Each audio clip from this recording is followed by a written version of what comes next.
People would remember me by.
I would say that I'm not really like shy or anything. I'm kind of easy to talk to if you get to know me well. I'm just a chill person, I think. I used to be a fragger, but I turned my entire playstyle around into an IGL because I realized that all these pros that I was playing with, I was smarter than all of them. And I thought that I could do better as an IGL. The way I see it is this game is 25% aim and mechanics and 75% IQ and brain. I'm doing it all. I'm IGLing, damage, that's just like my playstyle. I do it all. And these players still don't understand it. They're still only thinking about, oh, we need to start grinding our aim. Like, I just couldn't hit my shots right here. That's the least of my worries, actually. I'm thinking I need to survive Surge today, which is positioning, which is rotations. That's not anything with aim and mechanics, it's all IQ, right? When you're at this high level, everybody already knows how to build. How are you supposed to use it if you're in the worst position on the map? It is Kanata and Adrian. Their game plan and strategies throughout this competition have been flawlessly executed. I don't think there's any other game just like Fortnite, because every single season is different. Anything can happen. It's not the same game that we used to play.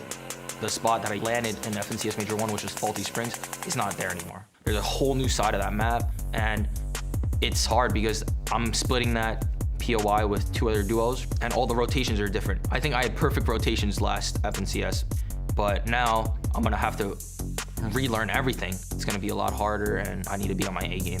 We saw Canada hitting crazy shots as he does, but this will definitely be the time to do it. Being positive is definitely one of the best attributes. You want to be playing with a teammate that has high vibes. When you're playing, it's just so much more smoother when you're having a good mentality. You're like, yo, we got this next game, we're gonna win. And your teammates say, yeah, we got this. Playing like that has a higher chance of winning the game.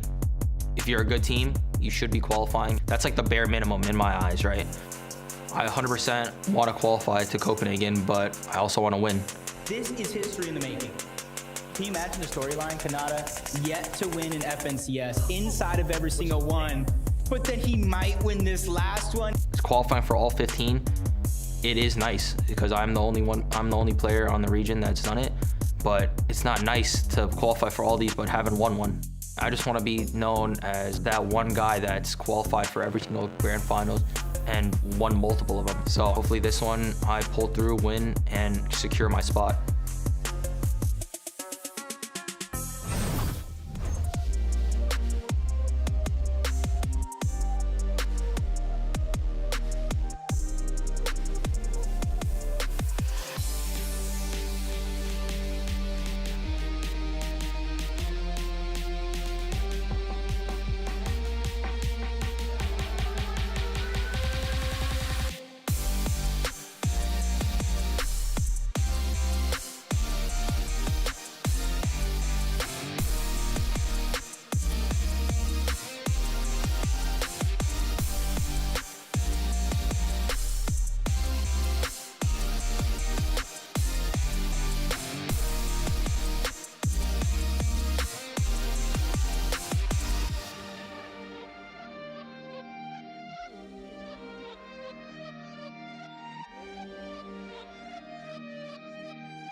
The new NA region is not playing around. With a great day one, we have ourselves a tight top of the leaderboard.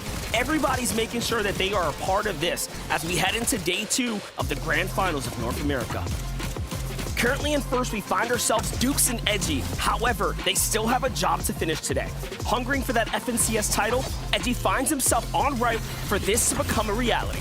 Not only that, but also the global championship is within reach. They gotta keep up the momentum, but can they?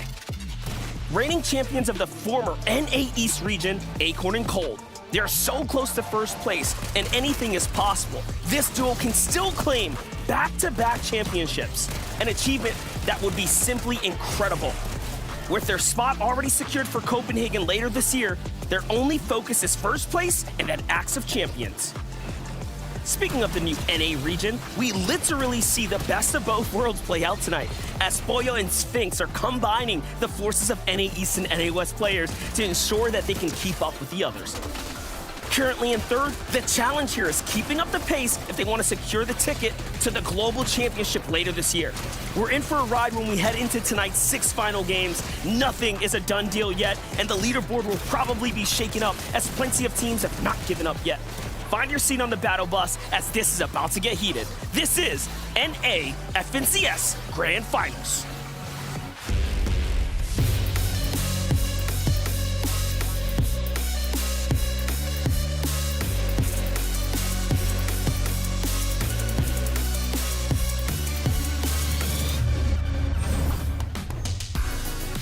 What's going on, Fortnite fam? Welcome back to the FNCS. We just wrapped things up in Europe, and a big congratulations to Queasy and Veno for setting history today in the FNCS. If you've not watched the action over in Europe, make sure you go check it out because it was incredible.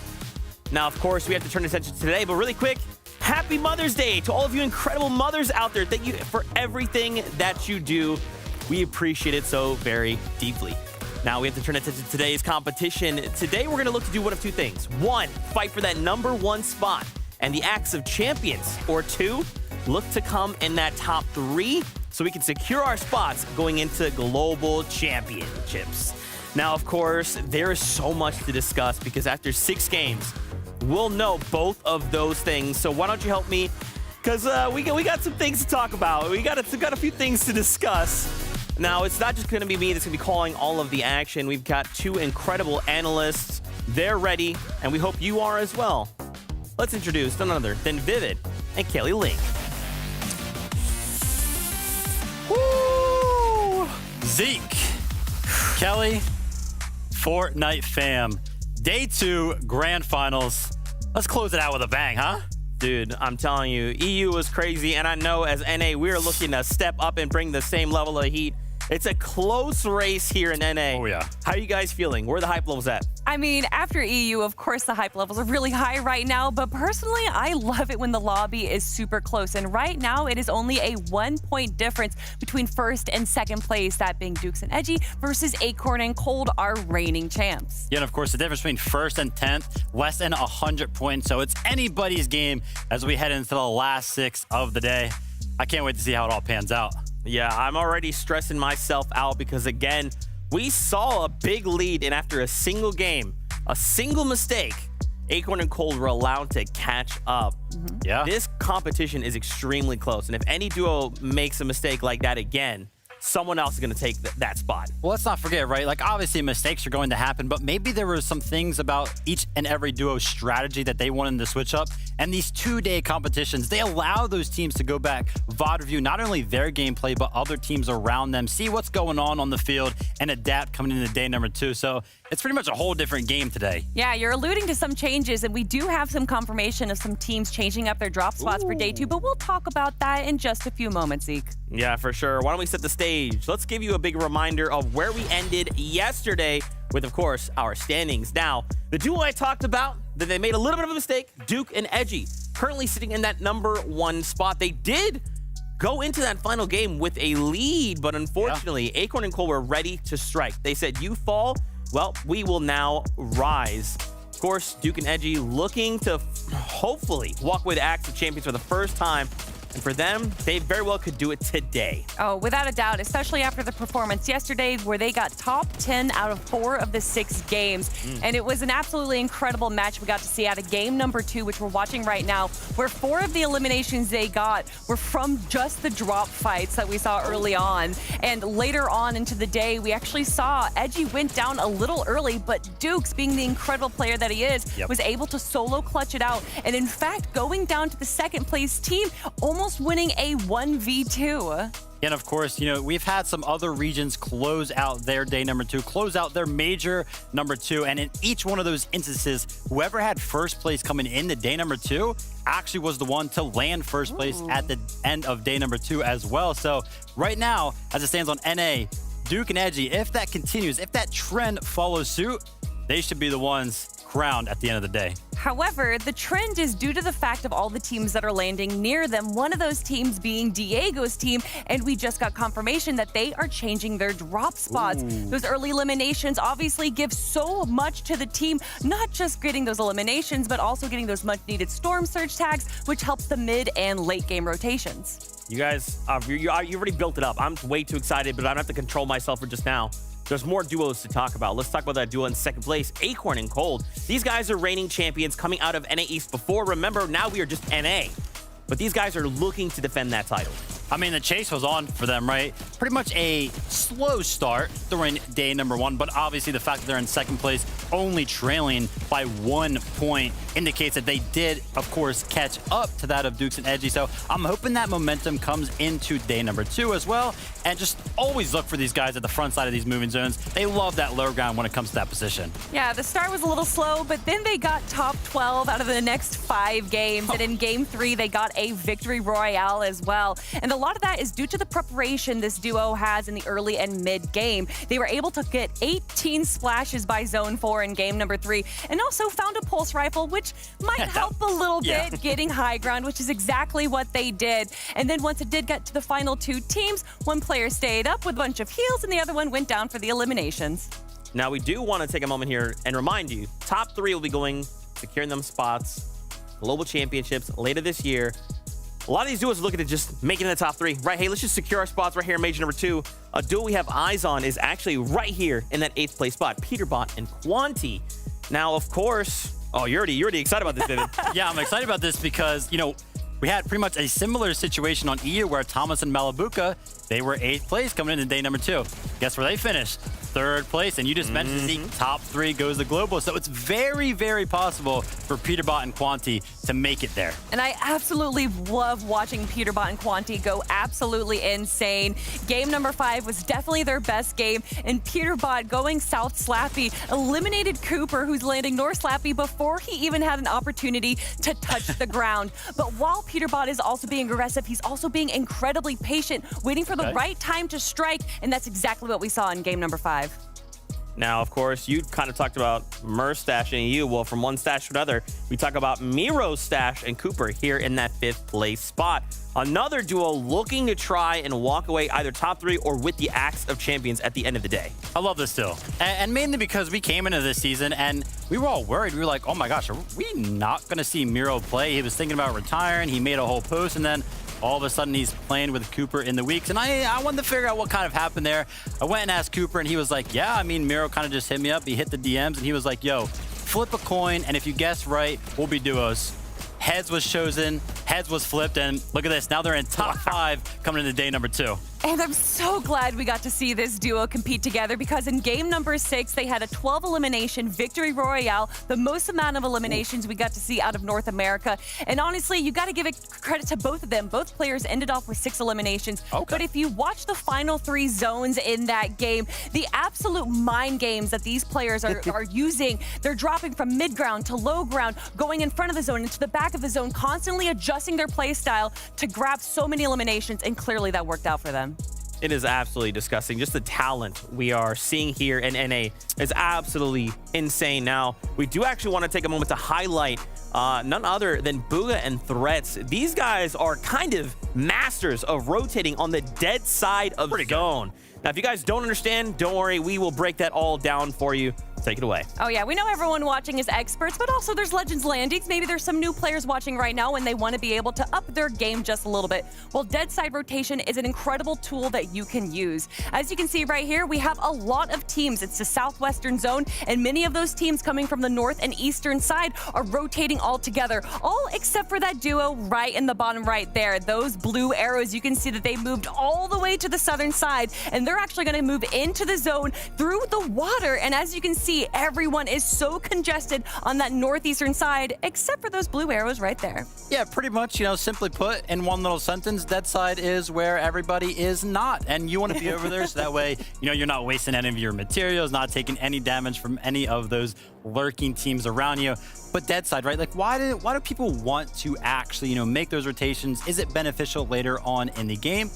Yes, it is, and Bugha and Threats do a great job of positioning themselves after these types of rotations. So we're going to take a look at their game number 2 from day number 1. If you go ahead and look at them on that left side of your screen, you can see them over there. They're pretty much by themselves, and whoa, on the right side of the screen, there are so many teams clustered up together.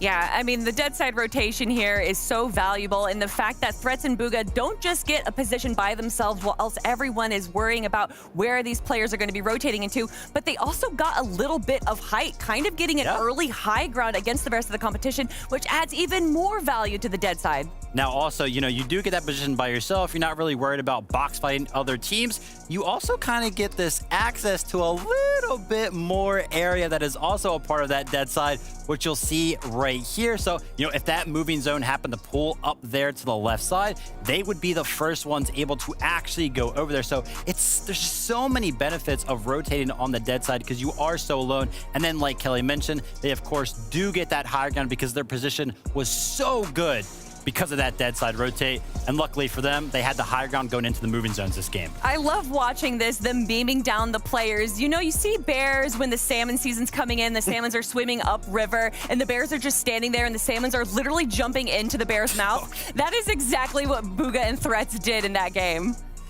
So basically what I do on my free time. Yeah. So why doesn't everybody go dead side then, right? If it's so good. Game number 3, again, Bugha and Threats going to be making yet another dead side rotate. They used it like every single game yesterday. I'm expecting to see it here again today. Again, gets them a good position over towards Lonely Labs. And again, I posed the question, why doesn't everybody just make this same rotate? Well, because we're playing against top-tier professional players. They're not going to allow you to just rotate, make that same rotation. They want all of this area to themselves. So Bugha and Threats, instead of directly going into that next zone, they're like, hold up, wait a minute, let's watch all of these teams that have yet to rotate and make sure that they are forced into the other positions on the map. So that way, look at this. They have this entire side to themselves. And I've never seen a team just so unabashedly open up their edits and pretty much stare at the rest of the lobby, and that's because everyone is so distracted by the 30 other teams that are near them, while Bugha and Threats in a tower by themselves can pretty much just get some clean, easy shots. Absolutely insane. If you guys can master that dead side rotation, you will find success, especially in a lobby like this. Just kind of getting that dead side rotate for free is insane. Yeah, it's a big part of actually Queasy and Veno's play over on EU. Of course, they dominated today, so I'm hoping to see more of that from Bugha and Threats today. Convert just a little bit more points off of it, though. Yeah, well, I want to hear from 2 more people than just our fantastic analysts. It's our casters. Please give a warm welcome to Monster D-Face and Jacob PR. Let's go, let's go. Ayo, Z, guess what? What? It's grand finals, baby. We are here. It's day 2. And, I'm absolutely ready. I can tell. Guys, this competition is extremely close. How are we feeling about it? Feeling great. We got time to crunch numbers from yesterday. Our top 9 is looking exceptional. One single game separates you from being safe to global championships to all of a sudden giving it to someone else. Yeah, it just goes to show that this level of competition on North America has just been up tenfold since the combined regions. It's absolutely incredible. We have so many reigning champions, old champions playing today. It is the top of the very top. Acorn and Cold, the chase was on during day number 1. The gap is only 1 point. Will they be able to actually catch them, surpass them? Or will it be some other team? I'll have to find out.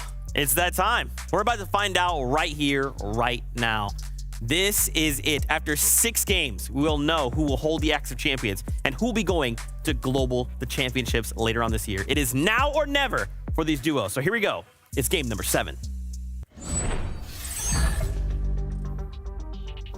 strap yourself into that battle bus because this is going to be a wild ride for day number 2 where we crown the FNCS Major 2 champion. That's right, the stage has been set. We talked about this point difference that we're looking at right now, a single game right now, closer than any competition we've been able to cover here on the weekend, and that is what makes NA so exciting. Not only that, the caliber, the entire sea level has been rising here. It's close. Yeah, you said 9 teams really have a chance, but they cannot make any mistakes because it's that close in this level of the competition. And luckily for everybody at home, including us here on the stage, the battle bus is ready for game number 7.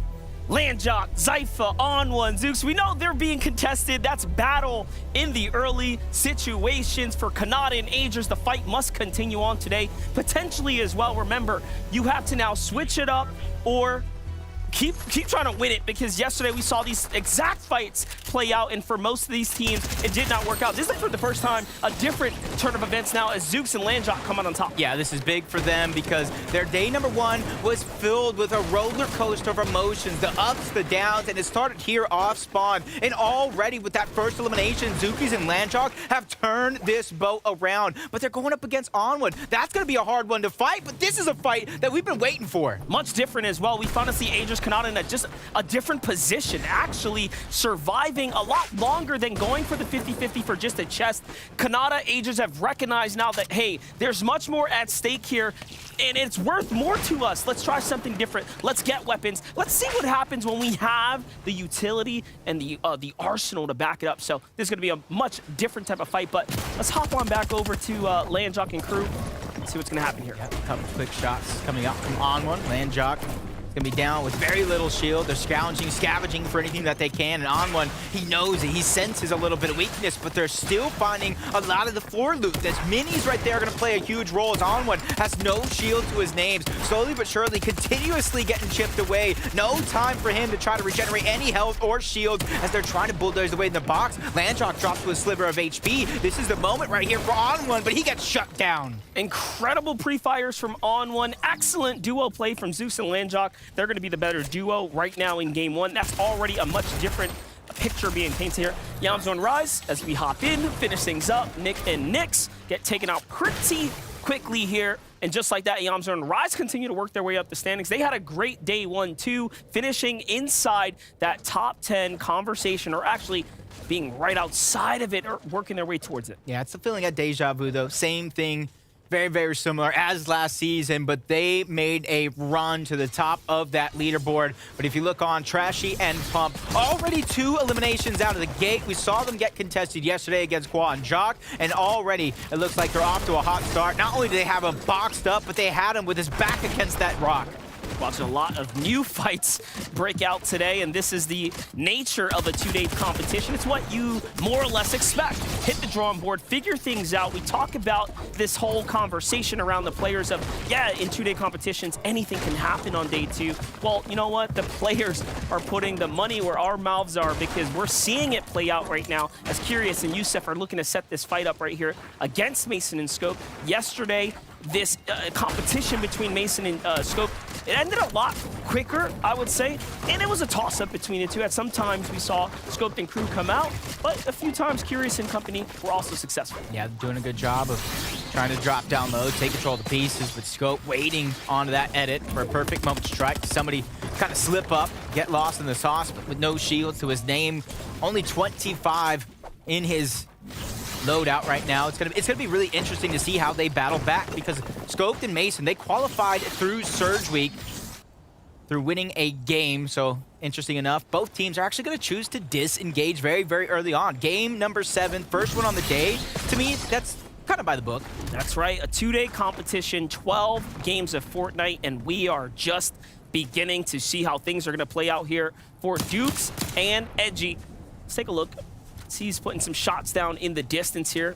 Kelly and Vivid had the excellent early breakdown of these dead side rotates. They're putting that into use here as they're one of the only teams on the southern portion here, wrapping west and wide for Chubbs and Bryce, a team that has also contested issues on the spawn here. You can see that their fight's going in their favor. Yeah, they even won a game on the day yesterday overall. They're just trying to keep that same pace. They oftentimes get contested by Paper and Shadow. It's not every single game, but it's definitely something that kind of motivates them because more times than not, they are winning those off-spawn exchanges as Bryce try to take the high ground. It is going to be against Yusuf, who's getting pushed down low. I don't see Curious anyone in sight, so this is a great opportunity to finish this 2v1 before anybody tries to enter into the mix. And already, Bryce is just taking away control after control. He goes into the wrong box and gets sent back to the lobby. Yeah, it did look like Bryce already picked up Curious there, so that was an excellent fight to go ahead and conclude.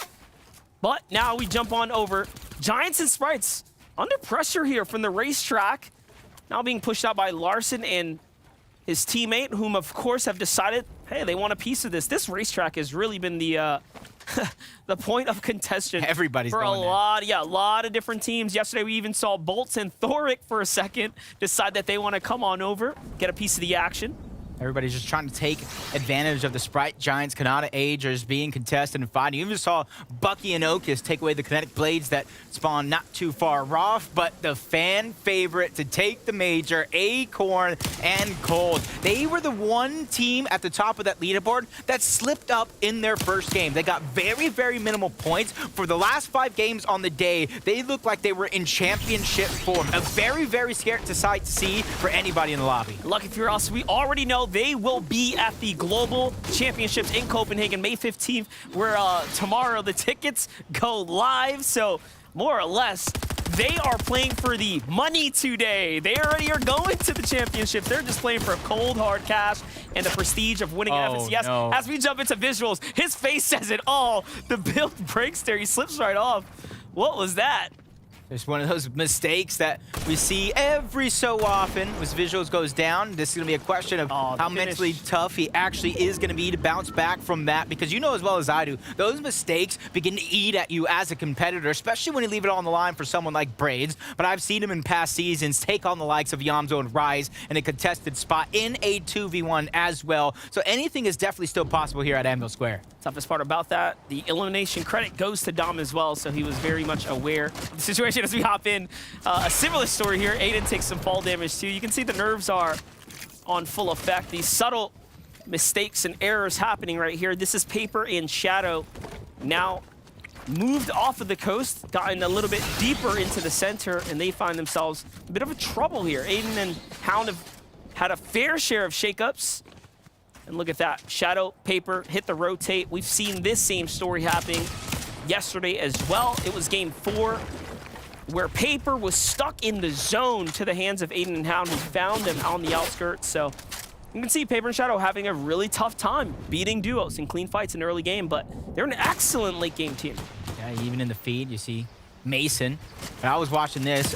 Bucky has a little bit of a rivalry against Mega and Snake, saying this is a team, they're stealing our loot. I can definitely go toe-to-toe with them after VOD reviewing their game plan after day number 1, and that's why you see them here trying to take a different approach. They already got the knock on to Mega, and they're not going to let this one go for free as Snake's getting chopped down. They know he's weak, so they take him out altogether. That shield keg, for some, is just a sign of weakness. Yeah, and they see there's opponents in the distance as well, so notice the wide expansion of the base here just to play it absolutely safe, secure that loot, and just like that, they'll be able to wind down for a second, settle down here, take their picks, and move on. Okus and Bucky, really, truly the disruptors of day number 1, starting off day 2 hot. Already, he blueprint, he voted it out, he let us know, everybody in his chat, what that plan was going to be.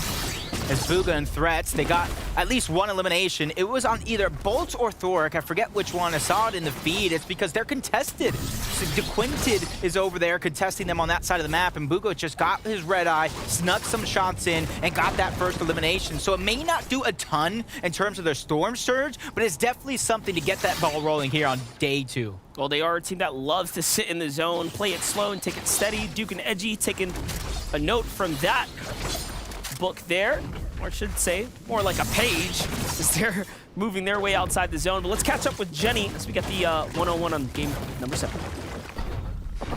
Thank you. Yeah, so we have Duke and Edgy, and this is very interesting to highlight. So as you can see, they are stacking this bush with all of the heals. And you can also see this is a very interesting way they decide to get some extra tags. They use all natural a tree to get some surge tags here, and as soon as they get those tags, they send themselves right back in to the bush, heal up, and go for it again. So they are set and prepared for endgame.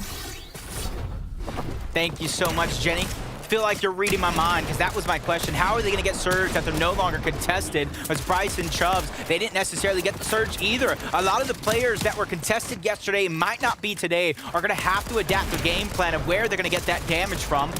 First things first, though, is Larson and User on the other side. Piece control here is going to be important. They got that left one. Bryce still not backing down, and it's more than just damage that they're after. It's for that weapon cache and all that loot that you see down below.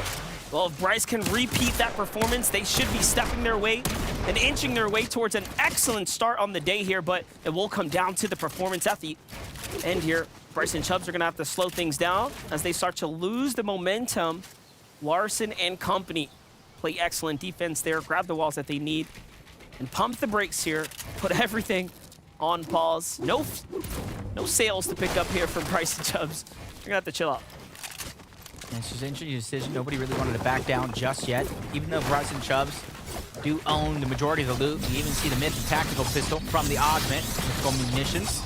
And they don't want anything of this. They got their loot. They got everything that they came for, and now they're just trying to disengage. They say, hey, we're going to fare much, much better than some of these other teams as long as we can control our Surge now that we have all our loot. But a team that I am so excited to finally see here on screen is Poyo, and I would say Sphinx, but he's already down and out. Poyo from the NA West region formerly, and Sphinx from the East. So as we combine regions, these two players found one another, and they're going to go and show exactly what they got. Yeah, Boyo has to be careful here. Reed and Epic Whale have nothing to lose. What a way to kick things off. He puts down Reed with some big shots, finds Epic Whale with the finish too, and Boyo might just be making a big name for himself this weekend as he takes down Epic Whale, punishes Reed, and shows them that he needs to have respect put on his name. That is huge, because if he can find the time to stabilize, calm himself down, there's a good amount of loot from Epic Whale, including that Mythic Havoc pump from the vault on Mega City. And now Reed has the decision. Do I try to disengage, continue as a solo, or win this fight and try to get Epic Whale back into the mix to have my best chances to make up for lost time? One of their struggles yesterday on the day was Storm Surge and how to handle it. Reed in that last game showed us the blueprint, but here on game number 7 on the day, a little bit of a hiccup, a little bit of a misstep, and Poyo with the 1v2! And he does it in great fashion there, cleaning things up and really saving his tournament run on day 2 already. We talked about you cannot drop a game. If you drop a game, you will lose your opportunity to stay inside the top 3, while Boyo and Sphinx couldn't have put up a better performance. Take a look at the highlight if you are just tuning in. This is what the FNCS is all about. Big moments like this, new players showcasing what they can do on the merged region of North America. What a way to start the day off. Got to imagine he had the reboot card from Sphinx, and now not only is that a second chance to get back in the game, that's got to be a huge boost of confidence. Get right back on in, and you see Rift Island right above Chubbs, Bryce. Aiden's there. You got Larson and User. You got Seek and Lawrence. So many teams looking and eyeing onto that Rift Island, because one of the teams that called out they would go for it, 666, was Epic Whale and Reed, and without them in the lobby, it means it's open for the taking. Let's not just to hone in on that moment one more time. Epic Whale and Reed are trying something different. They stood in the zone for the first time, and they are adjusting. But you can see not every plan is going to work out today. That is the nature of these 2-day competitions. It gets really, really difficult. Here's our most decorated Miro, Cooper, the duo who is sitting dead center zone right now in an optimal position. The heavy congestion is coming down from the southwestern side, and their focus is exactly where you would expect players to be sliding in from. So far, so good. 3 spots up for grabs in that global championship. And some of you might be asking, Acorn and Cold, they're already there. They already got that spot. What if they end up in the top 3? Well, guess what? It just rolls on down to the next player. And even though they're in 5th, Cooper and Miro that we saw moments ago, if they could jump up a few spots and kind of close it out on the day, they could be seeing that global championship. That's right. Muzz and DJen want to be there as well. They're 100 above the Storm Surge here. Pretty okay spot to be in, but things might get really difficult from here onwards, as there's about 12 or so players that will have to fall. DJ's still looking for tags as opposed to rotating early.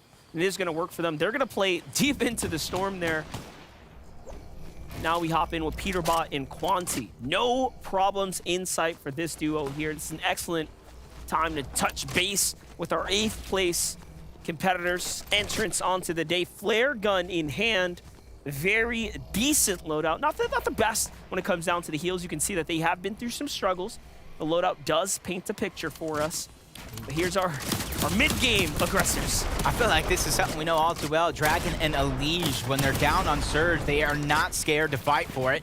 Against Pamsu and Fatch over on the other side, we're going to have to get past them first, and they have the time on their side. He gets the piece, gets the edit to go through, but doesn't get the box onto Fatch. They go ahead and fire back, though. Both of them go down. That's Dragon and Elige, who get sent back to the lobby by Fatch himself. Fatch and Pamsu, man, this is a scary, scary duo. You never really know what you're going to get from a good old Pamsu and Fatch. They're very much a day 2 type team as well. They had a good top 14 to kick things off in day 1. A lot of our bubble teams are actually stepping up to the challenge right now, finding their stride here. Game 7 already starting off very well for some. Now look, Acorn, Cold, that 2nd place point difference between Duke and Edgy. Duke up top, we already noticed in this game here, they've picked up a good string of eliminations in the early game, so they do have the lead essentially widening at this point, really. The longer they stay alive and make some time, it's going to be better off as Cold takes a couple shots. You can see that him and Acorn aren't necessarily in the same box, so they got to watch out and not get singled out altogether. Nounsy and ZZ, they actually won a game on the day yesterday. They're going box to box with Death and Tahi, who more often than not got that vault loot from Shattered Slabs, but using it to its most optimal nature has been something that has been eluding them, and this could be a perfect chance to make up for that lost time. Piece control going over, but a great shot by Nounsy. They did just enough to get ahead of the Storm Surge, but now they're weak. 1 HP. Tahi knows it. Death can smell it, and this is why they should, in theory, continue to put down that pressure. Tahi's got all the white tags as well, so they know they're absolutely gutted right now. They are so far above the Surge too. All the information is there for them to go ahead and gather that this team needs this fight much more than we do. And with that, the confidence, the execution comes through. They win the 2-on-2. And without drawing the attention of all the opponents down low, an excellent way to close things out. It almost seems like everybody's distracted by Rift Island. It's Duke and Edgy, first place by only 1 point. They want to extend that lead. And down goes Batman Booga. Down goes Bacon as well. Another team kind of getting taken advantage of due to teams losing their drop spot. When you practice, when you set a goal, when you write down your strategy and everything gets tossed turned upside down, you're forced to kind of do something different. But for Duke and Edgy, I feel like they've been playing everything so well, whether we contest it or not. They're managing their Storm Surge. They're managing their rotations. They're staying ahead of the game every single turn. Look at them. They got a free zone right in front of them, while the whole southern portion of the lobby is going to be so congested, it's going to be insane. Yeah, at this point, Edgy is literally fighting to not be a free agent anymore. He's like, hey, let me show you what I am capable of. He's had so many opportunities. He's had a long, drawn-out career in Fortnite, and now he is putting up the numbers. And Duke's had such a great last couple of months, just all in all, finding his way up the ranks, really earning his respect tournament to tournament. Everyone recognizing, hey, this kid's dangerous. He's nice. Yep. Talk about being nice, though. Kanata and Agers contested, but still have a top position on the leaderboard over towards the racetrack. Didn't matter who the lobby sent at them, they're still figuring out a way to perform. 86 above the damage threshold. They know it's no feeling of comfortability at all, which is why they're continuously looking for the shots, even with the flare gun. But down on Surge, Acorn and Cold forced to go in, backs against the wall. A huge shot by Cold, but he's by himself. Acorn gets lost along the way, and now he's the focus of the lobby. Cold, he needs something to alleviate this pressure right now, and I think it's going to be the 2 teams on the outside that now begin to fight each other. Well, that's it. Those are the heals. They're done. He couldn't even pick up the loot right there. Pressure coming in from everywhere. It's a full duo. Wow. It's G-Money, Hide and Seek, and Lawrence there as well to hop on in, take that fight, take advantage of Cold being distracted, and just like that, second place is out. Take a look at Duke and Edgy. Edgy nowhere in sight, also down here, first and second place, facing the same exact issues. seemingly at the same time as well, but the difference is Duke is still alive. He has a little more eliminations. He's closing in on new placement points. Yeah, with Acorn and Gold going down and Duke under distress, this could be something magnificent in terms of entertainment, in terms of how close the game is actually going to be. No placement points just yet coming in as Duke's just scouting. He sees two teams on the outside trying to fight, trying to attack each other for Storm Surge. This information that he's gathering is so huge because he still has to rotate to the zone. Paper's on the other side. Shadow is nearby. Duke takes a quick shot before disengaging. Oh, does miss the exit there from the kinetic blade. It's going to cost so much. No. So much, in fact. Shadow times it. He sees the mistake and jumps in and takes advantage. Gets the full finish, and now he has a kinetic blade to exit with. Here's our dead side rotating Kings. Threats and Booga. They're like, dude, y'all want to stay down there and fight? Don't worry. We're going to just go ahead and chill over here. Nice and comfortable. Enjoying the cool breeze. Enjoying the high ground, the cabin views. What's going on? And that is it, though. First place is down. Second place is out. And that door swung wide open for Booga and Threats to try to take that first spot. And it's going to be huge because the way they have been playing yesterday throughout those 6 games, they've been playing calm, cool, collected, not making too many mistakes. They know exactly what is up for grabs. We can talk about the money, but they want to go to that global championship at the end of this year. Now I'm curious on Kanata's situation. I saw Agers knocked and finished to the hands of Boyos and Sphinx. So these are big teams inside the conversation right now, falling already. So this is really going to start opening up the leaderboard. Bryce and Chubbs also have an opportunity now to take advantage. Booga and Threats here move on in. They get tagged and ripped straight up out the sky when they touch down, and they are now getting eaten alive through their materials here, and they are on death's door. But luckily, it does seem like they're going to be able to survive for a little bit longer. Will the lobby decide that they're going to stop shooting at them? Normally, it doesn't happen, Jacob. Now, normally they focus, especially for a team only 138 above the threshold. Some, that might be a ton of damage, but for others, that's nothing. With how this lobby is going to be. Slides down the mountain. Commandment is actually going to get credit for the knock onto Booga, but Threats is still in the game. But we lose Peterbot, we lose Quanti, Flare Gun going out. Everybody's position is going to be revealed, and that's why you see a lot of teams save that augment for this portion of the game. That's crazy, though. The timing there. Booga and Threats, how quickly things can change for you from completely comfortable to all of a sudden sent back to lobby on high ground. Iamzo and Rise, who would have thought they'd have this position here so early into this end game, already poising themselves up to be the kings of hype. So we lost first, we lost second, we lost half of third place. Baka and Pars, please don't tell me you're next. You're next in line altogether to try to move up that leaderboard. With how they performed at that Duo Cash Cup, they put themselves within contention on the day yesterday. Yamzo and Rise, they want to stay ahead of the zone. They drop down to ultimate low ground. They see a fight. They see a knock onto Chris, and that's them trying to take advantage. Even though they're not going to get the elimination credit for Chris, that's loot that they want, because right now it's loot that they need as well. Yamzo, not very many builds to work with, so this material refresh is going to be impactful for their game. Absolutely. Looking at the feed there, I see Boyo still finding Elims as well. Pamsu up 2. Jumping in with Bryce and Chubb, though, they have all the danger in the world surrounding them. They are inside the congested pack of players that are moving right now. These are the hardest rotates to make. More often than not, you will change layers, but they do not have that opportunity for them. And in the distance, you just hear Flare Gun revealing over and over.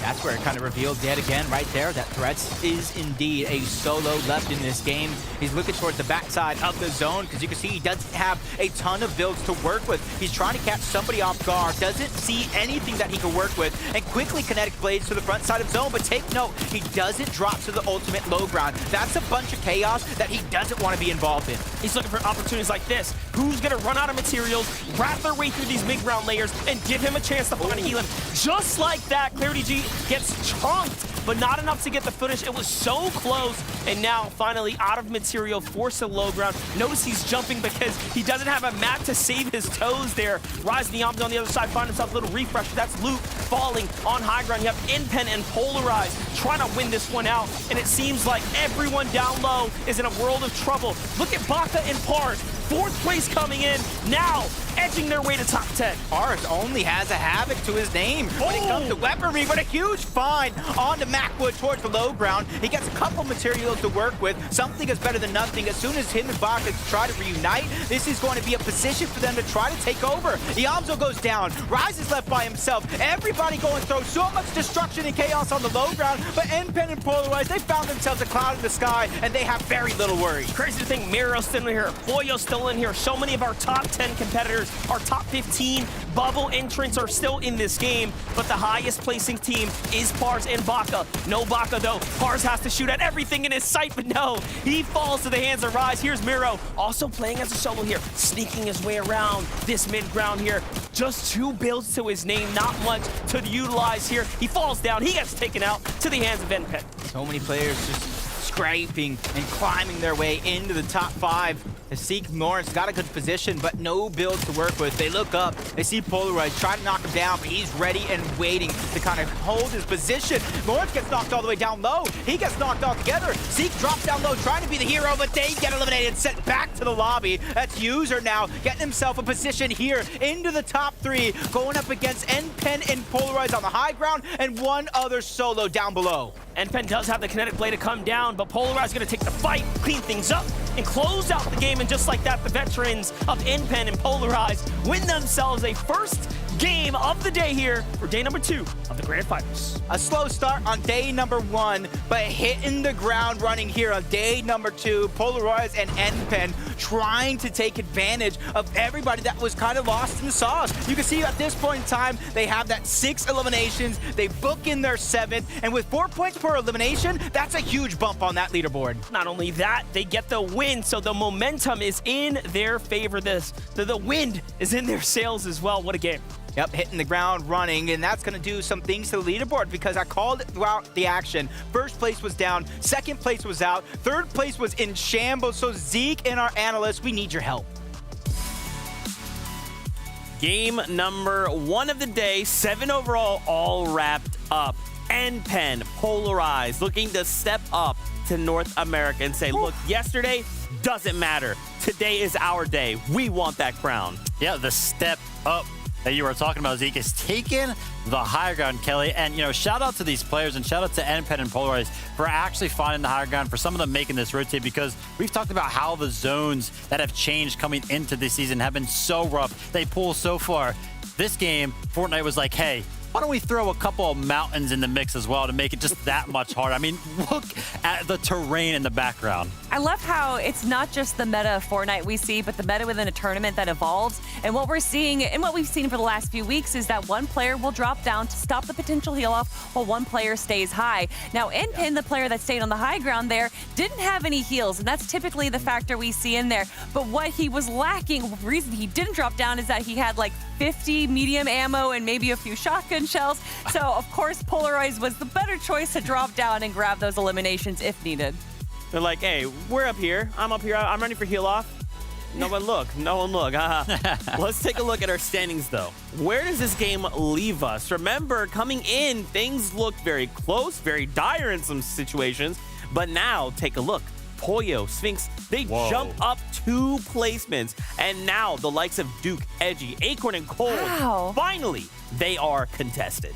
Yeah, I mean, hey, Polo and Sphinx taking full advantage of the fact that Duke and Edgy and Acorn and Hold did not have a good game number 7, but I'm looking towards that top 5. It looks like the gap now between first and top 5 is that of 25 points. So we are setting up some storylines here for day number 2, but again, this duo just taking full advantage of the fact that some of our top competitors were not in this late game. And I love the story between this duo. I've been calling them an NA West duo, but they're actually one of the teams that's a bit of an hybrid. NA represented through, or NA West through Polo, and then Sphinx representing NA East. And clearly the synergy is working out for them real well. Watching them play, so smart. Didn't get the victory royale, but hey, in first place, who needs it?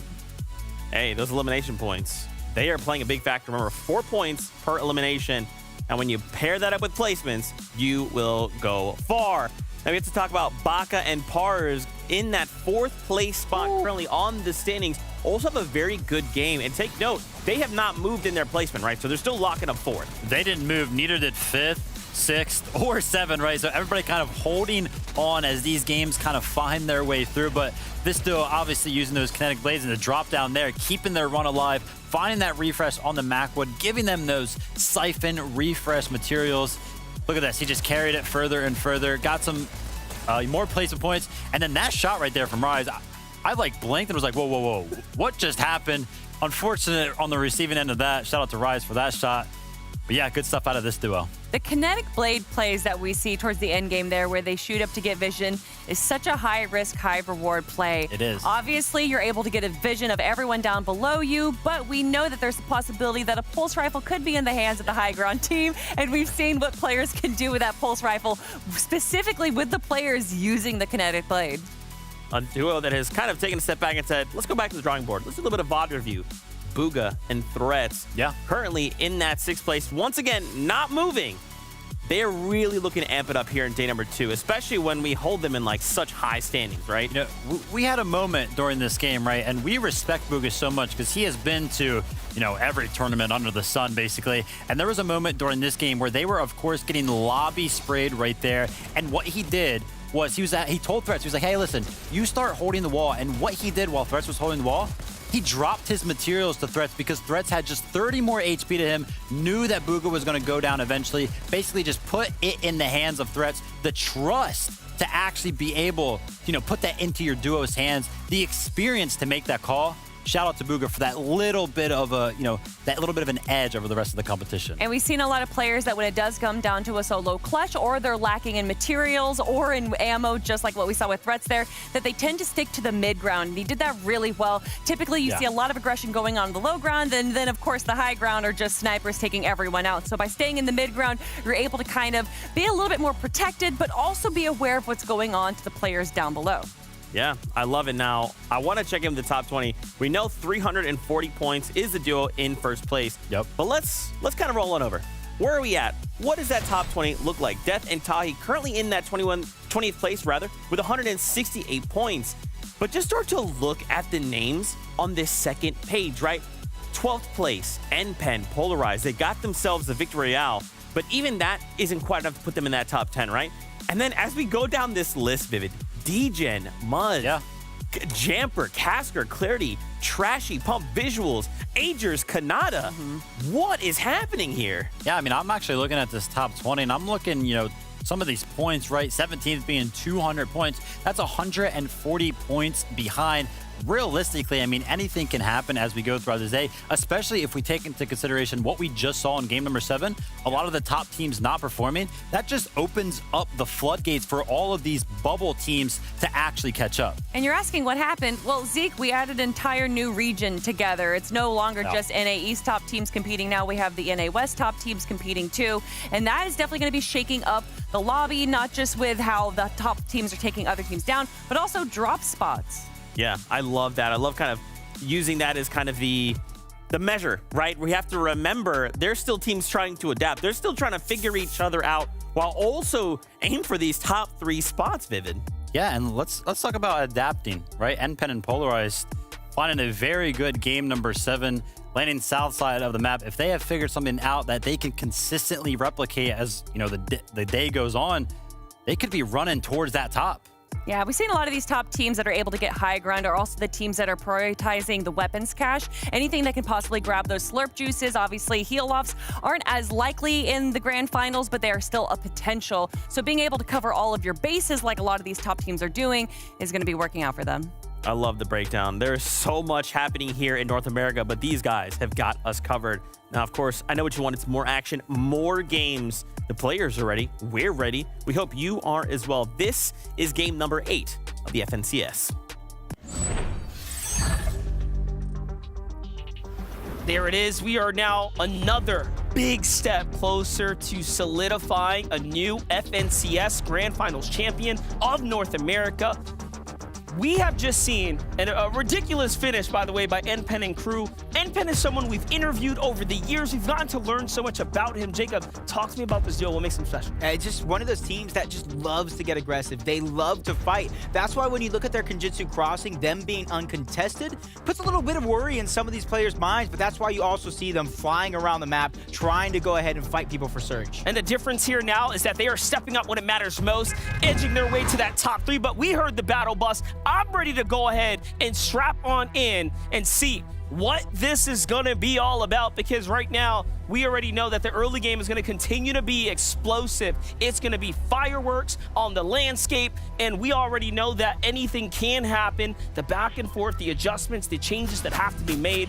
Let's watch it play out here. Tahi and Def touchdown first. One of the few teams that get, like we just talked about, access to such major loot, vault access, and still they're inside that top 20. What can they do to solidify themselves further? But here, we have ourselves a fight. Yep, Yamzone Rise, one of the contenders here in the lobby. If they can manage to make it off spawn majority of these games, they did it in game number 7 on the day, and they're gonna do it here again. And all it took them was a couple of seconds. Rise and Yamzo, big 2-piece elimination out the gate there.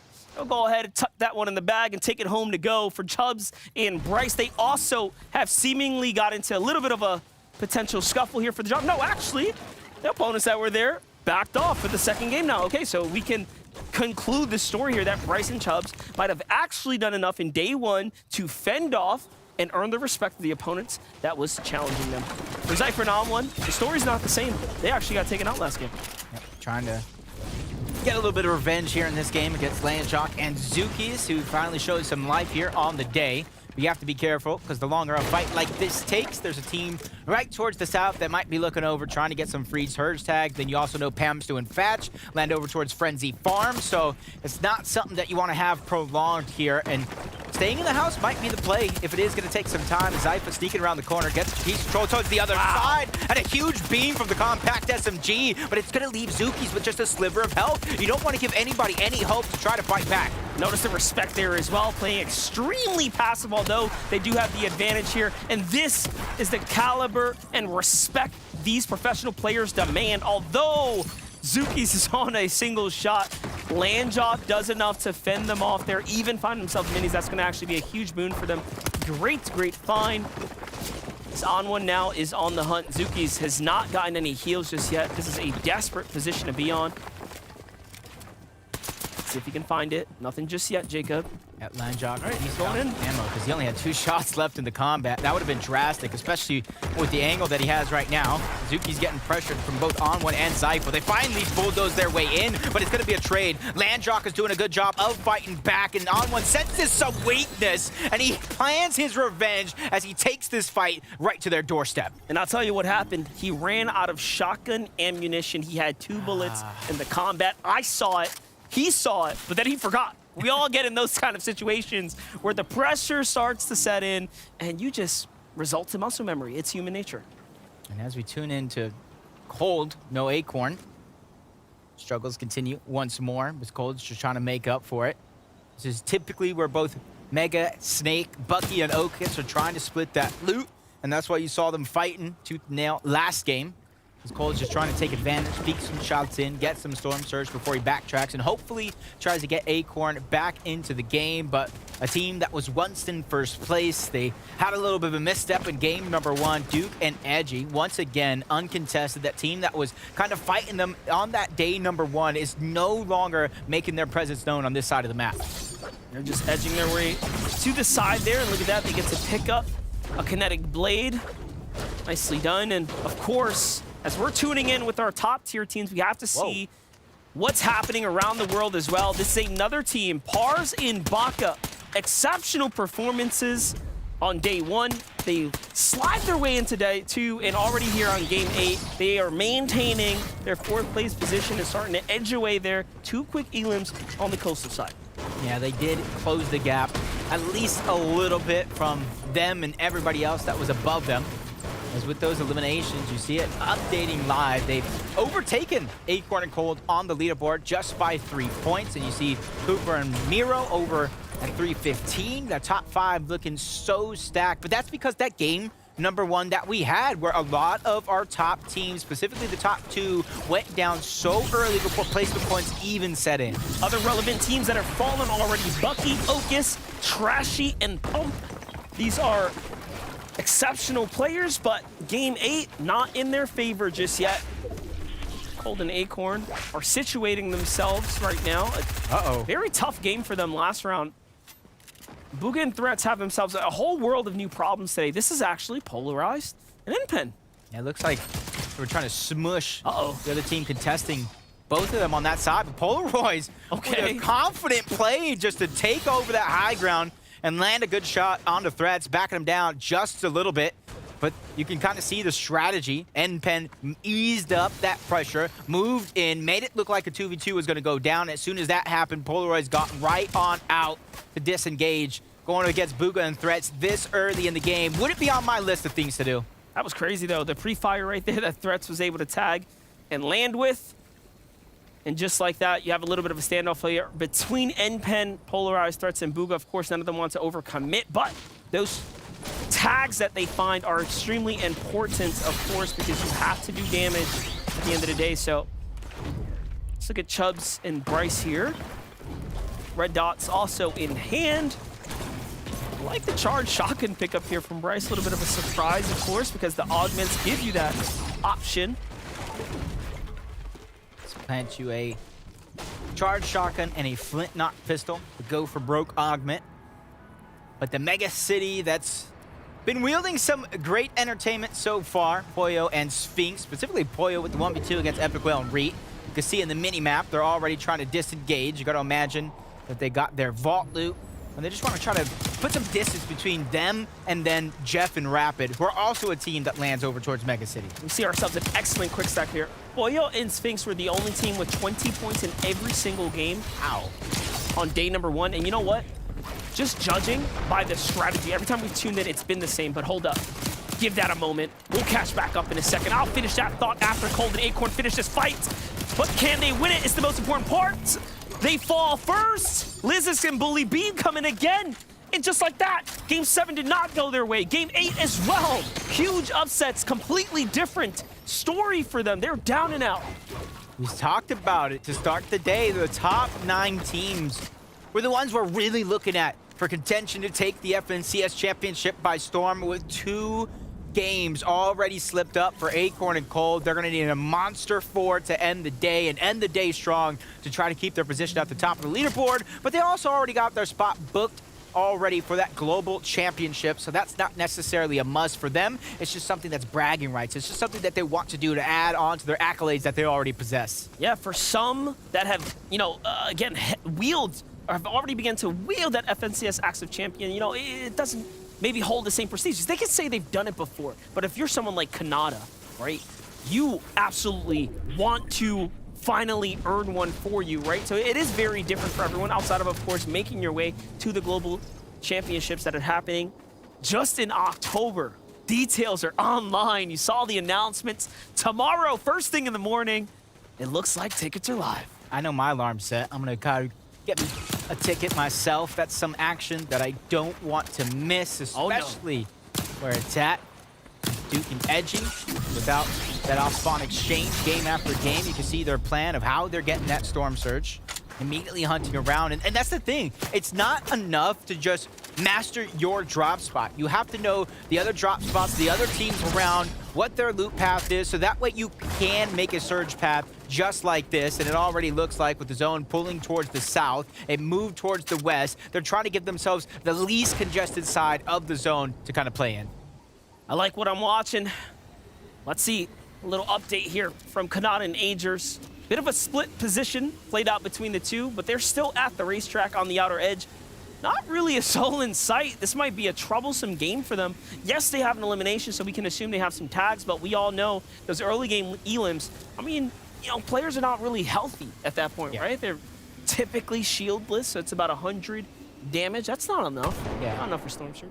All it does is typically buy you a couple of extra seconds, maybe a minute, before you got to look for that surge again. As Batman Bugha, they're trying to look for not only surge, but some points to make up for those speed bumps they hit across the way. But you got to be careful. Pamso and Fatch, like a lion in the safari, slowly but surely creeping up getting ready to pounce at a moment's notice against DJ and Muzz, who started the day off hot yesterday, slowly but surely slipped up. There's no time like the present, especially in day number 2, as Batman Booga's forced back, but lands a quick shot. These trades are so important, making sure nobody has the upper hand. But as soon as I say that, that PAMSO third party comes in. But if you look at the mini-map, there's still 2 more teams that have yet to take part in this fight that have that potential to do so. You can see this fight's all open, the weapon cache. They want that loot that gets pushed out of it. There's not a dull moment in sight for NA, though. The fight's ringing out all across the map. This is before the warning even goes out, before the lobby even gets the message to take the battles. They're already setting up here. You love to see this level of aggression really starting to take place here. But this is, I think, what's going to happen and what we can expect for the remaining years of North America now that we have West and East completely merging and competing against one another. Just PAMSO just being like a fly at a picnic, just buzzing around this fight, not letting anybody eat comfortably. But that's Caskers and Clarity, who sneak up on him, sneaking up on somebody else. Fatch probably had a couple trees there. He wasn't able to watch like he probably wanted to. And that's going to force him to disengage, but it's going to do nothing to this fight. Muzz, Degen against Batman Booga and Bacon. Nobody really wanted to back down, even though Batman Booga did scrape away with a good portion of that loot that they're fighting over. Well, now they've more or less griefed one another's material count, so they will have to conclude that fight to get the refresh. Jumping back over to Pollo and Sphinx, finishing that thought that I had moments ago.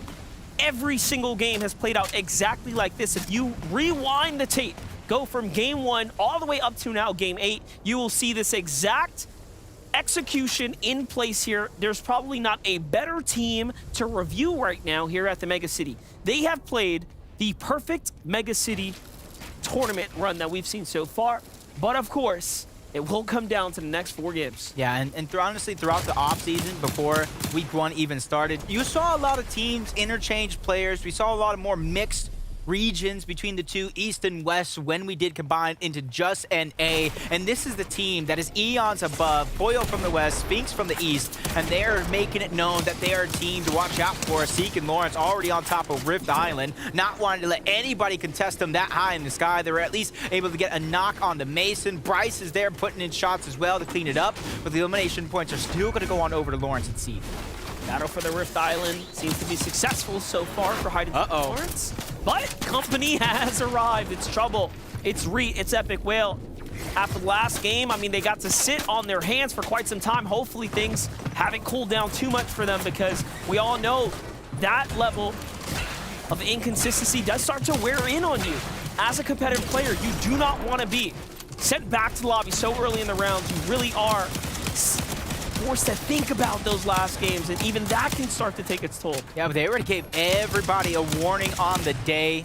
They said 6 of 6 were going for that Rift Island. They got taken down in game number 1 to Pollo to Mega City. They never made it there, but as soon as it spawns, you see them flying in the sky, contesting it, so nobody can get any sense of the loot. And Reet and Epic Whale, with that vault loot already in hand, they can pack a punch. That one-shot potential is going to be massive. So the longer you contest a team like this, the more risk you're taking to get taken down in the blink of an eye. Let's see it right now. Deciding what arguments they want to go ahead and pick up to take on the rest of the game. It looks like Flare Gun's going to be one of the picks. It's going to help, because now they know exactly where everybody on Rift Island is. They know Seek and Lawrence is a little distance away. That other team that was up there kind of disengaged altogether. It's Frenzy Fields becoming a hot spot as well. 400 above the damage threshold. PAMSO and Fatch. Going to throw it over to Jenny. How has their game been faring so far?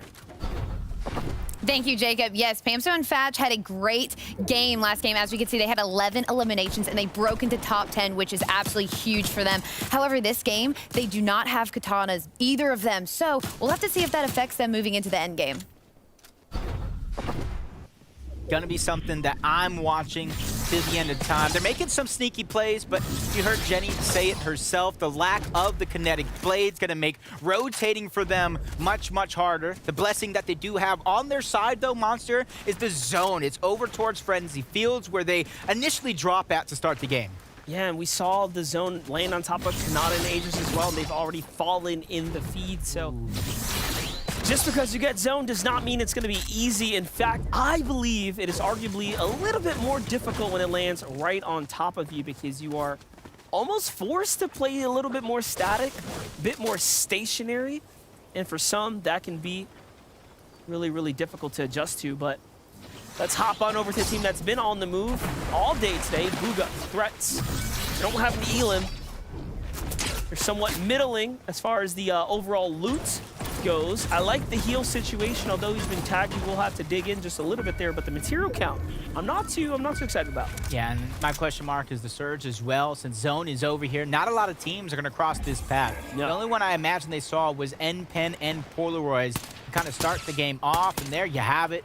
It is going to be revealed 50 below, but Bugha and Threats, 50 below, that's nothing. They waste no time going above and continuously climbing as they look back and spot out Qua and Jack. A very experienced team over there, and look at this. Bugha trying to play for the pinch here. He wants to get those side angles. This is a very dangerous spot to be in, though, nonetheless. He is pretty spread out from Threats there. The pressure starts to come in, trying to see if he can force and bring in the interest of the lobby to shoot in. I think that tree is actually blocking the line of sight. He's wondering, like, hey, you shot at me. Why aren't you shooting at Thumb? That's literally what's going through Bugha's mind right now. I guarantee you, as he's trying to force this lobby focus, he doesn't get it. He drinks the Mega Slurp juice early just so that he can get the health on up and ticking before the Surge gets active, and already not looking too hot. It just goes to show, plant a tree, save a life. Because once again, Bugha gets tagged up by that same team, but you talked about it, the tree is just not there. And that's them taking advantage of as Threats closes the gap. They were once split up between the two, and they have that strength in numbers. Because they're hoping that Quan Jock maybe forgot about him. You see them sneaking up. The edit goes through. Bugha thinks he's spotted out. Whether he was or was not spotted out, he quickly builds to try to shield himself. They already got themselves the edge of that zone, and as the zone begins to move, it also opens up the slower side and will keep their trend alive of going to the least congested side of the map. He pretty much just blind fired right back at that box, seeing if something would hit. Nothing quite connects there. Polarized and NPen after a Game 7 win finds himself below the Surge ever so slightly here in Game 2. Storm's already ticking. They're actually rolling up right behind Jack and company, but no extra shots come in from Quanti and Peterbot, putting a halt to their ambush, and Polarized misses the most important shots of Game 8, the ones that would have kept him alive, and he recognizes now things might be over. The Surge still ticking here. He is on the clock. He is also in the storm, mind you. That is just adding to the pressure here. If anybody plays that in slow motion, he was on 1 HP. The Storm Surge ticked him down. That's neither here nor there because he gets taken out trying to go for shots as they continuously fall below the threshold. That's what I'm saying. Them uncontested at Kinjitsu's crossing is doing more harm than good for a team that needs to find that Surge. Even though they're going against Bugha and Threats, they all only got maybe just a little bit off of Polaroid shots, and now they're just kind of stuck. NPen is now stuck in just a weird spot. Still has to rotate the zone, rotate into so many teams here. He's trying to go up and over. Maybe they don't notice him, but even if they don't, he still has to fight anybody in his surroundings to get the damage that he needs. Yeah, he's pretty much hanging out right now for the moments being. That Legendary Slurp Juice obviously in hand here to keep him up should he need it. And there it is. Things get active. The ticks start to come in. The damage has been dealt. And he is already now in even more trouble than he was before. He's got a duo behind him. He's got the duo in front of him. That is his wall, though. But no, too much going on here. He's going to go ahead and back off. Tries to buy himself some time. I like the passiveness here, but he probably should have opened the edit when he had the chance to. Now, it might just be wraps for him. Out he goes. He has to complete a disengage. Great play for him to run at that moment. And in comes the new challenger because he thought he was safe trying to go past two teams. Ends up in the palm of the hands of both Quanti and Peterbot on the other side. Just one of those things that it's not the luck of the draw. Not going to be on your side, but Pars and Baka with 3 eliminations.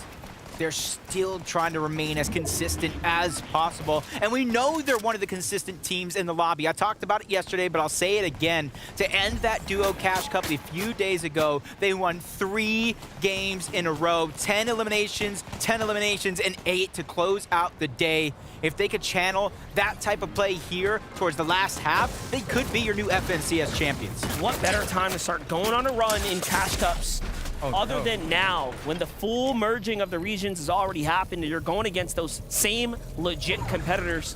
That's all the confidence you need to gear up for an FNCS Grand Finals weekend. Boyo and Sphinx, though, from Mega City, the zones kept them here long enough. Finally now, the landlord comes knocking. Uh-oh. They want their payments, and Boyo's look a little hurt for cash right now. He's got to figure this one out. Very tough spot to be in. Oh, why peek it? Decision is made regardless. Sphinx now stuck as a solo. Very, very similar to Poyo in that last game, but picking up points is going to be huge as Pars is the one who actually gets the elimination onto Poyo. So now Sphinx is kind of hunting for information, trying to figure out where a lot of teams are, which is going to be hard. He's underneath a bridge. There's so many different mountains, so a good portion of his visibility is blocked off, so that is going to go and deny him a ton of information. That's right, but it also denies lines of sights onto him, hence this being a decent spot to be in as a solo for now. And we'll see what happens on the rotates. Let's jump in with Chubbs and Bryce, whom have 0 eliminations, but the zone's right behind them. They're just a kinetic blade away. You can see Chubbs trying to stay warm, sliding back and forth in the box, just letting us know here, hey, we're chilling. We ain't doing nothing crazy, not till the zone comes this way. No, what that is right now is he has that augment, so every time you slide, you get the medium ammo intact. It's not a ton, but for a team that has less than 100 actual medium ammo, anything is better than nothing as Chubbs flies through the sky, lands a cheeky little shot to try to get a little bit more onto Storm Surge, but also back down his opponent so he doesn't become a target. You see in the feed, Booga and Threats, they find those 2 eliminations, and this is all the loot they've just been rewarded with. Booga, Threats on the move right now. Big rotates coming out with the kinetic waves. No more to push with, and up he goes. This is going to be a very scary mountain to climb later. You might as well start getting up now, and you can see already the flare guns starting to come out. They have the information they need. Damn. It's just an info dump, literally, and they see there's one duo behind them. That's going to be the team of focus here at Speederbot and Company, but they're already gone. Kinetic blading away, up and over to this high ground. Already, though, things are going to settle here. Zone's going to pull back. We have other fights happening everywhere unfolding right now. The action just continues to rack up here already for Game 8, Zone number 9. You see Yam Zone rise on the other side. You can see it in the feed as well, getting that elimination. And Baka keeping things rolling for him and Pars. They find another elimination on Deceased, bringing their total to 6. They have 24 points this game off straight eliminations alone. If you're trying to close the gap and take first place, especially take advantage of the fact that Golden Acorn went down early, and that's the team that's directly above you, this is exactly how you do it. And now they possess the vault loot as well. That's a big pickup right there. I'm happy they went to go check it out to see what was being offered, because this is a huge pickup that can change the game right now. They're poised to potentially win this one right here. Keep an eye out on them. Duke and Edgy also. What is this? From Acorn and Cold falling early to them staying alive right now. They have another chance to start to pick up that lead and break away. Yeah, they need to take first place back away from Poyo and Sphinx, especially with Sphinx being a solo here in the lobby. It is definitely possible. You see the flare guns going out, everybody's position being revealed. Sphinx drops down low. A couple players in this lobby do know he's a solo, and you said it yourself, a refresh. That's exactly what Sphinx is looking for, and exactly why he's staggering himself backside his zone. Look at that, it's gonna go on and break his way through. Doesn't get the tree that he was looking for, but now finds himself on TK's wall. Couldn't quite land, and all of a sudden he is now officially out of material in enemy build. Shots are coming in. The angle was too good for Pamsel and Fast. They find themselves a refresh. Threats loses Booga, and he is by himself now. Also, 3 Elans front side of zone. He needs a refresh. He has to find it. The option's not simple. Solo champ Ritual right in front of him. So little mats right now for Threats. Even though he does have 3 eliminations, Duke lost Edgy, but at least shuts down the Storm Surge, something that they don't have to worry about anymore. And High Ground gets chopped down. That's Bully, that's Lizux, who get chopped down to size into the palm of the hands of everybody else, which gives so many players a chance to try to claim the high ground on this next rotation. This is a huge surprise. Duke almost had a crazy elimination right there, but instead he goes for the med kit in the zone. That's going to be quite the play. We'll see if that works out for him. Threats, however, gets taken out in the meantime, and just like that, Dukes buys himself 10 free seconds, 10 seconds, which gets him 3 more placement points. That could be a difference. What more can he make? misses the shot when it matters, but there's a player there too. Scrambles his way out. He doesn't even know what's going on right now. I think he's also trying to find his bearings here until Cody goes again. That's the safe spot. Going crazy right now, right before our very eyes. What? Miro and Cooper, they're trying to go ahead and take that top spot as well. Consistency is key throughout the 2 days of this event. This is already game number 8, so games are just flying by right before our very eyes as Iamzo takes down Miro. Cooper's still alive, though, so these solo points are going to be huge. Quick as a flash, Iamzo, the reaction speed was there. 7 elims for him. You can tell he is on fire right now, not looking to stop here. Another player in front of him doesn't even hesitate. Lets it rip and finds himself a huge shield crack right there. We're inside the top 10. This is the danger zone now. Ooh, big find. They have no mats. Stay and put, and it's working to perfection. Even though it's not a ton of maps, at least it's something to work with here. And they got another elimination, taking down Caskers as well. We got ourselves into the top 10. Another one! Keep it going! What are we witnessing? Already a 3-piece pickup. Drop kicking everyone on the mid-ground. Iamzo demands respect here. He hasn't even had a chance to heal. Meanwhile, Rise is completely healthy in front of the zone. Rise, we get to jump in right now, playing the heal-off situation here. He's like, all right, Iamzo, you just go. You keep rolling through the lobby. Rise now backs it on out. There is just a couple seconds before it fully closes. Lizix from the high ground on down. Quad catches him, though, and a beautiful execution on the elim is enough for Rise to go ahead and ride this one out. A 12 elim dub. I don't think they planned to pay heal up at the end of that game, but as soon as those rolls emerged, Iamzo just fragging out. Rise had all the heals. He knew exactly what to do, and he didn't get greedy, and that is a player that's trying to contest someone like Acorn to be called one of the best IGLs in North America. Talk about putting up the bullets and the shots when you needed to. X marks the spot. He was on target every single time there, Jacob. Take a look one more time. I want to. I know you do as well. At this moment, we already knew he had it. He picked up a slew of elims. He did enough damage to the rest of the lobby. Qua had nothing. Rise rides it out and wins the game. And just like that, game 8 victory goes to Iamzo and Rise, and that's a book shut. Yeah, something that we kind of saw in that last season. Anytime these guys get a chance to play, whether contested or not, they put up numbers, simply put. That is right.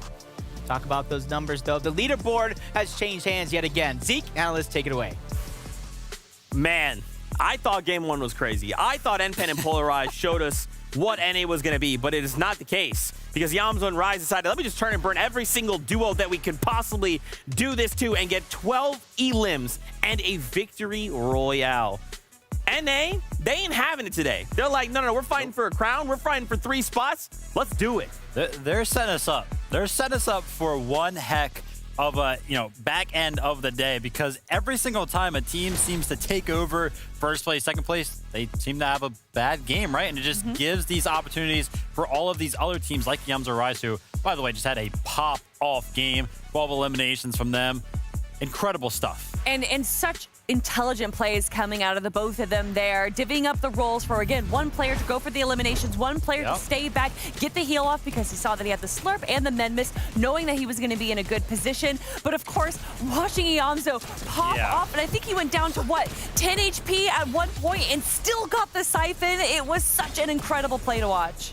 He was just hitting every single shot. Didn't matter if the player was to the right, to the left, up, off his screen, below him, anything like that. Iamzo was just locked in. I mean, look. But he knows where they are. Stop. Like, how? what are you doing? Just a ridiculous showing here from NA.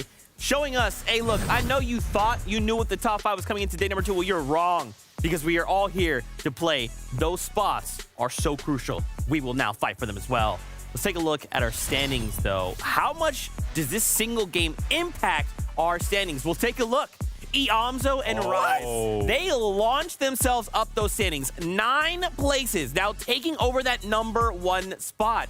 But now start to look at the rest of these standings, dude. If you ask me, Hey, Zeke, if you know, Ken, we said, Zeke, this is what day 2 is going to look like, I wouldn't believe you. I would have never imagined this, but NA has something else to say. I can't believe that they have 39 eliminations, 7 more than the second most amount of eliminations that we have, but also Baka and Pars doing such a good job, 260 placement points, and they're also able to get a bunch of eliminations as well. That's why they're currently ahead of Polo and Sphinx. They are, I'm just blown away right now. The chase was on in day number 1. There's no chase happening in day number 2. Everybody's just switching spots on the top of the leaderboard, and a team that now find themselves in second place. It's gonna be Baka and Pars. And I mean, listen, they had a good game number 7, good game number 8. Maybe the strategy is that they switched up day number 1 to day number 2. The extra prep work is working for them clearly. It is like, once again, just look at these names on these standings, right? Yep. People like Booga and Threats, Acorn and Cold, names that started today in a super strong position are now just being pushed aside. Yeah. These other duos, they want to play. And just think, we have 4 more games here before we know who'll walk away with Axe of Champions. And for Eams and Rise to come out swinging like this, Kelly, my oh my. I love it because there is now only a 50-point lead between 1st and 8th place. That can change so quickly. A single game can dictate the leaderboard. And again, these players aren't just fighting for that 1st place spot. I mean, they're not even fighting for the top 3 spot to make it to the global championships. Each placement that they get is more money in their pocket and more pride to hold on to themselves as well. Gosh, I don't even know what to say.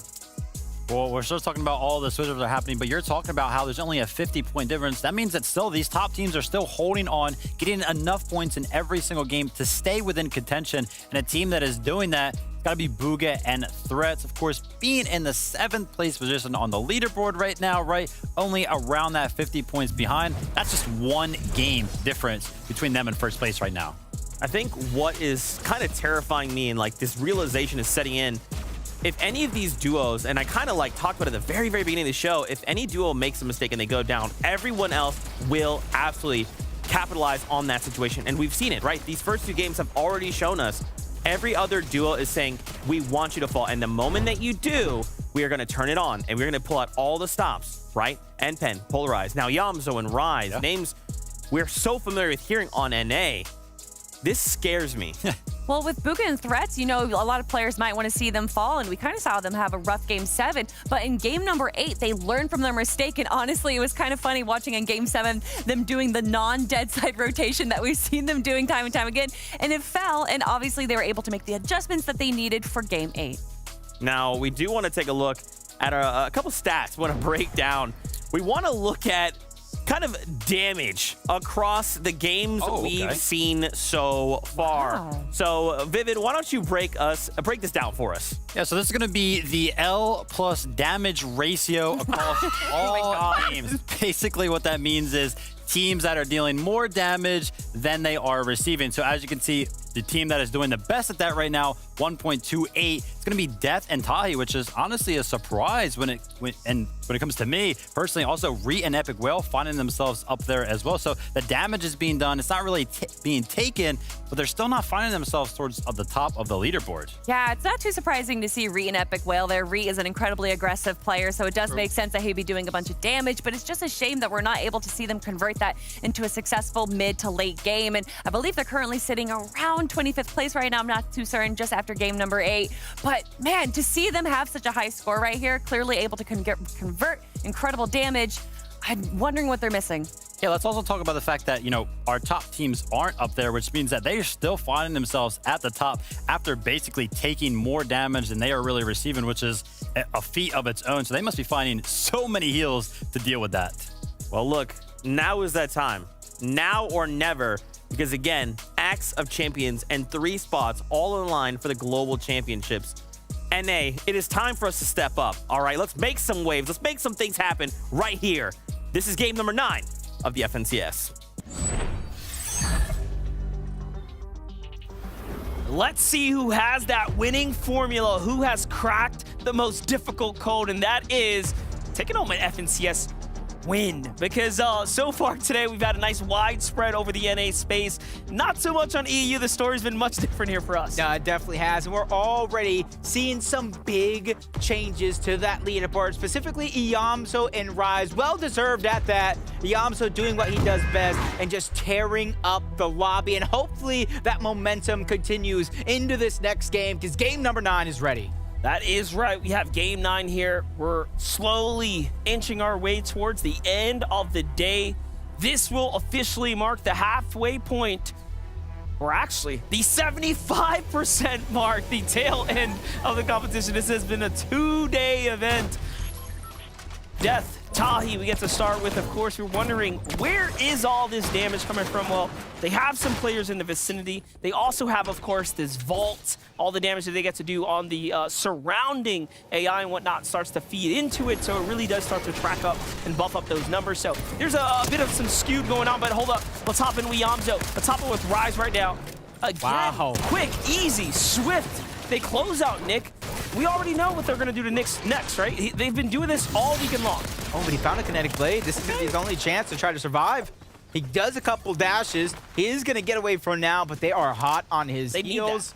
Yeah, they definitely need this elimination. They want to hold their first place intact. They want the Storm Surge as well. They crack the shields, but are they going to go on the Great Chase? Because you got to keep in mind, they still have a loop path. They still have a surge path. They still have the rest of the game that they are going to try to play out, but they're just hoping that he doesn't have a ton of material to continue to try to hide and then catch him on the tail end. That is going to be Rise that takes down Nyx, and it was Rise. Honestly, once you saw Iamso land that first shot, if you notice, he was just putting down suppressive fire to make sure even if he peeked, he would go down regardless, but Iamso finished it off nonetheless. That's right, and they were trying to hold on to that kinetic blade, charge up those shots, and then make a clean escape. That was actually a very greatly executed elim there. They needed to make sure they secured those kinetic blades. Chubbs and Bryce, of course, we get to catch up with all of our best performers so far. We've seen a lot of Chubbs and Bryce. Last game, they fell just short of probably where they wanted to be. Now we see them slipping down. They're currently sitting in 9th place. We have new kings up at the top here. Iamso, Rise, Baka, Pars, Boyo, Sphinx. These are our new top 3s right now inside of the conversation. Dukes and Edgy had a bit of a struggle as well so far. You know, this is the nature of two-day competitions, right? We will see these back and forths, right? These adjustments, these changes happen to overall placements. Yeah, and already you're seeing a change up here as we peek in 2 eliminations onto Duke right out of the gate. So you got to imagine another drop spot switch up has been achieved for some of these teams, but may not have been the best ending for that one, as you see them consolidating all of the heals like we've seen many games before, and you can kind of see already how stacked Mega City is off drop. But since it is so big of a POI, it's easy to try to loot up without really fighting anybody or feeling forced to fight anybody. Well, the thing is, you don't get great loot from these, you know, the material gains is not excellent. Yeah, sure, you'll get you know, an awesome loadout, maybe some big heals. The vault accessibility, of course, is a massive dub, but the actual material gains is poor. You have to slow down. It'll take you a lot of time to go in and max farm, and that's why Boyo and Sphinx actually split up. But let's jump in with Sinetto and DeQuinted here, giving Bolt and Thoric some problems right now off the gate here. They end up securing the isolation here, grab the wall as well. Huge shot onto Bolts there. Both sides already lit. Goes for the window peek. That was very gutsy there. Ends up working out. They get the knock, and now going for the finish here inside of the box. Thoric's facing 2 players on the other side. They're angry. The pickaxe comes out as well. The disrespect. Yeah, the former NA West champions on these contested drops, not necessarily finding their stride here in this FNCS. As Chubbs and Bryce, they found it long ago. They're just trying to hold on to it. Quickly edits in, falls into the box of Aiden, and sends him all the way back to the lobby. And you can see in the feed, Paper already taking down Hound. So that full team and their game number 9 has come to an end. It's very good for Paper and Shadow. We've seen them more often than not on the side that's running, the side that's disengaging. Now we get to see them win.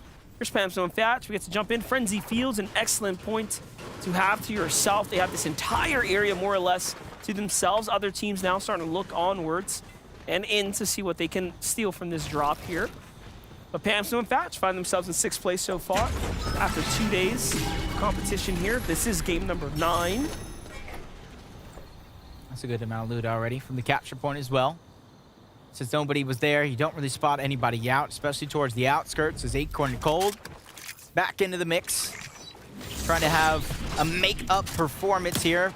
If anybody can do it, it would be Acorn and Cold. To try to close the distance, though, they will need some eliminations. Otherwise, they'll be hoping for a lot of the competitors that are above them to go down early. And they're already spotting down both Bully and Lizux right below. They've separated, though. That's going to be the biggest thing. If Acorn and Cold can notice that, they're going to see it as a green light and go. Yeah, and you can see he's holding that cone there. The wall comes out. That gives him the information he needs. And I think they have recognized we might have an opportunity here. This is a single box. It's not a 2-box wide. We can take advantage, and there it is. He tries to jump in. Lizux, I want to give him some credit, though. Great job recognizing danger. The timing couldn't have been better. The moment Acorn jumps out, he's like, all right, gotta go. Blast is out the side here. Acorn and Cold are taking this very personal, though. They were fully eliminated by this duo last game. Acorn put himself on notice as well. Commented saying, I'm throwing right now. And that's something that is big for a lot of these players, is realizing the mistakes you're making, admitting defeat, and holding yourself accountable. And that's going to be the first step in Acorn and Cold, hopefully making a comeback. Hoyo and Sphinx, I feel like this is where we left them the last couple of games to start off. Mega City, they build themselves a tower in one of the highest locations. And you can see it's usually that bottom left building, which gives them a line of sight of everybody to the southern portion of the map, to the east, west, and the north. That's right. Doesn't get any better than that. Having that consistent game plan, strategy in place. But most importantly, being able to execute. At the end of the day, you can be spoon-fed all the details. Hey, here's what you got to do. Here's the best rotates, etc. But you have to put up the performance when it matters. And that's what we're watching play out. Cooper and Marrow have a chance to also solidify and punch their ticket to the Global Championships in October.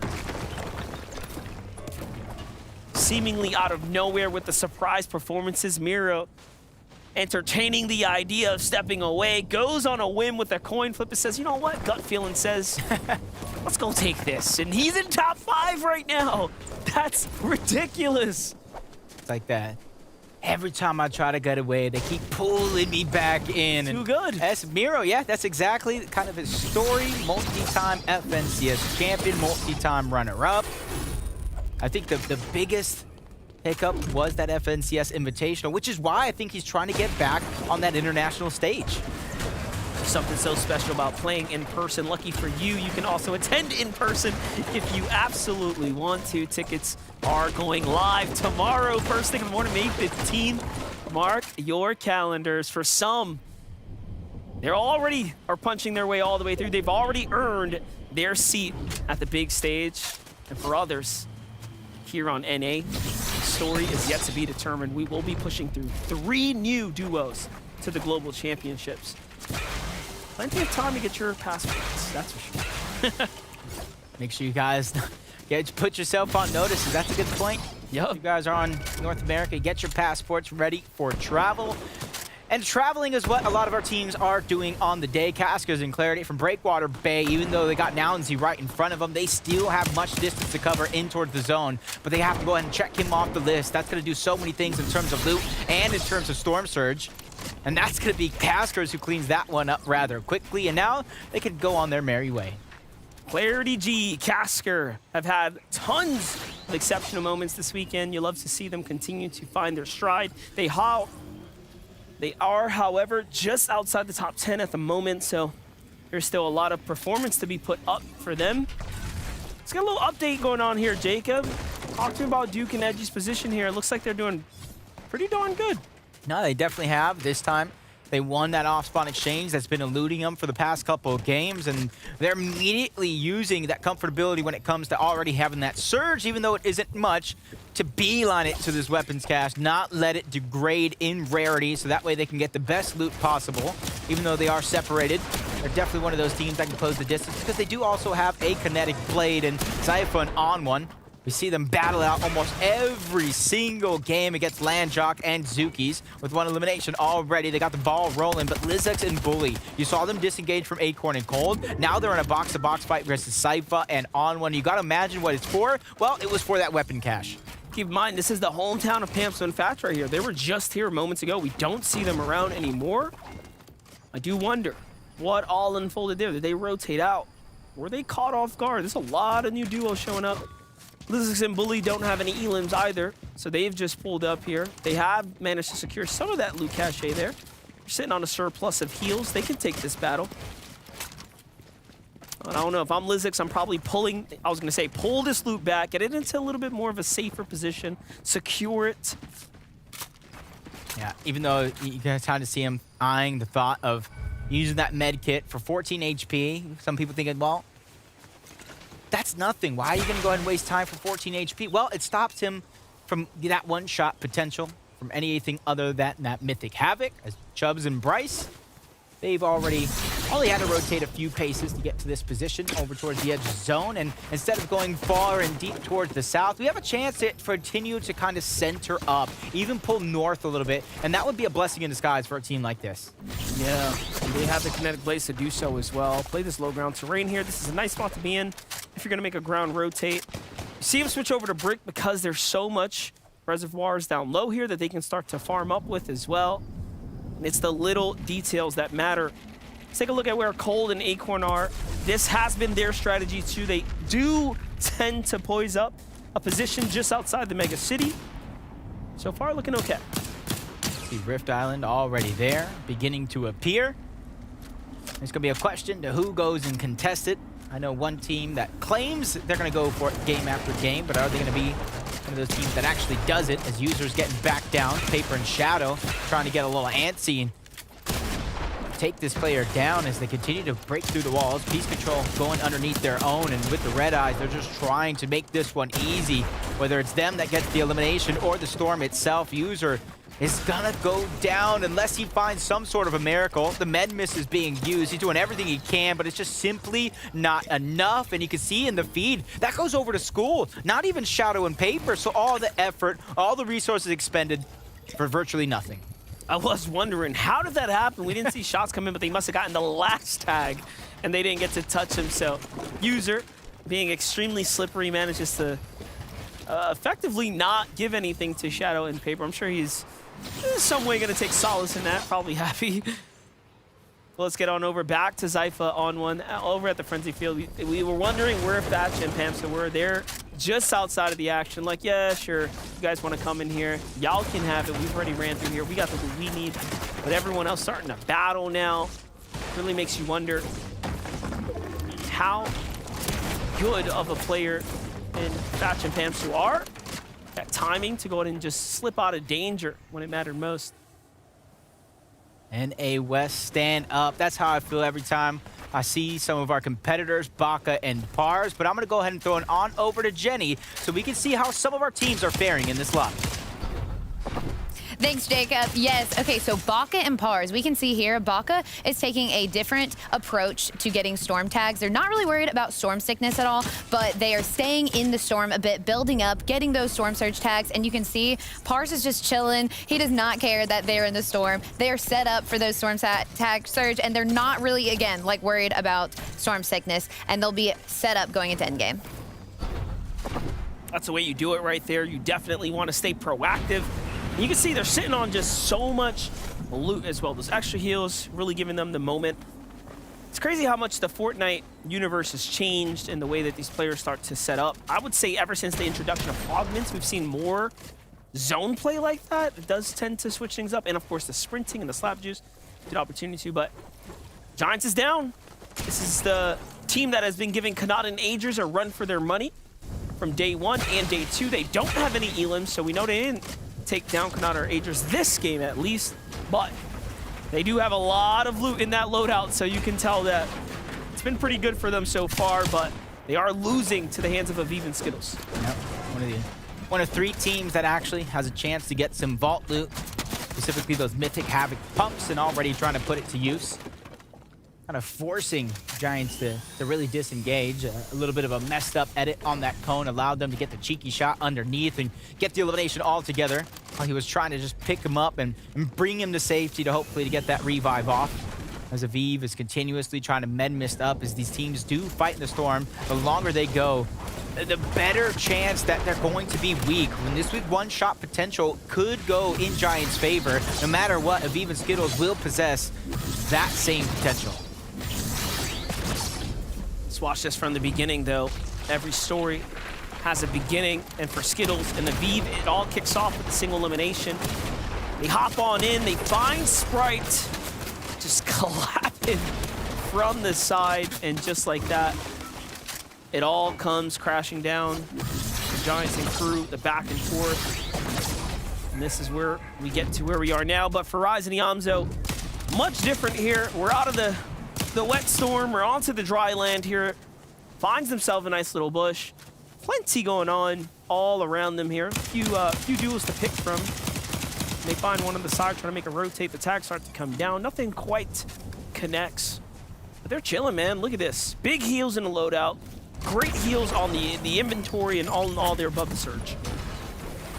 Baka just dropped down to just very, very little. But luckily for him, Pars was able to get at least one of those eliminations.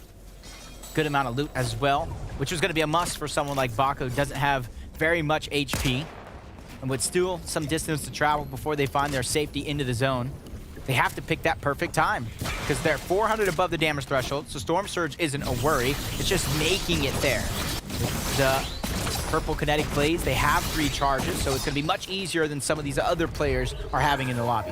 It's looking like it's going to be just fine for them as they now find themselves on the edge, but it's going to start to get super congested. Look at all those players who are now starting to slide their way off of those Rift Islands, and of course the big base is all around. Baka's going to sneak one in there, takes down Dom, whom Hide and Seek and Lawrence were trying to get the Elim on in the last minute or so. So that's a quick steal for him. Cole, Acorn looking pretty solid here. They're going to start rotating a little early right now. Yeah, timing is going to be the name of the game. For a lot of these teams, honestly, especially with the zone converging, pulling north a good portion of the game, centering up, and then it gets a drastic turn towards the southeast. Most of that being over water, and that's why Cold and Acorn, they know it. Acorn sensed it. They're trying to beat everybody to the punch, and they get the last little bit of this pier to try to claim as their own. They don't want to go ahead and go into the open waters. They're waiting to see where this next pool is before they make a drastic rotation.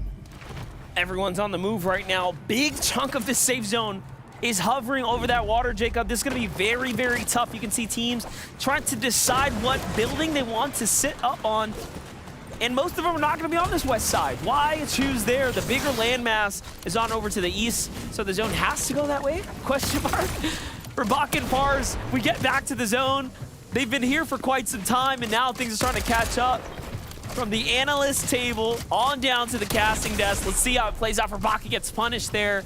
Just a few heals here to maintain. Lawrence has arguably something even better.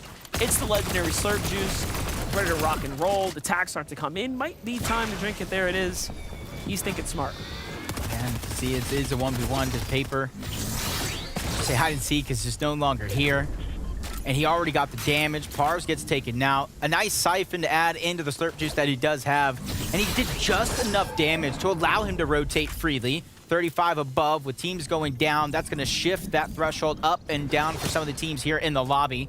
But for him, being above, even if it's just a little bit, is more than enough for him to focus on his rotation. How do Booger and Threats do it every single time? We already had a full video breaking down how their rotates have just been immaculate, right? The pinnacle of player in Booga. Ooh, that's Empan and Polarize again. These two teams, since they both land on the southern portion of the map, more times than not, they will end up taking some tags at each other. They will end up in a possible exchange, but Booga doesn't like it as the zone opens up.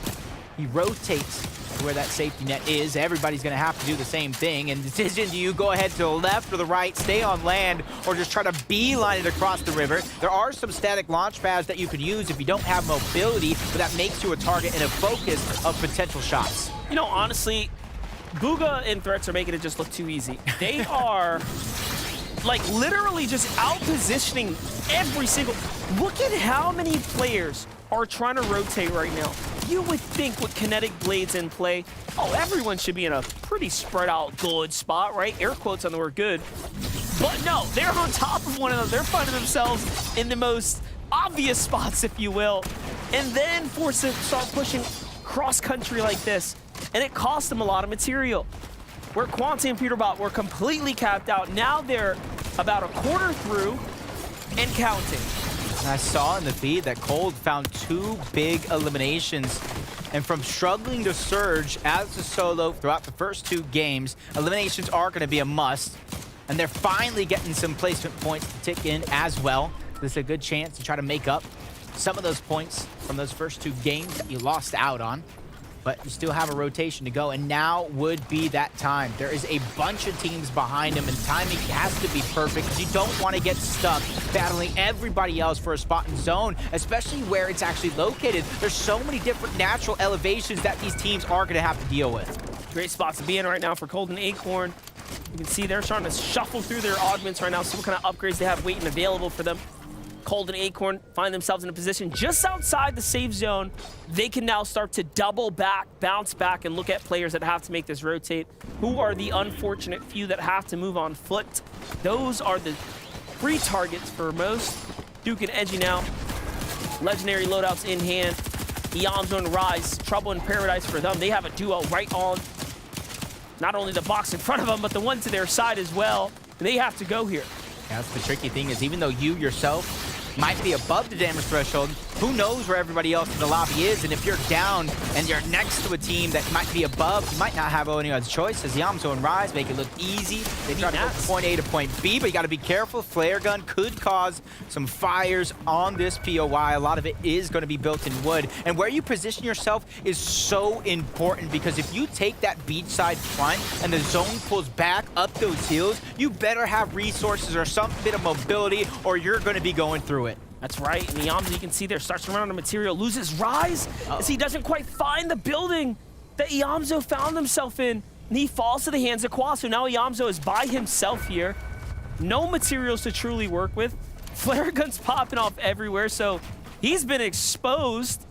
We get to run that back one more quick time before we jump into the rest of the action. Take a look. Kwa tries to get to Rise. He doesn't quite have enough there. Or sorry, Rise was the one cut out. And he just chases him down. Easily done for Qua now. N-Pen and Polarize here. Oh, wow. The punishment here. He got kinetic bladed out of the sky, bumped, which causes some separation between him and Polarize. Have to be careful where you make your next move, just like Miro with no builds. Blessing is going to be that kinetic blade, but as soon as he flies through the sky, if he takes some damage, he will not be able to shield himself. Miro spots a Beeve in the sky and begins to put down some tags. He needs Storm Surge, that way he can focus on his rotation with a couple of tags. He does sign some comfortability there, and he finds some important loot. Talk about no builds. Now he picked up 300 wood. Now he's cooking. This is a nice spot to be in here. Definitely bouncing right back. He absolutely needed it. And now he's out just enough comfortability to buy him some room, open up some real estate there. Big teams I'm seeing in the run right now. Acorn and Cold still up. Threats and Booga there as well. Quanti, you can see on that second height. There's a few disruptors here. They can all be playing for the position to take the dub.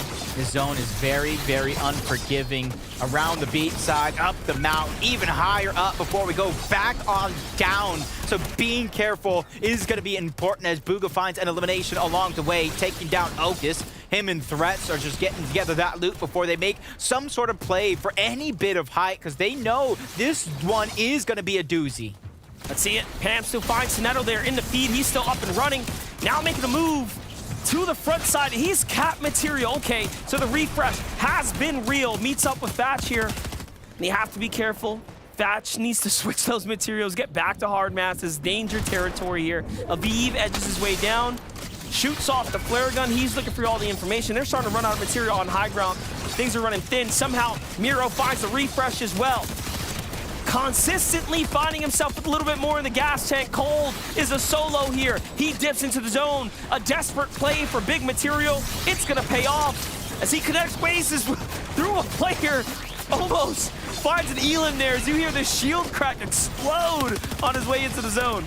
Loot he just found, though, so impactful. Same can be said for Miro. Havoc pump, mythic variation, so the one-pop potential is going to be there. You know, somebody's on the other side, possibly below and above as Kasajan's out. He has the med miss, so he can play in the zone just a little bit. Hearing TK on the other side. Aviv and Skittles trying to go ahead and cement their position on towards the high ground as Duke tries to go for a play. Pamso as well. Both of them just trying to stay away from that ultimate low ground as Cold once again finds elimination, taking out Scare Bear. And Miro steams right through TK, and now, again, another refresher for him to buy himself some time on the mid-ground. Second height, Panstil, Thatch, eyeing up the opportunity here to continue to earn themselves some placements, but we have two big solos inside here. You have Miro on that second camera, Cold on the bottom, still cooking up here. He finds Larson, and he's not stopping. Ultimate low for Cold, there's not a player in sight. He's gonna inch his way around. He says, no, I need to get up to a safer spot. He can actually block players out here and fight his way up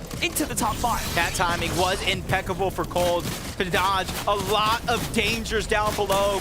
Mero just trying to do what he can, but he gets taken down by threats. And Vuga, one of the only last duos, but I might have cursed them. They get taken down by Cold, who has 7 eliminations as a solo player, finding so many impactful refreshes. Can he do it again as Aviv and Skittles have been skating by in the high ground, and they fly by taking out Duke. Cold trying to fight back, but it's not enough to outmatch Skittles as they take him down and take the game. What a game that was. Cold is absolutely incredible. Booga takes down Miro, and then out of nowhere, like a sideline flashbang, you just see Cold coming on through, cleaning up house, and nearly walking away with a dub there, but in the end, it is going to be Skittles and Aviv who secured a dub. Let's run it back. Let's rewind here. Aviv, Skittles, 6 eliminations, high ground. Look at this shot. Bang! It's over. Shuts things down. And it wasn't just Aviv who finds one. Skittles hit a monster shot right before that as well. What a way to end that game, though. Just so much action, so much chaos, and then he ends it with a perfect dunk to take the VR. And with a lot of our contenders actually staying in this game this time around, I can only imagine what that has done to the leaderboards. I think North America might have taken Brace for Chaos a little too literally. They're like, Chaos is in there, let's just do that. My gosh, Cold just put on the performance of a lifetime right here. And this is why we can't count out our reigning champions coming in. You know, there's just no words, really. I mean, that's all I really got. I mean, Cold is just so good. I saw Acorn and Cold both get a refresh during the 7th zone. They were both max mats, and I was like, oh, this is the game that they're going to win. And then Acorn goes down, and I'm like, how do they go down? How is this not the game? And then Cold's like, hold up, let me cook. I mean, we obviously have to talk about the winning team, though, of even Skittles. They've been doing a good job staying kind of in the head of the pack, but we haven't really been seeing them in that 1st, 2nd, or 3rd place spot. Well, that has changed, of course. High ground definitely seems to be coming back into fruition. I feel like at the start of the season, a lot of it was focusing on heal-off, so the high ground team typically wasn't seeing as much success, but that has obviously changed. And what an incredible way to show off with the final elimination there. Congratulations to Aviv and Skittles. And I love, too, them being on high ground for so long. A lot of times you're kind of planning for everything, like where do we go? But they kind of built in that perfect spot where wherever the zone was going to go, they were ready to execute. They're like, hey, everyone else is down there living it up, ready for bracing for all the chaos. We're fine. Let's just bring this home. Yeah, it's not easy to play those high ground sometimes. We did tune in with them at one point, and they were very, very low on materials. Found that refresh. We're able to just keep building throughout the rest of the game. Finish it out clean. Hats off. Aviv and Skittles making some plays. Let's take a look at our standings, though. We are now halfway through the day, and I'm already starting to go mad stressful. So with a single game, and again, this is why I say you cannot count out Acorn and Cold. They have just jumped up 6 placements with that performance. And take a look all the way down in that 10th place, Aviv and Skittles. The Victory Royale paired up with those eliminations. Now they're knocking on that top 10, Vivid. So now between 1st and 7th, 43 points. Did I miss something in that game? Right? I was watching all these POVs, and I didn't even see Duke and Edgy alive. Yeah, and they're up in 1st place again. I'm absolutely blown away, and honestly, Duke and Edgy, I can't wait to see these highlights because just like you said, I mean, we were watching Miro and Acorn or Cold for so long in their solo clutches, but I mean, look at the loadout that they have already. All going into Zone 9, they're sticking to the mid ground, so they're able to watch the teams that are above them and below them. They have the opportunities for heals, and then of course it's Duke. You know that he's going to be knocking down some top players like we're seeing right now. And if anything, we're telling them this. Look at this. Edgy's actually down going into this late game, so there was another solo clutch going on while Cold was putting on his, Miro was putting on his, Duke was putting on one of his own. This game was just all about solo clutches. Remember, this is the duo that came in the #1 spot, right? Exactly. They're saying we don't want to give that up. Oh my gosh. We have come so close so many times to finally claiming our Axe of Champions, and we will not let this slide. And now they're back in the driver's seat. I am just blown away. NA has really stepped up, but there's more duos to talk about. Acorn and Cold, as we kind of touched on. These are your reigning champions from last season, and now they're saying, look, Duke, Edgy, we get it, we respect it, but we're going to make you work for it. The story coming into today was that day #1 was all about the race. Acorn and Cold wanted to catch Duke and Edgy, and then we saw a bunch of switch-ups, but now the race is back on. And this performance is just so incredible for me because Acorn actually had the most solo impact points throughout the weekly finals of any player. But now that torch was kind of handed over to Cold during this game, and he took that torch and he ran with it. Once again, that mid ground is such a huge part for all of these solo players. And I swear, Cold just knows where every single player in the lobby is right now. Look at that. He edits it, gets a perfect shot right there, and knows where they're going to be rotating and gets that shot. Absolutely incredible. And he's also able to grab much needed weapons. We saw his loadout a little bit rough at the start, but ending off with the Mythic Munition and then the Havoc shotgun there. Good job. Just insane. NA. I love it. Let's keep ramping this up. Now, we are going to take a little bit of a step back. We're going to slow things down because we have to interview another shining member of our community. It is none other than Somerset. What's going on? I'm good. How are you? Oh my gosh, we're doing so fantastic. I'm trying to contain my excitement because these games are wild. How are you enjoying all the action in NA?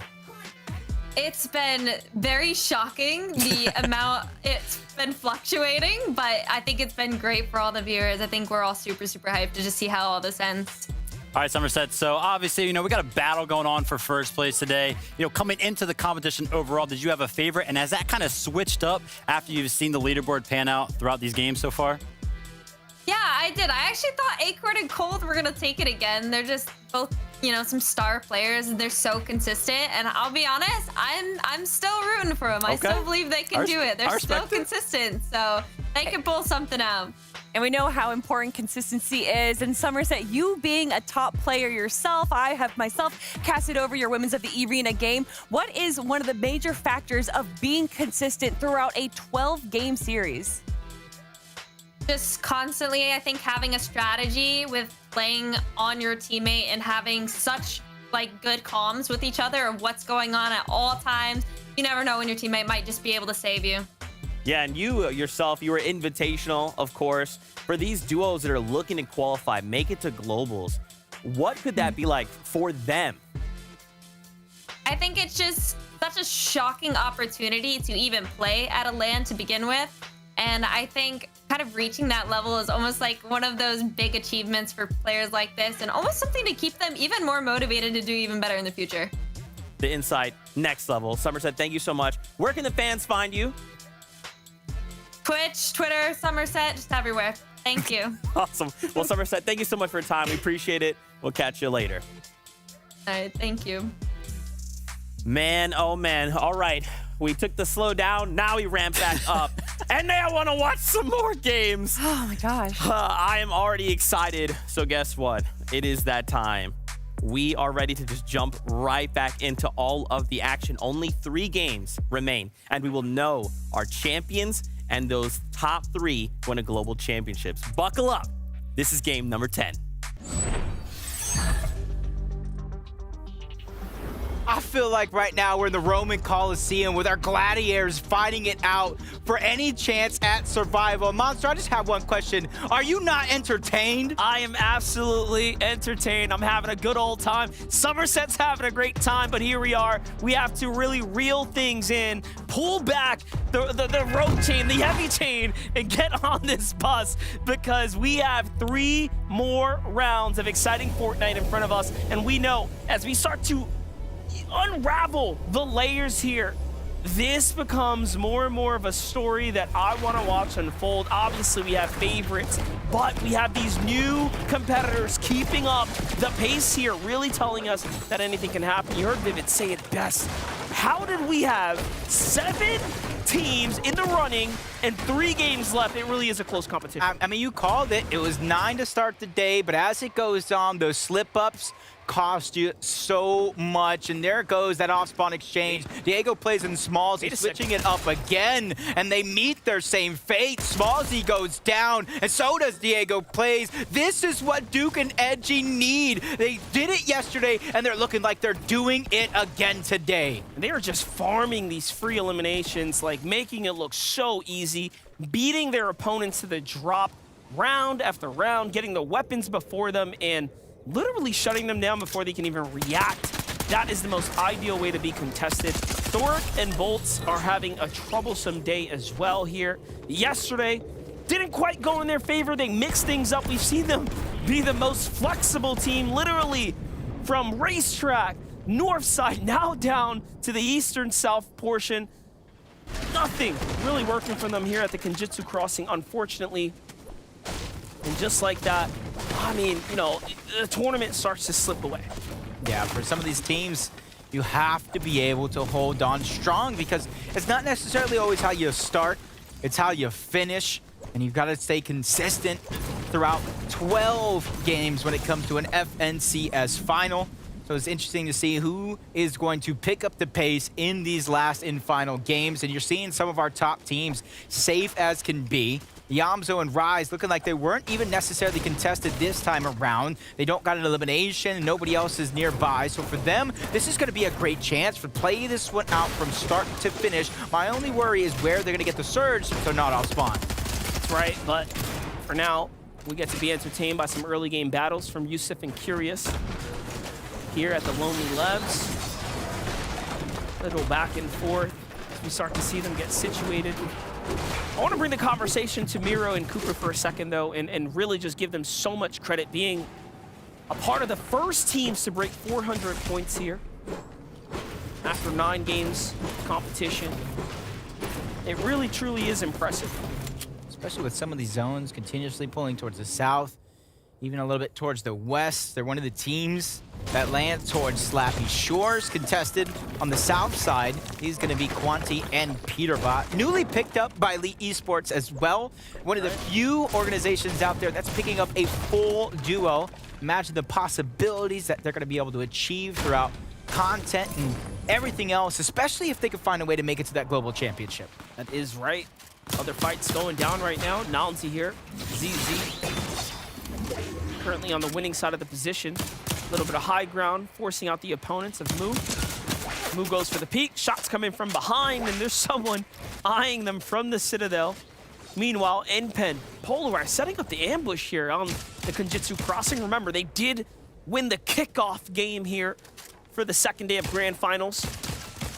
Looks like they have possibly Larson and User in sight.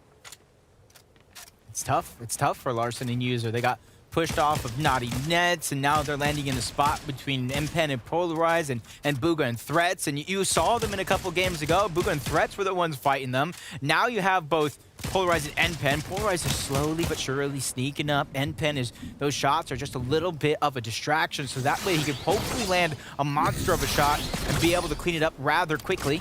To jump on board both Acorn and Cold to start the day off. Acorn did go down early on in games number 7 and 8 to start the day, but since then, this team has caught fire and caught fire at the perfect moment. Cold and Acorn here to put out those fires, though. They're not playing around. They slipped up a few times, big games, and we're talking huge games. Put them right back into the conversation like they never left off. Ooh. Surprisingly, though, of course, is the performances from Dukes and Edgy, who have maintained the same consistency in picking up that track. No one's played perfect. We have not seen anyone play perfect. Everyone having their own moments of greatness and failures, but for Pamstone and Thatch, this might be a big ambush they're setting up here. I'm not sure if they know there's a team there. Oh yeah, they got full eyes on Yuz and Crisp. Okay, they know for a fact that's gonna be the team they need the tags from. Yeah, and they know that they have to more than likely rotate in their direction. Doesn't have to beeline it by any means, but they know it's gonna be inevitable. They're quickly trying to sneak on. Now Chris spots him out at the tail end. That was a blessing for Chris to be able to spot that one out. Now they have a fighting chance against Pamsto and Thatch, but the decision is still theirs for Pamsto since their back is towards that center of the zone. They can disengage at any moment, and that's why Pamsto is just jumping up and down, eyeing for any bit of information to figure out where can I rotate, where can I reposition, is anything better than where I'm at now? We call that being timed. Literally, they would have had the opening shots there, but they moved a little too soon. Meanwhile, NPen and Polarized have now closed the gap officially onto Larson and User. This fight has gone from the north side of Kenjutsu down to the south, so seems like Larson and Crew have actually pushed NPen and Polarized, forcing them to be on their heels. And now all of a sudden we found ourselves swinging all the way around the outskirts. Could that be Booga and company on the other side of the water? They do like to look in.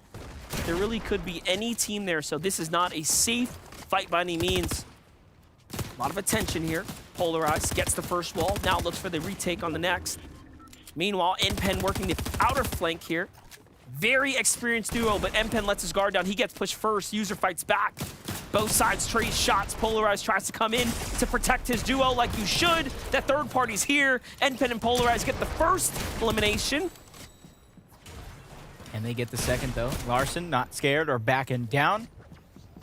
Even going in, trying to get that piece underneath their control. They were forced to expend a lot of resources very, very early on as Polaroids was using that twig mag to just bleed through the builds as Larson does look like he might try to disengage, but it's Booga and Threats, I believe, yet again on the other side. But it's actually a Bully. Bully and Lizux over towards that bridge where Booga and Threats usually hold their ground. So that's gonna be big. Big shots happening everywhere. Stories continue to develop. Here's Bacon and Batman Booga. Oh no. Little split in the bush. Double shot. Big double shot come out. Surprise, surprise. And death is met with the lobby. Oh, that's right. I looked at the loot that got dropped down. It was just a rare Havoc, which means the vault loot hasn't been captured yet by neither Death nor Tahi, which is why you see so many teams trying to fight for it now, and that's Dragon and Elige, where they're usually down on Surge, and how they find it typically is in fights just like this. Maybe not be the best record overall, but they're definitely not scared to back down. They already have 2 eliminations in this game. With the disengage finally coming through because they know that zone this time around is not in their favor. Yep, time to use these rails, find a better angle, connect blade their way on out, and get to the new zone.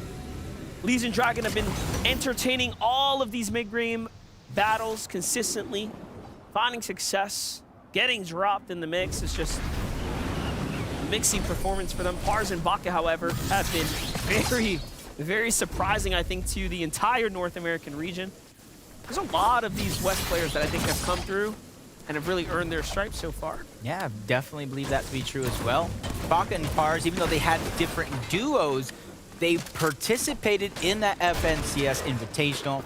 Baka, I think, was one of the highest placing West teams at that time. Yep. And he's looking to go back and seek revenge on that international stage, but he has to make it into the top 3 here today. And if you notice, Acorn and Cold have moved up into 2nd place. That means that slot that they would in theory achieve, since they already got it in Major 1, is just gonna roll down to that 4th place spot. Take a look at the standings there on the side to give you that live update right now. Duke and Edgy leading 431 points, or 34 points there. Acorn and Cold in 2nd, Cooper and Marrow 401. Pollo Sphinx up in 4th. Yamzo and Rise holding down 5th. Notice the spread. Not even 40 points separate them. Really showing us that it is an extremely close competition. That's half a game's worth of placements right there. Truly, any big pop-off game, one drop, and all of a sudden you are neck and neck with your competitors, or flat out giving away your spot to another team. With only 3 games of Fortnite left here, Jacob, I mean, it is getting extremely intense.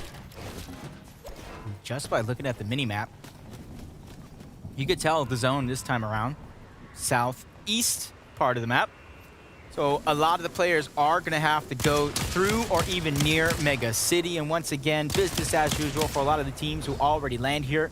Pollo, the blueprint has been laid out game after game. And on the other side, the players that they're targeting, in theory, would be Epic Whale and Reet. That's something that they do game after game. And then Jeff and Rapid over on the other side. And now you see that big picture of the zone.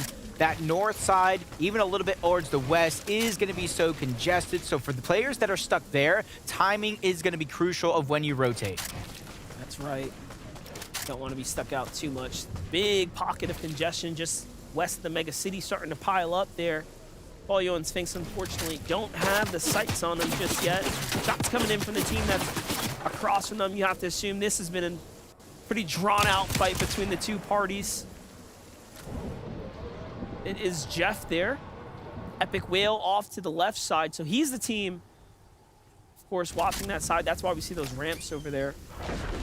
Bryce and Chubbs, they're coming in from the north side of Slappy. This is Miro and Cooper's home. Are they still here? Doesn't seem like it. Bach and Parse. Everybody just trying to rotate from the north side. Even scrounge together any loot. Sometimes there's a lack of bricks. Sometimes there's a lack of metal. This is a good spot to get both of those materials as Baka and Pars reuniting. Yet again, they do have that flopper there to try to regenerate some of the health. The med vending machine as well to try to top themselves off as the gas station is getting destroyed, causing some explosive nature over on the other side, but it's not going to really phase neither Baka nor Pars. Everybody that's getting stuck right now here towards Slappy Shores, you saw the zone and what's happening over on that other side. So the longer they stay here, the harder it's going to be to find some comfortability. And this, they do have the dumpsters as well to yield out some extra loot. Now we jump over to what looks to be a Rift Island, popping up right above Sprite and Giants, who's been struggling here so far, but much appreciative of the extra heals and loot that they get to pick up from here. This is right outside the new zone reveal as well. The zone's starting to pull more and more south. Duke rotating ahead of the game. This is very, very important loot for them. Having a Maven is not the best for fighting in a lot of these scenarios, especially when it comes towards the end game. You have to be able to hit that monster shot with the Havoc to keep things rolling. We saw Cole do it in that last game. So even though this is only going to be a rare weapons cast, it's still infinitely better than what they have in their loadout currently. So it's definitely worth staying on this side of the map, especially with the zone pulling towards the south. This actually might be a blessing in disguise. The only thing they might have to worry about is Storm Surge itself. That's right, and look at that. They find metal, they got the brick that they need. They'll be able to build a pretty healthy base there too. This is excellent positioning for them. Duke and Edgy just putting on great games after great games. And these are the little steps that it takes to set yourself up to stay as consistent as they have been able to be. Aviv in the meanwhile finds a few tags, now opens with the kinetic blade to get to that new storm, and that's what you have to do sometimes. Put down the big shots, earn the respect of the opponents, and make sure they close up those boxes so that you can kinetic blade your way on in. And now that team's left thinking twice about peeking. It is going to be Macwood and Commandment who have been having a pretty difficult day contested as well. Hamstone and Thatch find themselves a little fight here. Legion Dragon going down. That's Tahi and Death. They get that one. Hamstone and Thatch trying to take advantage of some distracted players, trying to re-heal in this scenario. And instead of just trying to bulldoze their way in, they're just stealing away all of that precious loot, trying to use it for themselves as Pars and Baka still stuck deep into the zone. We saw them at least a second time pledge Slappy Shores. But this is a massive fight. That was against Chubbs and Bryce there. A team inside that top 10. Very, very big fight right there. No conclusion between the two. Both sides are going to go ahead and figure that it's time to get on out. But Landjock is here, healthy as ever. Bright as day. What is going on? Baka catches him with a cone. And he's fighting back. It's huge, even using the rails to try to break through the builds. Fortunately enough, it's just a little bit too high to cause any bit of destruction. as he's using the med mist. This is exactly what you want to do before like you end that. up in an exchange, and even throwing the med kit so that he can use it later on in the game because the med mist is running a little thin. That's right. He threw it to his teammate. Pars picks it up. Now they have the whites that they need to go ahead and get on out of here. Pars also drops him a mini. That little bit of team play, the micro details, securing the loot, getting on out. They'll be safe and sound as their tournament run will be able to continue just off of that. Yep, Duke and Edgy, our first place team. Contested or not, they're playing so well. So I welcome Kelly to the mid game to give us a blueprint of how they're playing. Well, Dukes and Edgy saw just how close that lead can be closed in the matter of games, so they're doing whatever they can to solidify their spot in first place. And doing that, they're taking a page out of Bugha and Threat's book, and that's a dead side rotation. Also, with the early eliminations, not having to worry about storm surge tags, as well as the weapons cache, they're going to have a great spot going into the end game. Great spot indeed, especially with how close the leaderboard is. An end game, and a great one at that, is going to be a must because with 4 points per elimination, plus all of those placement points, we've seen some teams already get 100-point games on the days. So interesting to see how it fares out as Baka actually goes down altogether. You got to imagine, since he didn't get knocked, that Pars probably followed. That's right. That's team crossed out. Yamza and Rise are going to be the one that reap the benefits of that. And that is going to be a huge leaderboard implication as we have teams that matter falling. Baka and Pars were inside the top 8 coming into this game there. They had a couple elims. They were working their way on up, and now momentum has shut down for Cold and Acorn, though things are still cooking here. The surge has revealed itself, and they are doing just fine. They have seemingly fixed all the issues we've seen out of those early game performances. I can't believe they had such a, honestly, a bad game 1 and 2, and then still pushed their way up in just a single game's performance to put themselves on where they are right now. Let's take a look at Miro and Cooper. Big games here for Miro and Cooper. Almost seemingly never having to worry about Surge, but that's because they're off spawn. There's so many heals where they actually land. They can go ahead and consolidate a lot of those heals, build that tower in the sky, and just try to trade Surge all around the map against other teams because they can regenerate it and still have heals left to rotate away from their POI, which is why they're looking so healthy at this stage in the game. Rise and Yamzo disengaged. The zone is opening up. So all these teams want to get that height point on the map. It's not only on the top of the hill, but it's built a few layers higher than that. Rice and Chubbs are having a really tough time right now. They have now faced off against 3 different top 10 teams in the same game. Every single duo they've managed to come across because of this dead side rotate has been a duo that has been putting up the numbers here for day 2. On1 takes down Pamstu in a crazy exchange. And already we're seeing, again, teams that matter fight against one another, exchanging blows everywhere. You gotta be careful here, because even though, in theory, where they're at is the slower side of the zone, because of the natural elevations, if you go too far down, it might be tough to get back on up, as the zone continues to pull down. There's the water, there's the islands over on the other side. So it's going to be interesting to see where this zone ends up, and planning ahead is going to be important for some of these teams, as Bryce can't even do just that because he's here in the now fighting for Storm Surge. One of the issues with moving on feet, you're watching it right here. They find themselves, yes, on the dead side, but they know they are very well below the surge. Luckily, it is going to ease off and stop for now, but they know for a fact right now they will have to fight come the next zone. They will likely be putting themselves in a position to take a battle. As we jump in with Fat, who's lost Pamsu. Still fighting back, though. Catches Rapid with a quick shot showing him just who's faster here. So he now secures all the loot. This is going to be excellent for him to try to play this one out as a solo. He does have a kinetic blade as well, so absolutely perfect. And Jeff goes down shortly after to Knifer, so the whole roster of Rapid and Jeff go down before placement points begin to set in. And it's going to be at the top 25, where at least you get something for your efforts if you weren't able to pick up elimination at this stage in the game. And the feed shows it, Batman, Bugha, and Bacon Their run in Game 10 has come to an end as well. And I like this rotation coming out from Fatch. Even though he is a solo, he's not going down the mountain just yet. He knows there's so many teams that are going to try to beat him to the punch, and that's why this timing here is absolutely perfect. He beats a few teams there, and he uses the teams that are already there as a distraction. Also connects himself to the base down low as well, so Fatch is in a great spot right now. Here on the edge of the zone, though, Rise and the Omso keeping a low profile. They don't need to fight anyone. There's nothing for them to worry about right now. I don't know where Trashy and Pump found that gas can, but a little bit of a cheeky move trying to destroy the builds. And you can see the ramps going out on the other side of their covers. Just trying to build another layer of protection. That way, if they become a target of that team, they're at least going to get some sort of audio cues of them trying to break the builds. That's the Omzo and Rise on the other side. Flare Gun is out. Cold is weak. Acorn nowhere in sight.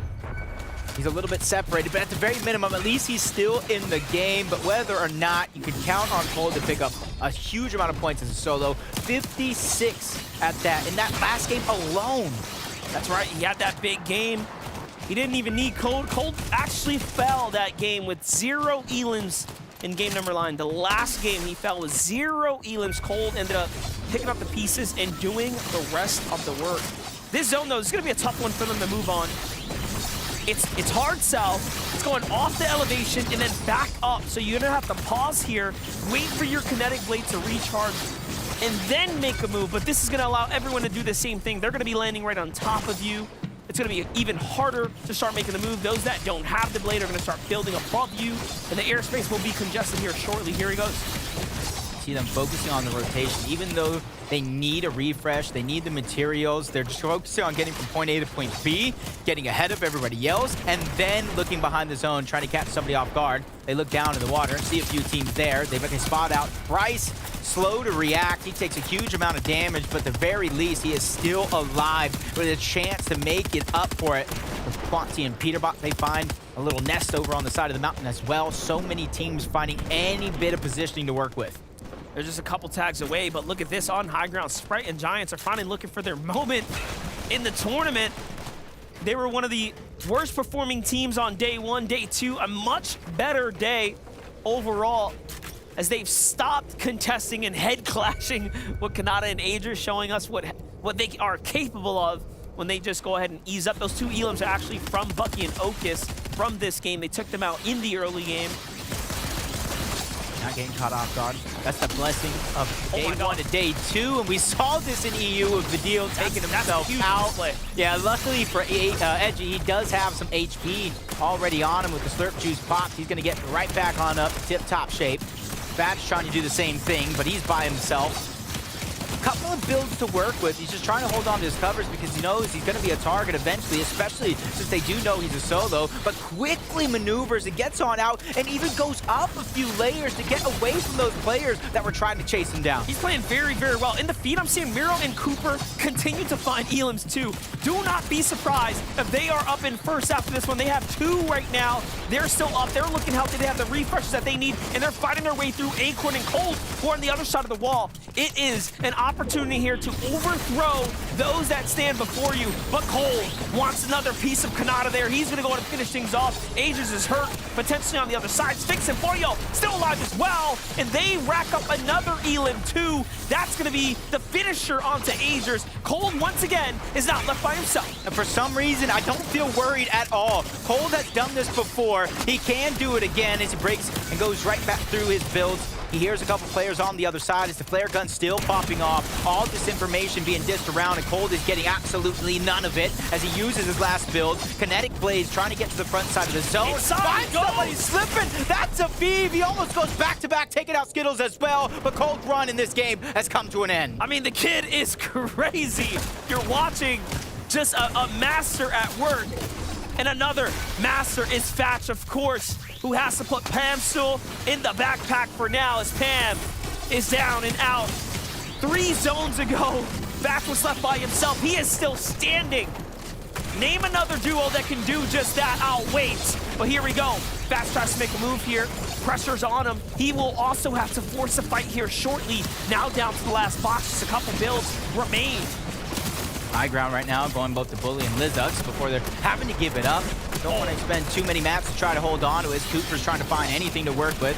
Fats that you're talking about got gifted a little bit of loot. Anything is better than nothing, but he got 4 more builds. All of them are metal, so it's definitely enough to shield as he takes a big tag, trying to get down below. He has a med miss, he has some minis, anything to get himself some HP and shield to work with, but on the other side, that's Nyx. That's a threat to his game, and he needs to be careful. Wow. But as he does that, he takes down Nyx altogether. What a shot right there, and still there's no time to wait. He wants to pause, he wants to heal, but he just can't. The pressure continues. The refresh, though, was enough, and finally now, although he is looted and booted, he has to go ahead and go for it, but no, he gets finished off there. It's now up to Cooper, who's another solo as well. He's had a story in himself as well. He drops Rise, and Iamzo is now a solo in this game here too.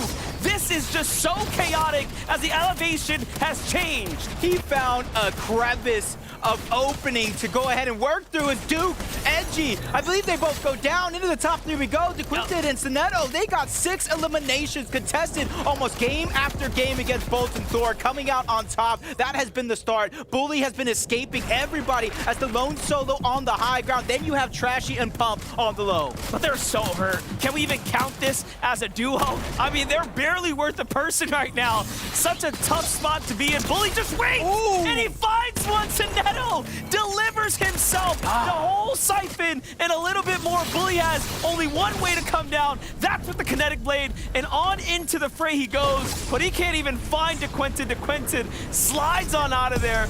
The information given from Sinetto was enough for DeQuinted to escape, and what a game that was. Yeah, what a game indeed. Congratulations one more time. A huge victory royale to kind of end the halftime and start the new on the day.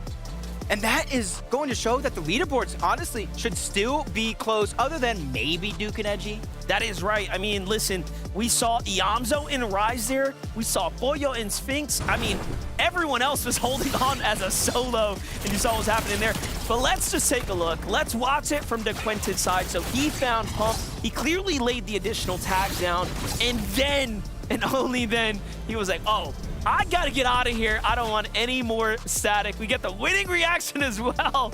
He's feeling good. What a highlight for Sinetto. Yeah, and for them, you saw that last moment as soon as they got the elimination, as soon as he realized the splashes in the scenario that you're in, he just immediately got out of there with the kinetic blade. It wasn't the long heal off that we had to start the season, but he knew he had that one in the bag. Well, we are officially past the halfway mark. Game 10 is wraps. We gotta start gearing up for games 11 and 12.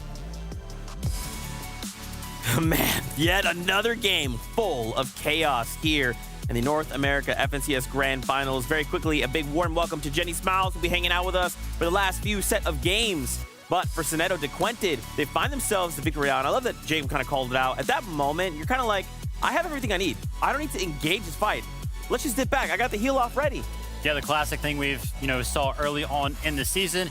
If you have those heals, you just kinetic blade off in the zone. Make sure that whoever is left alive can't really aggress you in any way, shape, or form. Make sure he stays alive. Make sure he uses the heals. Very well played. You know, in these situations, you can't always know for sure and for certain what another player has, and so you just have to take care of yourself. Getting out of there and finding the resources that you need to stay alive, put them in a position for a victory, so they did great. Yeah, exactly. Just separate yourself. Maybe they have the heals, maybe not. They're scrambling, right? Exactly. But as long as you take care of yourself, you'll come out on top, just like these guys right here. Now, there was much that unfolded in this last game. So obviously, we have to kind of take it to the standings. Oh my gosh. I think my favorite moment of that game was the Iamzo and Rise. They went into that game in that 5th place spot, and they said, Edgy, we're done. We're going to take the fight, dude. We're going to eliminate you. No more points. Yeah, but as we go ahead and check it out, I'm pretty sure Duke and Edgy will still be in that top spot. And yes, they are 490 points, but still, the chase is on for sure. Not a lot of breathing room at all. But look at this. I mean, 40 eliminations, the second most that I see up there. Second to only Iamzo and Rise. They've been playing so well, though. Duke and Edgy, so consistent. 330 placement points. It's just a testament to how many of these end games they actually have been making it to. I love that you pointed out the consistency, because that is so important with this duo, because also going into these situations, you have to be so overly prepared for anything that happens. It could be accidentally taking unfortunate damage, but you know what? They made it back on top, and still we're just so overly aware of everybody around them. I loved the way they played these out, Vivid. That Duke right there, that double elimination that he got off of that side jump, that is not an easy shot to get. And then followed up by hitting the mantle. So aware of all the mechanics that are in the game. That's why they're in first place. And I feel like this very well could be the winning run. They just need to hold on, right? They just need, I mean, there's only 2 games left. They just have to do what they've been doing. I know, no caster curse. Let's hope not. They've shown it. They can do it so far from these games. I really believe that they can make it happen. There's like a couple more games left. Yeah, there's only 2. But let's talk about Cooper and Miro. We see them jump up, and now they are looking to even try and contest them. They're not that far behind Edgy and Duke in first place, but they are looking to really step things up in the last 2 games. Before these last 2 games, I was actually looking at this duo and I was like, you know what? I like the way that they are playing the most, but after these last couple games from Duke and Edgy with those pop-off performances, now I like the way that Duke and Edgy are performing. But at the end of the day, I mean, a 17-point difference between Cooper and Miro and Duke and Edgy going into the last 2 games. We're on for a race. And shout out to Cooper for kind of keeping them in that race, because this was a solo clutch. We saw last game, Miro was the one putting up the solo impact points, showing off right here, though, that they can both put up those types of performances. Yeah, and honestly, as a solo, it is so difficult, but we've seen them overcoming these challenges. And also, he was kind of playing those mid layers, which is a very difficult and challenging place to be. You have your height, you have low ground, and they played it out perfectly. Yeah, and Acorn and Cold, we finally see them coming back online, especially after the last few games. They're quickly ramping up, but now I have to ask the question, can they make it? They got 433 points. First place has 490, so a bit of a way to go. They're going to have to pop off in the last 2 games. They did pretty okay this game, again, keeping themselves in contention. But still, I mean, yeah, we haven't really seen the thing that we are used to seeing from this duo at all today. I feel like, you know, usually they love to claim the front side, the low ground of these moving zones, and I really feel like we just haven't seen them there at all because they're struggling to actually get through some of these moving zones as a duo, relying completely last game on Cold's clutch as well, solo clutch that is as well. Yeah, but one thing I do want to point out is they're taking care of Storm Surge. It's not a worry for them, which is so impactful. So really, they just have that taken care of. They have to just focus on how they can get to the front side of zones. And honestly, they kind of need to pick. Do you want to do low ground? Do we want to take height? Because in some of the previous games, they took height and they did perform really well. So maybe we'll see them try to do that in these next games. I do like that we kind of talk about that, right? Because we're kind of questioning what's going on in the end game. But to your point, their Storm Surge is on lock. So we have to take a kind of a little peek here and break down what they are doing well and successfully, especially when it's happening in Mega City of all places. Talk me through it. Yeah, I mean, Mega City is actually a hotspot on the map that we see a lot of teams like to base up around. And it's because it's like the center of the map where a lot of teams like to base themselves around. And I mean, as you can see here, Cold is phenomenal when it comes to the aim. That red eye is so lethal in his hands. But these types of tags, these types of positions on the map are why they are so good, have been so consistent throughout the season. And we usually see them in the end game because of stuff like that. Yeah, and getting the extra loot there. The way that he was using that red eye, but you pointed it out, he was like almost, it looked like he was seeing through trees. I was like, how are you getting these angles? Like so good. Now, of course, guys, we only have 2 games left to go, and I look at the top 3. Eams on Rise currently holding down that spot, but we still have 2 games left to go. If Eams on Rise keep up what they're doing, they could be a lock in for one of those top 3 spots and ultimately Global's spots as well. How do they hang on? Yamzo his socials. He's worried about some of the contention going on around his drop. Have to see if they can hold on to their loot. Yeah, they do have a lot. They're very capable. They have a lot of power and they have a lot of energy going into this. I think that they can make it happen. All right, well, let's see. It is that time once again with 2 games left. How will this conclude? Let's find out together. This is Game 11.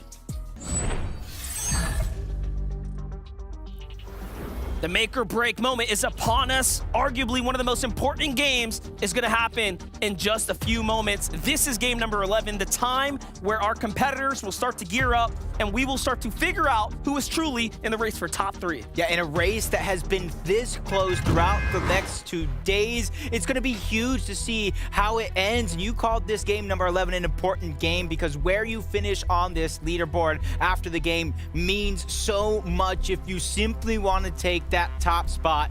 For Cooper and Miro, it's about holding on, keeping it close. And for Duke and Edgy, it's about extending that lead as far as possible. So that way, you're gonna have a smooth sailing game number 12. That's right, Acorn and Cold have fallen from grace. Duke and Edgy are now 60 points ahead of our favorites, really giving us a story to be had here in this Game 11 before we start approaching the final round.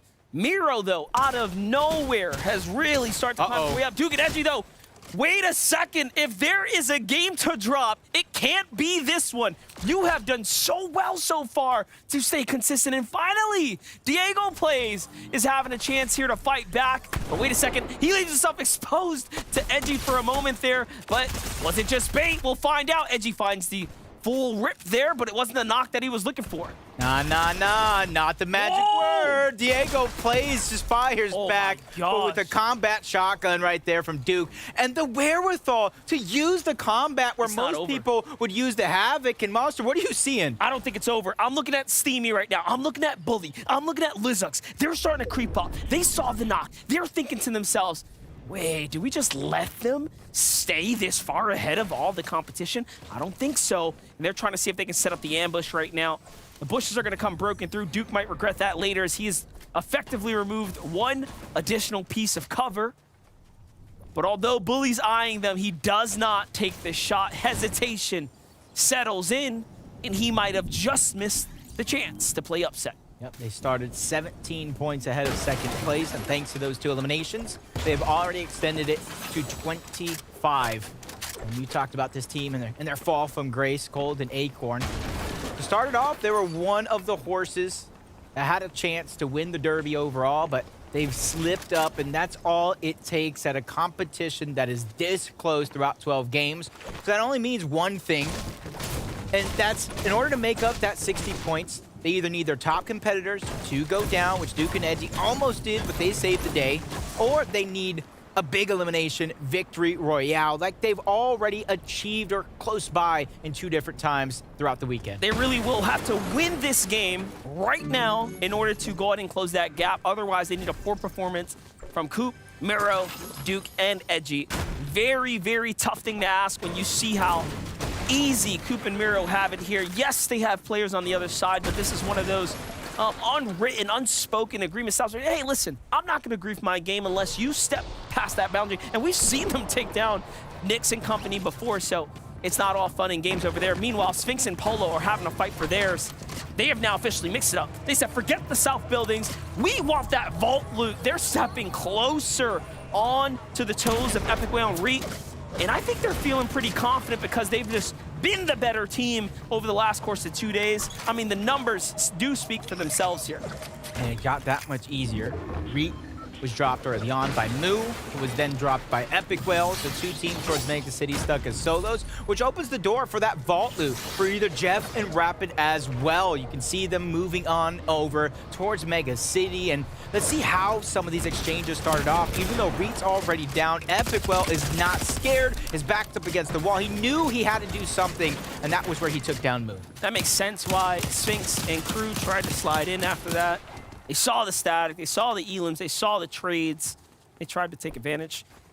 The time was just a little slow for Iamzo and Rise. They already have themselves 2 eliminations. They're looking good. They've made it past a difficult part of the game, which is arguably the drop spot. It really has been very, very tough for most here. And for now, Iamzo and Rise are in the conversation here as the only duo where both of the players on the team have been equally pulling their weight in the form of the eliminations. They have 20 plus. They've almost split the bulk of the work between the two, averaging overall so far 47 elims as a duo and a victory royale. Very, very much leading the competition here in full. Yeah, it's going to be very, very pivotal. Kind of keep that consistency and momentum up. As Pam's doing fast. I like how this team, depending on where the bus path goes, depending on where the zone actually pulls, they switch up their actual strategy. They sometimes go towards the southwest to sneak up on a team. They sometimes go straight to the east to sneak up on a team. So I'm interested to see what's going to play out here as the zone does pull almost all the way towards the east with a little bit of a southern lean on it. Yeah, last game we found them in the bush in the early game, just sitting around trying to really make a play, and the timing was a little off, but in the end, Fatch still made a ridiculous run to the end game there, picking himself a great top 10 performance, keeping him in the conversation, fighting his way up to top 5, where we now see him. For Chubbs and Bryce, it's been very, very difficult the last couple of games. Last game in particular, if you are just tuning in, they faced off against several top 10 duos. Almost every single clash they had was against teams that are performing better, if not equal to them on the day. Very, very difficult task in front of them. And now we get a look at Booga and Threats. Yep. To start this game off, they are at 399 points in 7th place. Even if it might be hard in these next 2 games to get that first place overall, even though they're still in contention, top 3, let's all remind, top 3 goes to that global championship at the end of the year. So if it's not the money, it's that global championship that a lot of these teams are fighting for. And it's going to be huge. And already in this game, we've seen the team that they're looking at over towards Kenjutsu Crossing, Polarized and NPen. They were able to sneak away in elimination to help their Surge game very, very early on. As Miro, you can see them over on the other side. This is what I'm talking about with the amount of extra heals over here towards Slappy Shores. Typically, you do have 2 teams just kind of trading off those shots in terms of Storm Surge, knowing that they do have the heals in the either bottom of the tower to kind of get themselves back up to tip-top shape.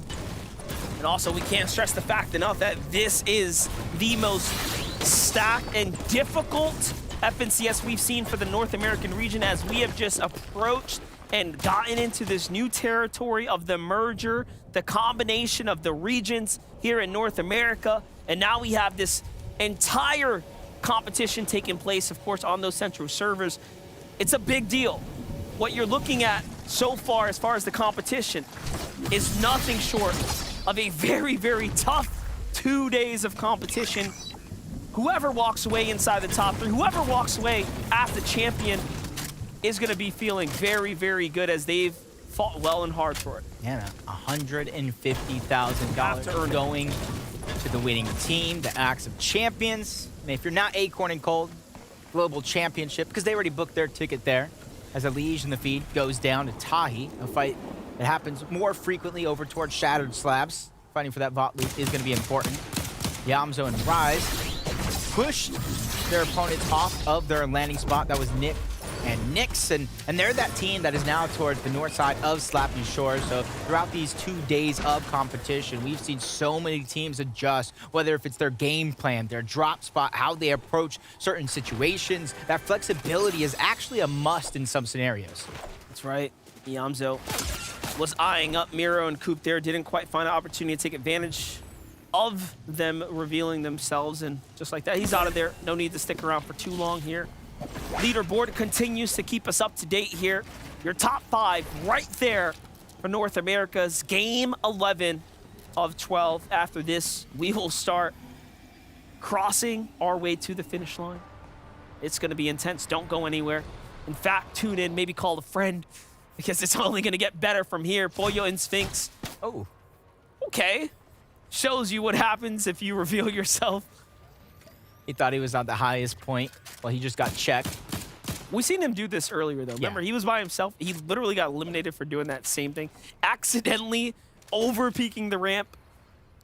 That's something that some of our competitors, they just get overzealous, trying to trade off, find that surge, end up in a bloom battle that doesn't necessarily favor them. And you can see Epic Whale on one side. I'd imagine teammate on the other as TK and Ritual take down both Bolt and Thoric, who have honestly just kind of been landing around the world, from racetrack to the contested gas station above Kenjutsu Crossing, now rotating on over towards Naughty Nets. They're just trying to scrounge together any sort of start so they can build some momentum. Even though Bolt and Thoric did do a good amount of damage onto TK, it just wasn't enough. Yeah, Bolt and Thoric fall to the hands of TK and Ritual, which means TK and Ritual are officially fighting their way into the top 10. That's going to be what's on the line for them. For Pamso and Fatch, of course, we already know the trip to the Global Championship, the chance to wield that Axe of Champions. Pamso and Fatch just seasons ago came within a point difference of being our FNCS champions. It can happen. We already know, judging by that performance, that they are just about as good as any on the region. The title, of course, is the bragging rights, but the performance all in all tells us they are one of the best. Yeah, consistent top placings. And when you're talking about that one point where they almost got that FNCS champion, they barely even qualified for that FNCS through Surge Week. They scraped together. It was a team above them that won that final game that pushed them in to that consistency qualification. It just goes to show that, honestly, in the first 3 weeks, in Surge Week, it's not necessarily about taking that top spot. It's about giving yourself a chance. And when the FNCS rolls around the finals, that's when it's all on the line, forced to perform. As Baka, I like this. He doesn't want to give too much information away to his opponents. He knows he still wants to try to get Pars back into the game. For that, he's just trying to get some Sturge on the tail end, knowing that he has to backtrack. That's going to be a lot of time wasted that he can't get those tags. A couple important tags there, but on one. Very, very scary duo to have holding you out inside the zone for Duke and Edgy. They're going to go and look to disengage right here. 0 rotates left inside the kinetic blade halfway through the minis, so this was a bit of a drawn-out fight here between the two parts. And this zone is forcing so many teams, including Duke and Edgy, to rotate towards the east. That map knowledge. Yeah, they don't have heals on them, so they found this fire pit to try to get themselves up. They have the wood in their inventory, so they're going to continue to stoke the flame until they have enough HP where they feel comfortable to rotate. As Rift Island appears, TK and Rituals from Naughty Nets are going to be the first team to try to claim that Rift Island. They will be able to do just that. Again, they were 19 TK and Rituals. 3 elims in now. You have to assume they're almost pushing onto that top 15 spot or so. One big game, and they're going to be inside that top 10. That's big money. That's what I'm saying. Even though we're talking about 150,000, top 3 going to globals, each and every placement on the way down, there's still hundreds of thousands of dollars up for grabs. And there's another chance. Cold is down. FNCS Major 3 along Cold the way. is And yeah, Braid's taken down Cold, but it was just a knock, which means Acorn is still in this game. That is right. We're going to have to get a little update on that developing situation. Chubbs and Bryce right now are just trying to make a rotate here. Let's go ahead and watch this replay, though. Get us the full scenario here. So Cold was caught rotating there, and just this timing to Kinetic Blade double opened up on, and just like that. It's going to be hard for Acorn, honestly. This is tough. For him to get Cold back into the game, he's going to have to hope from this zone to the next that there is a far pull away from Mega City, and then he's going to have to be one of the last teams there to try to get Cold back into the game. But just 58 points separates first and fifth, making NA the closest region through 10 games in Major 2. And I'm excited for that. Look at this. Cold says, all right, you want to push in? I'm going into the storm. In fact, I'm going to go way outside to go play for the res here. I like this play, but he has to be extremely careful. He even stops the fire back. Remember, without a teammate, he needs those storm surge tags as well for later. So these are all plays that are going to start to add up. Oh, no. Unfortunately, chipped right there. He won't be hunted, but he will be hurt. It's going to waste much needed time. Those chug splashes. He doesn't want to overheal here. He will have to wait until he gets his teammate. And there it is. He will be able to pick him up. What a save here for Cold. My gosh. I was thinking losing the shields was fine. Getting tagged up like that. He has the shield cake. It's not going to take long before he gets back to 100. It's the HP loss that actually means more to Acorn here in this situation. It does look like he is going to get Cold back into the game. And honestly, that's a must in almost every situation. Oh, the shots amount of impact that Cold has on this lobby, whether a solo or not, is just so immense. Even though Acorn is the brains of the operation, they're the perfect mixture of brains and bronze. Yep, but here's the thing. Acorn does have the movement. Cold does not now, as they've lost their Kinetic Blade, so maybe it would have made more sense to bring that Kinetic Blade with you, but we'll find out. They end up regretting that play right there. Duke and Edgy move on into the Naughty Nets here. They're trying to find themselves a little situation to possibly farm back their material, but first you have to scout the area, make sure the coast is clear. And look at this, they play extremely passively, put those extra walls down just in case there's anyone lurking around, and Here goes the play. So Acorn farming back up his material, obviously. He's already split some of those mats with Cold there. The blessing of this situation is this isn't too far away from their actual landing spot. So they know a lot of the loot that they did leave behind earlier on in the game. But since Acorn had to use all that time to go to the backside of zone and get that reboot off, they lost out on a lot of time to get that Storm Surge tags. But a team that doesn't need it, Pollo and Sphinx from the top of Mega City, 600 damage above the threshold. They're just trying to use that scavenged loot to go ahead and get that HP and shield back up before they continue on with their rotation, because they know when they finally get towards that edge of zone, it is going to be tough. It's going to be congested. Bryce tries to make a move. He's lost Chubbs already as well. Great little parkour trick there to heal while on the fly, not losing momentum. Couple heals here off to the left there, another med kit. Cease, meanwhile, is in a fight with Curious and Tragics there, of course, to back him up. What is happening here? Bryce is just in a world of trouble. There is way too many teams a little too comfortable right now in the storm here. This is what we talk about. This is what the Kinetic Blade has done to the lobby. It really has made players play so differently. Oh, Bryce underneath the shot. Oh, no. Shots from behind. The doors open. The Storm Surge is on. This is just trouble here. Just one of those things. When you're so down on Surge like that, you have no control over your game. You got to go find the first person you see, beeline straight to him, and try to get some damage. It's Acorn doing a good job getting back into the game. Wow. Medkit's going to be used. And honestly, even though when they finally get to the zone, it is going to be congested, but as the zone begins to move in 15 seconds, they can immediately return back inside of Mega City and try to get themselves a spot to where they know no one's going to be at. Well, I was wondering how he was going to get back or if he was going to go play for that Kinetic Blade. Of course he was. I don't even know why I asked. They said, no, we're going right back to that loot monster. I got this. Give me a second. And here they are, back like they never left. Of course, they were right on that line for being safe above the Surge, and they still have managed to battle that problem. And look, already Acorn putting those tags down. That knock was just a fluke. They are showing you that they are here and willing to fight for this championship. They know he's a solo on the bottom. Oh my God. And they know they got the tags on him. God. Making it look easy. Shield getting drained, just a sliver of HP. They push themselves into the box, and that's loot that they need. Remember, Acorn had to reboot Cold back into the game. But since they took that time to drop down low, the free location that they once had moments ago, going on over to so many other teams as Cooper and Miro are trying to fight tooth and nail to try to stay alive. Another team is trying to push their way into the box. They got to be down on Surge while they're well above. This is just the nature of the game, no matter where you're positioned when it comes to Storm Surge. But a nice side shot from Miro is going to distract them just long enough. Cooper is going to go down, and Miro knows this one. He has to go ahead and disengage. He can't be the hero in this situation if he wants to hold on to his second place spot. Yeah, they are in second place. So second place is now fractured here.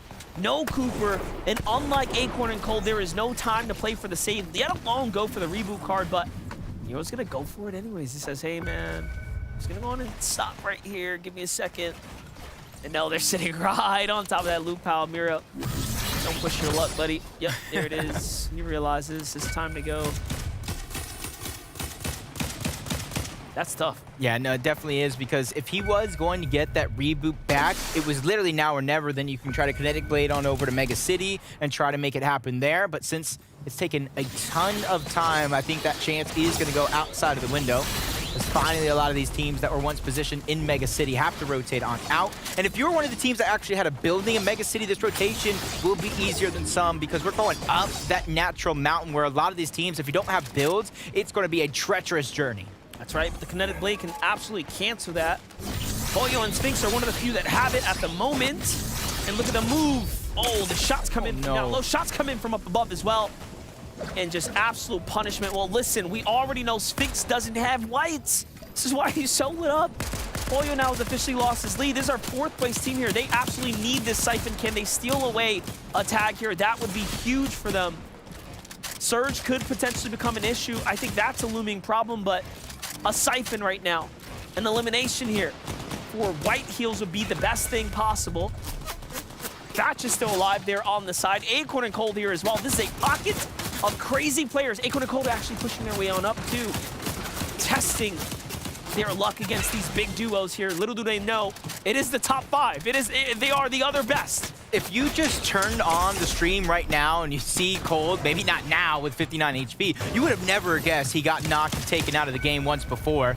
But that just goes to show the testament of Acorn. A lot of people kind of give him slack because he's playing with somebody as skilled as Cold, but this guy does so much for that duo. It is absolutely insane as Duke and Edgy, even with that off-spawn win against Smallzy and Diego plays, they find themselves below the damage threshold. They need to find it now because going down here in Game 11 is not where you want to be. We lose Duke. Now it's all up to Edgy with Storm Surge still doing so much damage. That's Crisp and Yuz towards the low ground, trying to break him down, but he's going to take that challenge and run with it. A huge shot's going to be fired, but he's still 17 below the threshold and continuously falling. One more mini, that's it. Clock is ticking now. He needs a tag, misses the most important one of the day, and that possibly could cost them the lead here. We'll find out shortly as they start to move in. 25 health was taken. Another tag there too. No one given the elimination credit, but he is down and out.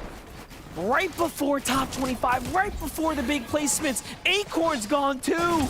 It's all up to Cold once again here. Cold pushes onto Lizix, boxes him up, finds the 1-2, puts him down, and he is right back into it. Putting the game on his back, putting the points into his pocket.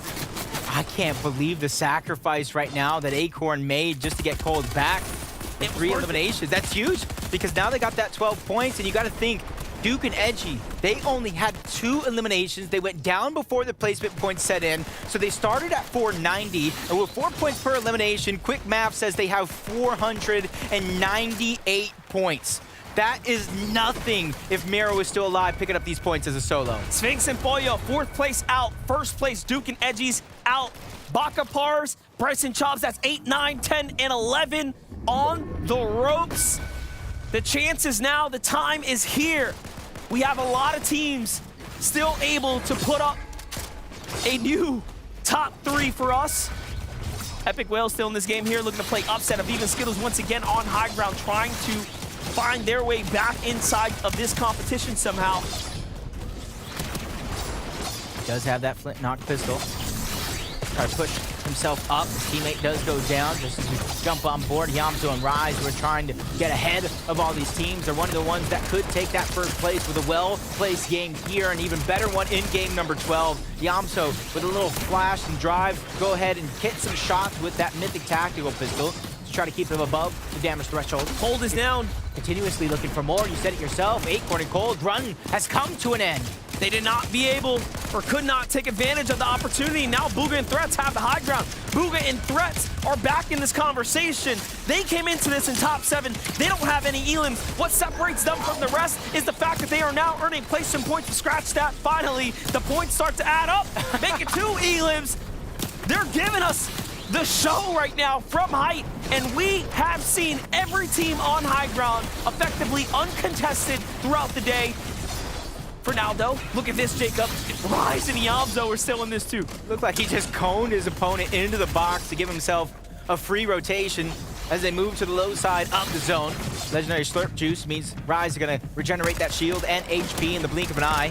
Into the top 17 we go, but this zone is continuously pulling up and down all around these different elevations. But Booga and Threads, they're going and connecting to that Rift Island. This is an ingenious play. Will it pay off? Only time will tell. Hamso and Factor also trying to close that gap. They will be up there inside the top 5 conversation. We are going to have a race for a finish here for the last game when this one concludes. Pamsel jumps in the box, loses teammate. He needs to clutch up. It's worth so much, and he does it. It's placement points. It's more than that, too. And the flick shot, and Pam is still going here. Trying to keep everything intact for him, but they run out of resource, running out of time, and they go back to the lobby on that one. That's Rise who picks up another knock. Him and Yamso trying to take 1st place back, which they had at one stage on the day. Staggering himself out. One splash less. Time is running out. Rise now needs to beeline into zone. He's taking so much damage in the storm. He fires off a huge shot, but opportunity running out the window, and Rise goes down. He's finished. Booga and Threats now have it.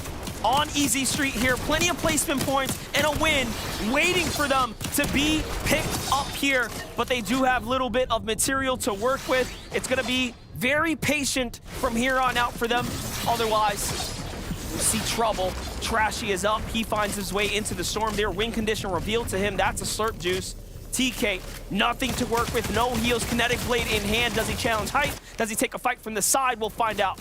Bugha and Threats are actually the only duo left in this lobby. Everybody else here is solos. Flare gun going out from Epic Well, and a bank shot to take out TK. Somebody clip that, because I need to re-see it, as now his next target is in sight. That's going to be Trashy, and he gets the one pump again, but he has two big opponents, Threats and Bugha, who are trying to fight for the high ground, but against the mythic one-shot potential. Epic Well has already done that 2 different times on the day. He takes down Threats, but goes down to the zone before the Siphon can tick in. Bugha and Threats take the game. Man, my oh my, Epic Whale is showing us why he is one of the best to ever do it. But in the end, Bugha and Threats are also the greatest on the space as well here. North America is really starting to fire up right now. Jacob, what a game that was. What a game indeed. And I just gotta add, was that the first flare gun elimination? Are we playing trick shots here? He banked it off the wall, but unfortunately,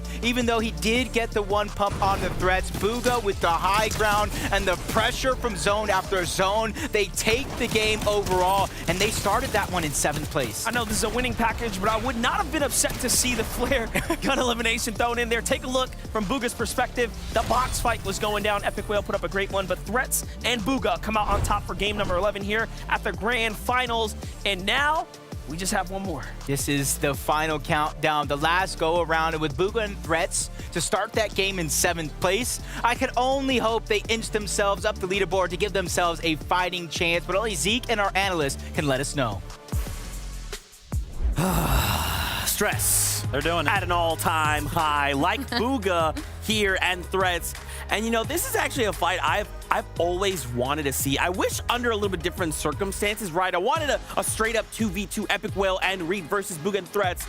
This time, though, they will walk away winners. And of course, this was actually the story of our top 5 going down super, super early, Vivid, which just opened up the entire lobby. Exactly. I mean, it just keeps happening, right? We think that they have the lead secured. If they just get one more good game in, they can kind of smooth sail to the FNCS Championship.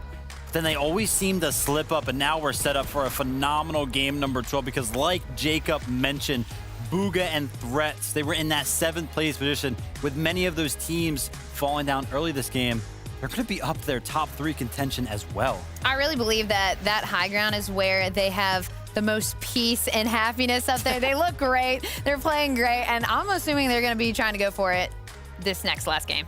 I distinctly remember Jenny saying, I want Bugha and Threats to win. And now here they are. So we have Caster Curse. She has Caster Blessings. But anyway, let's take a look at the standings. Remember, one final game will decide it all. Iamzo and Rise, once again, they step up to Duke and Edgy, and they say, not today. But friends, take a look. It's so only close. 5 points. Just as NA always does, this will come down to the last game of grand finals to determine it all. Iamzo and Rise, yeah, you're talking about the 5th place lead that they have over 2nd place. What about the only 19-point lead that they have over 5th place? It really is anybody's game. Iamzo and Rise, though, big opportunity from them this game. They were in 3rd place coming into this. They were definitely around like 30 points behind. Took full advantage of the fact that we saw Duke and Edgy go down early, picked up the eliminations, clutched it up. Shout out to them for giving us a solid game number 11, so that way we have a close game number 12. They were solid with the loot path. They were solid with, all legendary weapons. They were looking real fresh, real nice, very clean. And they've hit it, Zeke. The big 5-0, 50 eliminations throughout this grand finals. This is why we've known Iamzo and Rise as slayers of NA. That 50 is a statement in itself. As we kind of continue to look down, Duke and Edgy, remember they were kind of in this shambles position here toward like the halfway point of the game. Something misfired in this game. Yeah, listen, Diego Plays is back to contesting Duke and Edgy, and that's helped them out so much. But this game, you would be like, oh, they're going to be chilling on Storm Surge because they get those early fights, those early eliminations. But no, it was Storm Surge that ultimately ended up taking them down this game. So maybe they were a little too confident when it came to thinking about how much damage they had done. Yeah, and sometimes in those situations, you're going to move in and try to take risky plays. And most of the time, it doesn't really work out in your favor. You have to. Because of that Storm Surge damage, you're going to go out anyway. It didn't work out in that case, but, I really think that in some of the cases it will, and it was a good play. I have to highlight Pamstu and Fatch here in your 4th place. Oh my. Pamstu just putting on the solo clutch of his career right here, right now, saying, look, we want one of those 3 spots to global championships, and if I have to do it myself, I will. I'm so happy you brought that up, Zeke. Top 3 as we go into game number 12. Nobody knows who's going to finish where. Top 5 is so close, but only 3 spots for these teams are available when it comes to that global championship qualification. And Pamstu, yeah, like you mentioned, that solo clutch, keeping it in for them. 490 points now for this duo after game number 11. Yeah, and we talked about this earlier, but Pamstu and Fatch, they were not always had the kinetic blade in their hand. Now Pamstu did, so that definitely worked for their favor. Him having that, he was able to get out of sticky situations and put himself in a good position to last long throughout endgame. Yeah, I just love Pamstu and Fatch. I think they're just one of the best in NA. And to see them qualify, I know it means the world to them. But again, we're only looking at this top 3 spot. What terrifies me right now is the fact that after that game, Bugha and Threats have now said, okay, look, we can actually fight for those top 3 spots. And if I was to even go down, right, Pollo and Sphinx here in 6th place, it is a 50-point difference, give or take. But if those top 5 go down early or make the same mistakes like we've seen these past couple of games, even someone like them could just say, hey, opportunity right here on my doorstep. Let's go take it. Yeah, top 7 is where I'm looking at, right? Like 453 points. That jump to 8th place after that. I think that one's a little too steep for any of those teams to kind of bump up into the top 3, but we got to keep a close eye on pretty much every single team that's top 7 going into this last game to figure out who's going to win and who's going to go to globals. I think that's so exciting because I know all of the pressure that has to be on these teams, but they have to really focus on themselves. Yes, all the top teams, going down early, maybe some mistakes being made, they don't need to be even on the lookout for that. They need to just focus on how they can play best, and that will hopefully solidify a spot for them in the top 3. And we've seen historically, this is actually what results in teams doing best, right? Just saying whatever has happened up to this point, it does not matter. This is the game we're going to make it all count. Now, again, if we would just even look at that top 7, there's only 3 spots and there will only be 1 winner. And as much as I'd love everybody to win, everybody can't. There's only those 3 spots. Who are we hoping will take it this last game? Dukes and Edgy, they've been in 1st place so many times. I think they got it. I'm going to throw it to Cooper and Miro, and I got Bugha and Threats also. That's going to be our top 3. Dude, I already told y'all, you said it. I want Threats to have an FNCS championship. I really want to see Bugha and Threats take 2nd one in a row today. Then there's Yams and Rise. I don't know. Again, there's just so many names. But this is it. It all comes down to a single game in North America. This will determine it all for Major number 2. Winners and who will go in those top 3 spots. Brace for chaos. This is the last game of the North America FNCS Grand Finals. Like Zeke just said, this is the final chance for anybody to take that crown. And we have 5 different teams that have a huge shot to take it overall. That is right. I heard the competition. I heard, of course, our talent talking about who they have eyes on. I'm going for Fatch and Pamstu right now. The French Canadians, let's see what they can do, of course. But at the end of the day, it is a great time to be a part of North America's competition. It is so close. A daring finish amongst our top 5. I mean, at the end of it, listen, they haven't even dropped any rounds. Like, everyone's been playing so well. It's all gonna come down to this. And of course, Duke and Edgy are contested. Oh, this is almost could have been it if they did lose this one, but they win it in the blink of an eye. If everybody's getting their picks, you heard Jenny saying Bugha and Threat, you heard Vivid's opinion, even yours. I'm voting for Duke and Edgy. Edgy, on the West and the East region. Second place, second place. Second place can make somebody go mad. I think this is his time to shine. That is true. Rise and Eonzo, however, do want to see if they can wield that Axe of Champions this season, too. You can see Rise pretty much holding a replica look-alike one just to feel good, just in case. Already preparing himself mentally. He's already the winner. As we jump on over to Acorn and Cold, two of which who've actually wielded this Axe of Champions in the past. It's just so close. I don't even want to call them first, second, third, fourth, or fifth, honestly. Yeah, they're all right about time. Yeah, it's going to definitely be harder for both Pollo and Sphinx, and obviously Acorn and Cold. 50 points is a huge gap to overcome. Might be hoping for the downfall of a lot of these teams to kind of open that window of opportunity up, as Pamsto and Fatch have been playing such a solid game so far. And we keep talking about winning it all, but even that top 3 is so close. Top 3 is a win in itself. It's a trip to that global championship to fight for over $4 million in prize money. That even sounds just crazy. $4 million these people are gonna fight for. Every season, every chapter, life-changing money is put on the line for all of the regions, but there's something just different about international competition, the global stage, which once again, you can attend as tickets are going live, up for sale tomorrow, May 15th. Mark your calendars. By the time the sun rises in North America, the signups will be completely open. You can buy floor tickets, arena seats, all on the side. You take your pick. In this final game, we're really going to take a close look at a lot of our contenders, Cooper and Miro being one of them. North side of Slappy Shores, quickly trying to loot up before they go on their merry way. This is one of the teams that like to consolidate a lot of those heals. That way, if the zone does pull towards their side, they can try to trade for Surge, heal on back up, almost like they didn't even get damaged in the first place. And that's why you see them kind of popping it out. Added on top of that, this is a hot drop. So you're going to have some drones flying around that'll also drop you some heals. Yeah, it looks a little different, though. They have the north side of Splashy that's on. Yeah. They've been having the south side, so we'll see how that ends up playing out. If Nyx and crew end up pushing in Sphinx and Pollo, they have to make a comeback. They basically had a pretty tough round. They slipped down 2 placement points last game. They didn't quite make that end game. And now they find themselves 40 to 30 points behind the competition. About a full round, a good game can put them up there. Right, this is a good way to start that one off. They got Scare Bear just kind of trapped. This is it. Going back and forth, playing a game of ping pong inside of the boxes. They don't want to let him escape, though. These are points that they need to make up for that lost time. So that's 4 more added to the total. 4 less they have to kind of battle everybody else through. And this is where you can kind of see their blueprint. They're going back to the strategy that they practiced. The southwestern side of Mega City. This is where they usually get their surge a lot of the time.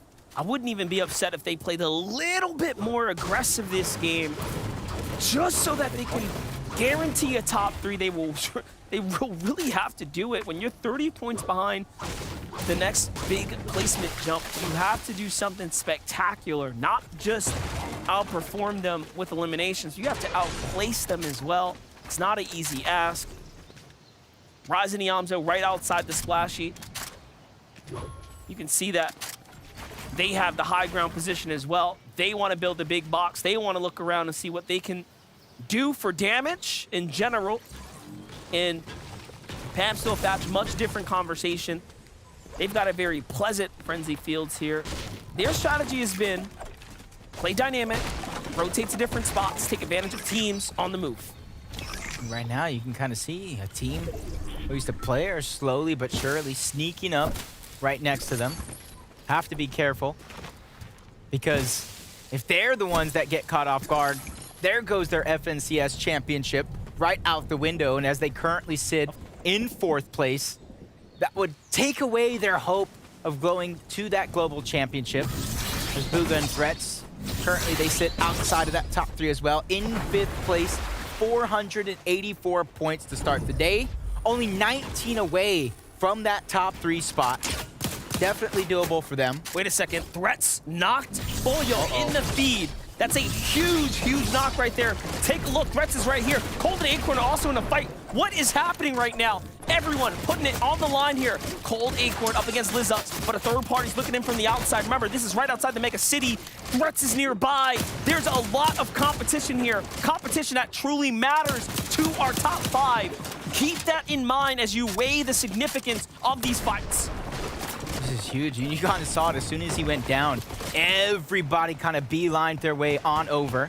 You see Larson sneaking up. Oyo. This is huge because everybody was kind of beelining to try to go for the knock. They end up fighting each other, which is a huge distraction for them to get the revive and keep their game intact. No room for any mistakes. Well, this is what we just talked about, right? Well, Boyo and Sphinx played for it all. They literally tried to, and look, it came back to bite them. They were punished as they stepped to the likes of Cold, Acorn, and Threats. Little did they know the champion caliber of teams that were waiting nearby. No pushover teams. These guys are going to hit their shots, and they did just that. Collectively, of course, working together here. The trades right now. Threats gets punished, but so does Cold. Lizux off to the right here.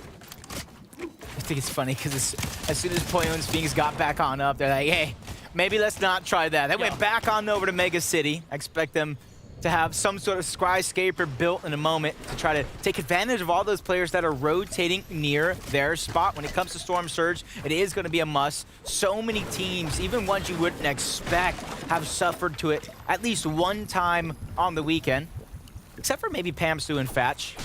Because that dynamic play that you're talking about over towards Frenzy Fields, they can go east, west, south, or north to try to pick up Surge, sneak up on a team.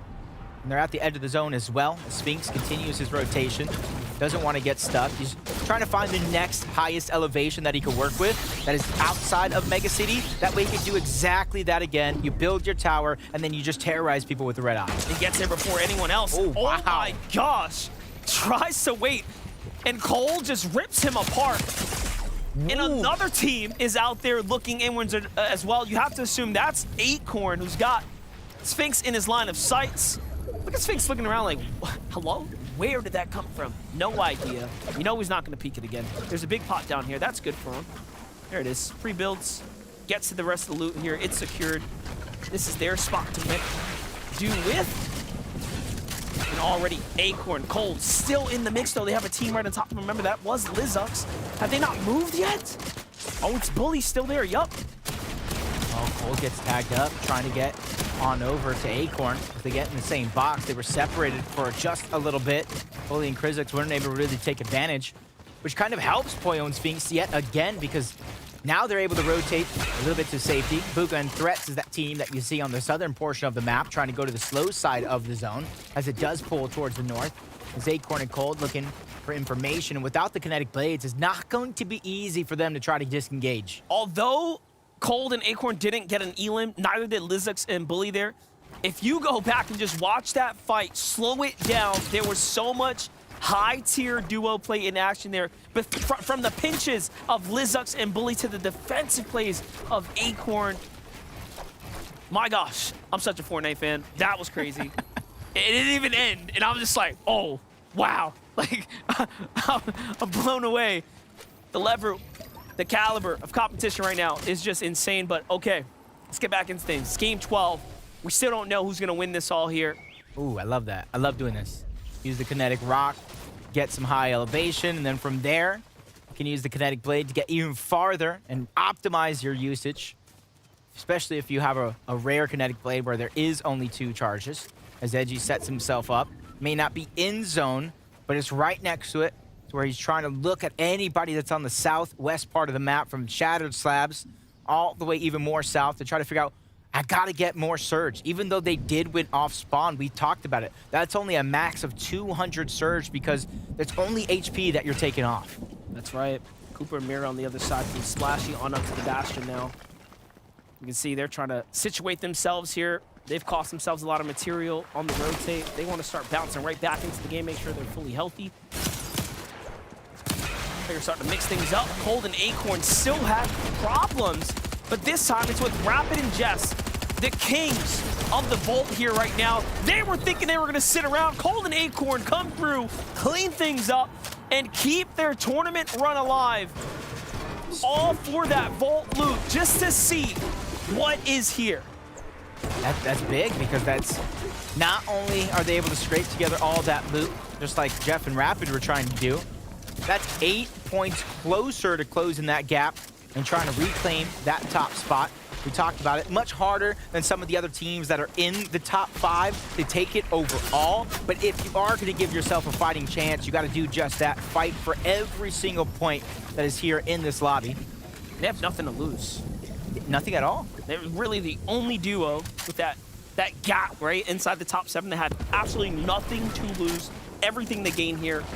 I would not be surprised if they continue to push teams just like that and really play for first. That's what you have to do.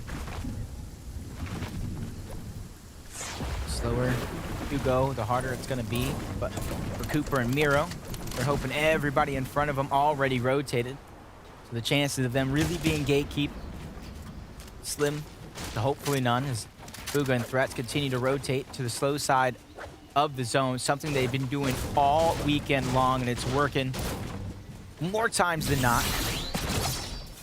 As you see, every single time they're just trying to get their resources, farm up. Wood is going to be the easiest thing to find here. When it comes to those hard mats, they need to figure out where they're going to get it from. This is a tough game for them. The fact that they're this late into the 4th zone and only 55 builds on Threats makes you wonder what happened after they rotated away from Acorn and Cold. Batch and Pam still as well, sitting inside the zone right now, playing late for the heals. Nearing that cat material count. Not a great shotgun in hand, but everything else seems to be going in their favor. Comes the big move. But yeah, Landrock is still watching here. Little blind fire to see if he was going to hit something. Nothing quite connects on those flying players, but got to respect the attempt. Batch is really, really starting to eat deep into the HPs. They're just trying to find anything now. This is an act of desperation into the shattered slabs right now. Typically, there is loot left by in the vault if nobody else scavenged it already. They're just hoping that there's at least a morsel of a med mist, a med kit, even bandages would help them at this stage in the game as Acorn and Cold just trying to use the static launch pads to get from point A to point B. Last we saw Acorn, he didn't have any mobility on him. Luckily for Cold, he does have the kinetic blade with 3 charges just in case things do get rough. But they did find themselves a nice little house and crevice inside of the zone as they continue to look around. Nobody in this lobby should feel any bit of safety or comfortability when it comes to that storm surge. It's doing even the best of the teams in and pressuring them to find some shots. Those Acorn peeking through the attic, nothing quite here. And again, the standings, the update, all 5 teams in the top 5 are still alive.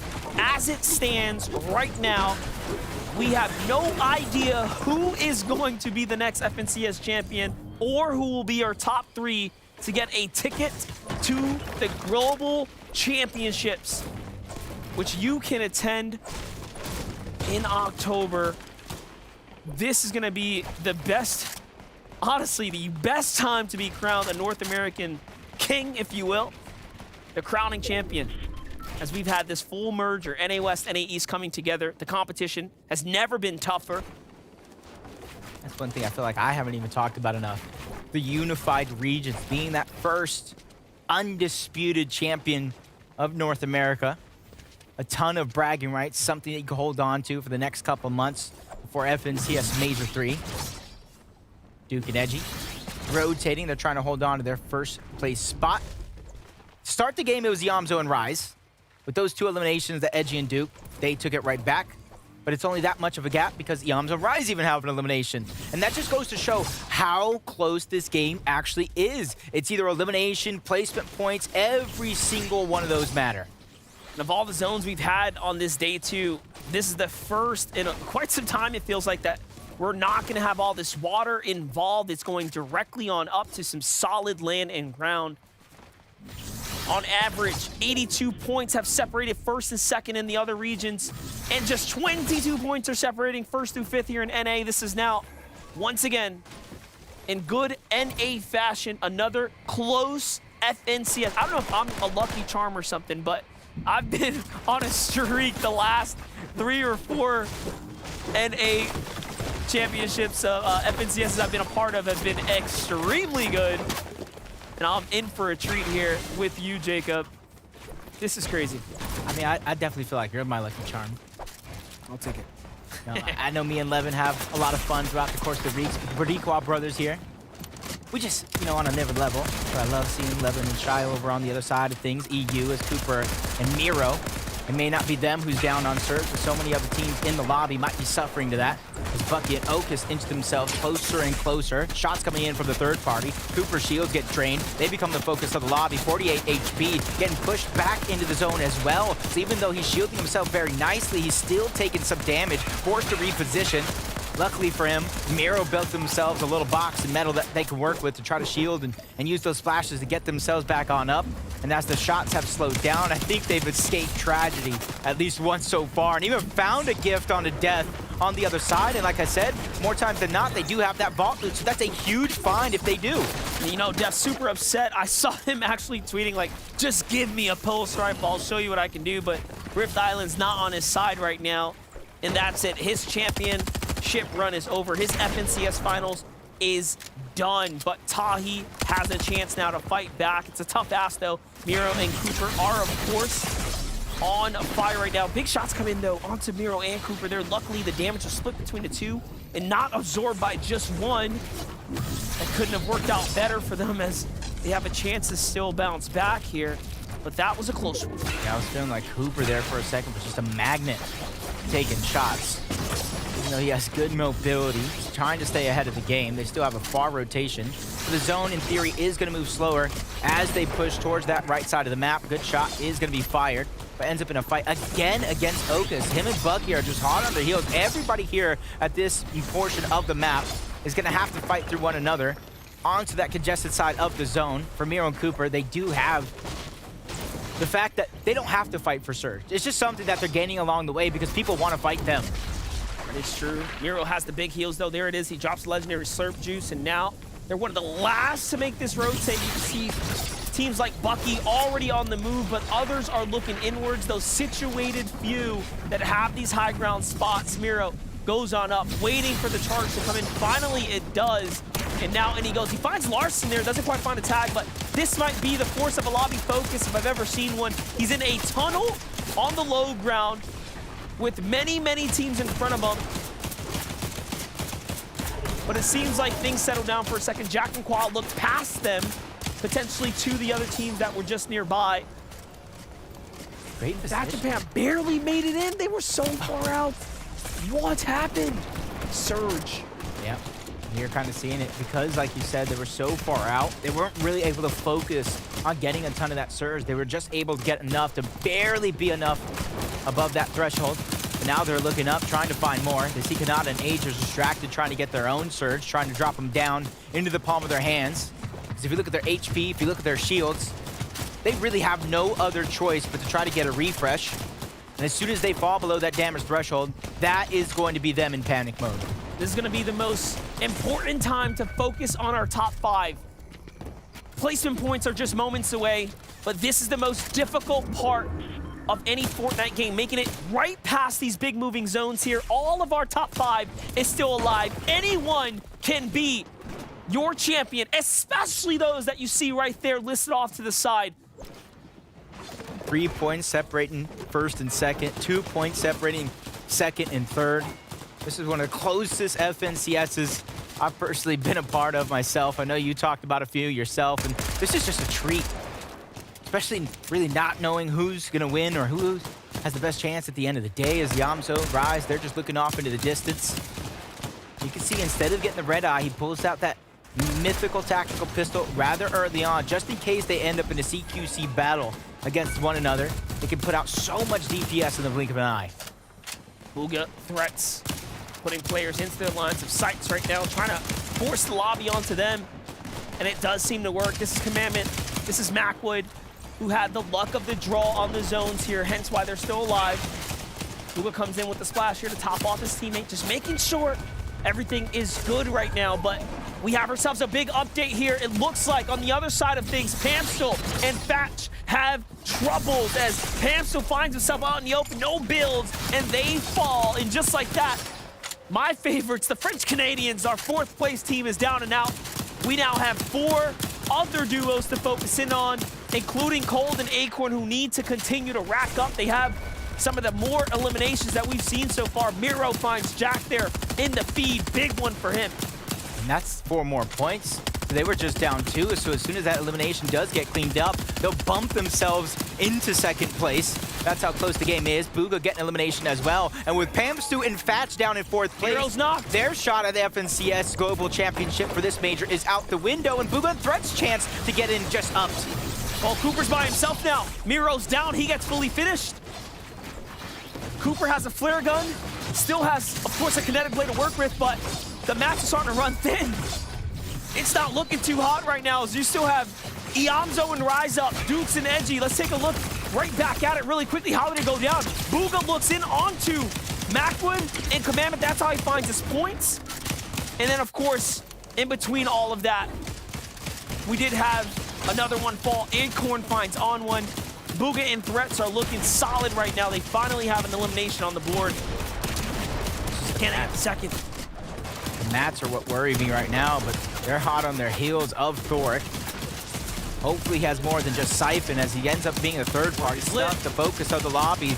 This is not the best place to be for Thoric, but on the other side, Booga and Threads, this is exactly the position you want to be in, with a player living on a prayer trying to stay alive. But Iamzo and Rise, they're under pressure themselves. Another one of our contenders here in the lobby, getting forced back. Zone now pushing in. Iamzo has no more of the 8. Oh my gosh, he did not waste any time, but down goes Rise. We lost Miro, we lost Rise. A lot of our top teams fighting for that top spot are now solos. Rise falls to the hands of Cooper. Wow. Cooper took him down. Iamzo barely slips out of there, and all of a sudden, the top players are real potential champions, are exchanging blows with one another. I mean, it's only a matter of time. It's starting to constrict and close the zone here for Cooper. He's got 2 elims. Miro's got 1. That's a lot of points, but that's not enough to close this gap. They have to continue to earn more. He's gonna slip by. Still has a lot of mats here. He's got plenty to work with. Edgy and Duke are looking healthy. They have, of course, elims and heals too. This could be their chance to walk away with it. Yep. This is gonna be coming down to, honestly, if everybody stays alive, it's literally going to come down to final placement and the eliminations that you've been able to get. You said Threats out. Iamzo, I think he fell as well. I don't see him here on the map as Cooper staying alive here as a solo. This race has gotten that much more close between our top teams. Let's see it. Edgy, Duke try to play for hype, but no. Instead, play for a positioning here. They couldn't quite get there, and they have to think again.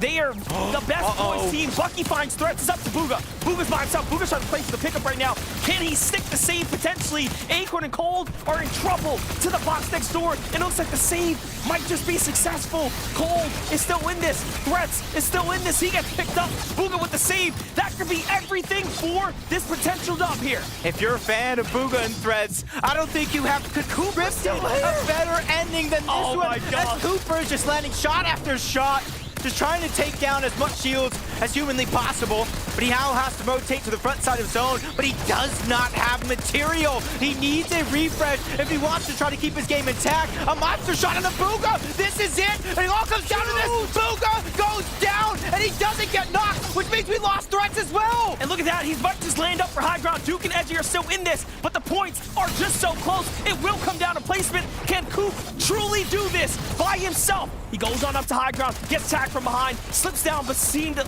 builds there, no. He's now officially down and out. He only has a single build. Make that 0. Cole's still alive here, fighting back for more placement points. That was Duke. Up. Dukes is down, and now Cooper has a chance. Every team that falls gives Coop more and more points to potentially be the FNCS champion, but Edgy's still here as well. There's so many of these players are solos. Edgy, solo. Cold, solo. And he finds it. Oh, it's Edgy who takes him out. He takes out Cooper, one of the big competitors in his way, but Pollo's still staying alive. He has a chance, especially with a lot of our teams going down. He finds a monster shot onto Edgy. These are 2 of our contenders. TK on the other side. Edgy forced down low to the low ground. He has no mats. Pollo took down Edgy as well. But hold on, Edgy's singling around. He finds a huge tag and puts another player down. Top 5 he goes. Finds the follow-up of the shield bubble. Absorbs 2. Literally saving that opponent. and just points slip away there. Clarity G falls, and just like that, Edgy now is one of the last standing competitors here. He's gonna go for the breakthrough. He doesn't even want Hype to have it for free. He's gonna break him down into the box. He needs the siphon, and he gets ticked out. It is so close. Boyo is still alive, and he gets the Elim credit in the end there. It is extremely close here. What? Peterbot gets a knock onto Aviv. He could clutch it up. He's probably one of the better mechanical skilled fighters on this lobby right now. And he has a 1v1 against Skittles, who just has a sliver of HP. And Peterbot does the impossible and clutches up big. Winning the final game, Peterbot and Quanti managed to find a sliver of opportunity, and then they take advantage of it. The best part about that is that game could have been big enough for Peterbot and Quanti to get closer and closer to a potential top 10 or 5 or so. Remember, money is still on the line. Global championships for top 3 is still on the line. You have to perform, and Peterbot does just that. I cannot believe what we witnessed in this final game.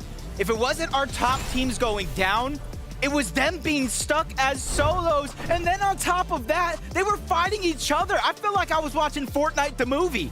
At this point, it really was anyone's opportunity to take it away. We had so many teams that we needed to stay alive going head-to-head. All I know for sure is that Pamsman Fats fell first, and all of a sudden, we had 4 teams in the running, 8 players in this crazy race there, Jacob. Yeah, you talk about 8th place, the 8 players. Aviv and Skittles started that game in 8th place. They got second. Quanti and Peterbot started outside of that one as well. So even though some of these players don't have a chance to take that first place spot, there's hundreds of thousands of dollars still up for grabs. But let's go ahead and throw it on over to Zeke and our analyst to let us know who won FNCS Major 2. Jacob was so right. This was Fortnite the movie again. My oh my, it was a AAA movie at that. $1 million V-Buck film right here. It all happened, and as they stated, it was the top 5 of literally the entire space of the zones. They could not be the farthest apart. They just said, hey, you know what? You're right there. Hello. Boop, boop. Like, absolutely insane. Every single shot, these duos were trading back and forth. Every single kinetic blade charge expended. Every other top 5 member was saying, you're moving, we are too. We want this. We will claw at this to the very end. Yeah, I mean, listen, we got to game 12. All of our top 5 teams were alive. 8th zone, they were all looking healthy. Their storm surge values were looking good. And when those moving zones started to kick off, it was like they knew who each other were on the battlefield. They just kept trading shots. I know. Oh my God, like Zeke mentioned, a movie. I know, and I love that we were standing on stage like, oh my gosh, what's happening next? It really was so cool to see like our top 5 teams competing at the end. So I really love that we got that, like that suspense built. Even towards the end, I'm just like, I don't know what's gonna happen, Zeke. I think the most impressive of the top 5 to me was Cooper. Being put in basically an impossible situation, left alone, in arguably shambles position with less than 50 effective HP on green, and just saying, I'll fight. Why not? What do I have to lose? I'm fighting for a championship. I'm fighting for a top 3 spot. It's all or nothing. Booga left the solo clutch. Cooper left the solo clutch. Amazon Rise went down a little early. Of course, Edgy and Duke were the ones that made it the furthest in the end game. I think they might have the advantage there. We'll have to see how it all breaks down. Well, it is that time. We will find out together the winners of Major 2 here in North America. FNCS Grand Finals. Your winners are Duke and Edgy. And finally, today, history is made for 2 reasons. 1, Edgy finally gets that Axe of Champions. He will finally have that moment. Duke at his side. But, friends, this is also the first time in FNCS history that a duo going into day 2 in first place has gone on to win the Grand Finals. Not just NA, but all 6 regions. Yeah, incredible stuff. I mean, what a run from Duke and Edgy. You know, they of course came into day number 2 in first place. That was only by 1 point. You know, they started off a little slow. There were a lot of changes at the top of the leaderboard. But when it comes down to it, when it comes down to game number 12, even though the leaderboard was still so close at the end of the day, they clutched up. And shout out to Dignitas joining the Fortnite scene, getting their first FNCS Major Championship win. Of course, that same sentiment for Edgy as well, that honorary Dig member there. Yeah. Congratulations to you guys. I'm very impressed by the skill that y'all have portrayed in these games. And I love that we talked about some teams can be day one teams, some teams can be day two. They are both days. They are just true champions, and they really showed out.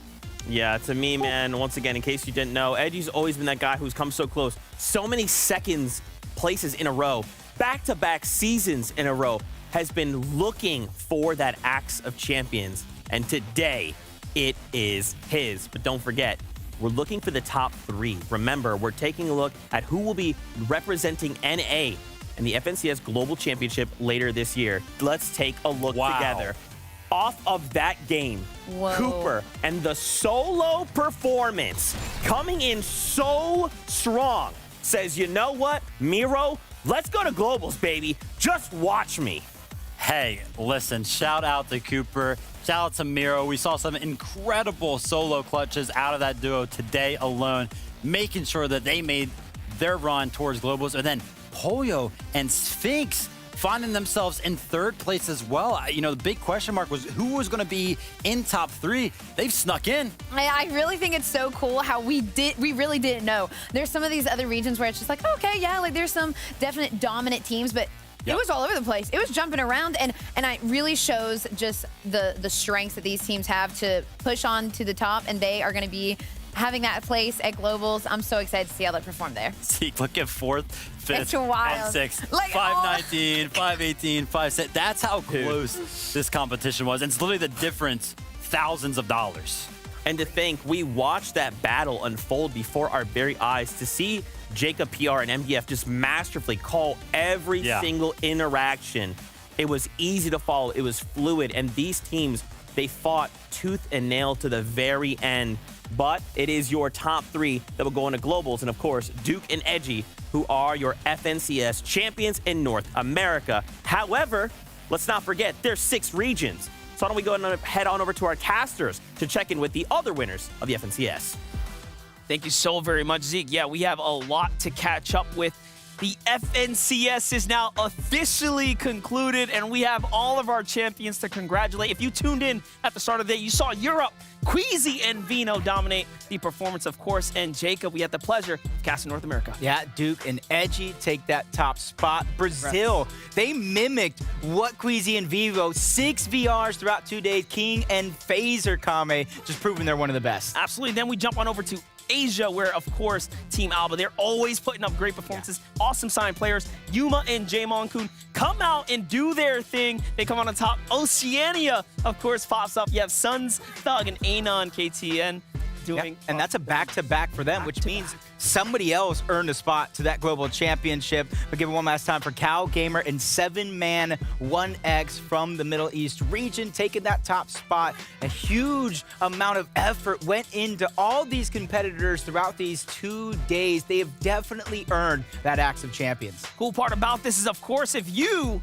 are a champion, you're going to the Global Championship. Of course, tomorrow's going to be a big day. Ticket sales are going live. You can pick it up. We'll be seeing these players in Copenhagen for these international head-to-head competitions that are going to take place. It's only going to get better. Yeah, it's only going to get better because we still have another FNCS Major 3 as well, where more teams will earn their shot for that global championship. But I think Brazil and Europe are huge props for what they've been able to do throughout the games. But I'm going to go ahead and toss it back on over to Zeke to let us know who else will we be seeing.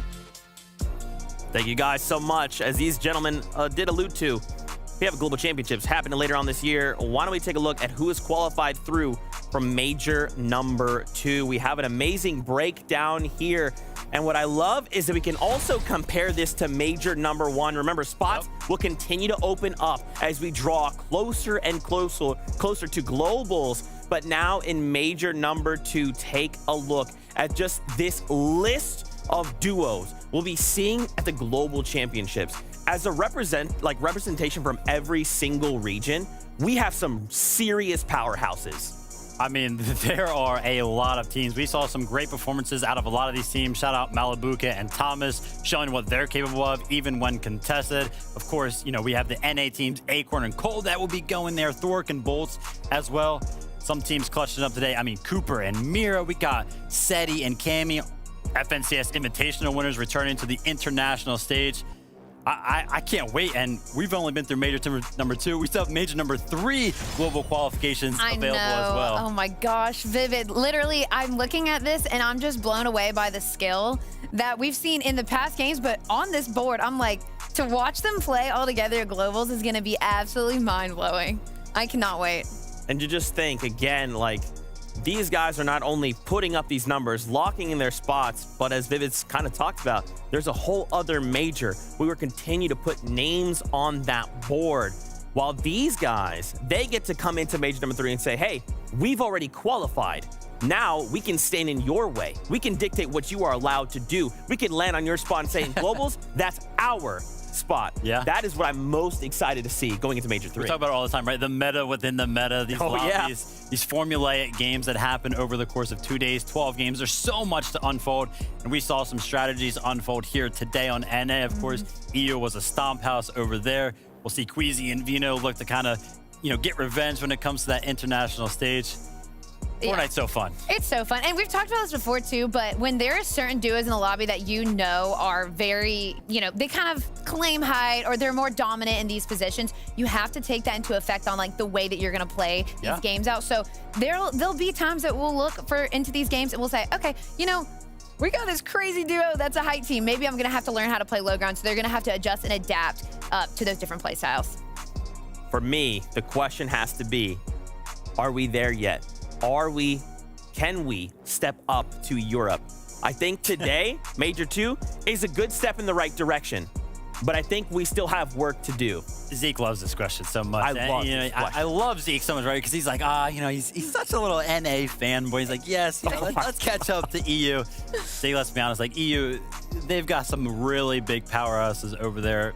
It's going to be tough. I will say, though, but I really love seeing the names that maybe we haven't heard as much really just put their names on the board and saying, look, hey, like, we're here too. You know, and we've talked about this so much, but anything really can happen. Going into these globals, we're having a lot of different skill combined. And I think, too, again, like we've talked about top of the show, we said, these are the names that we think.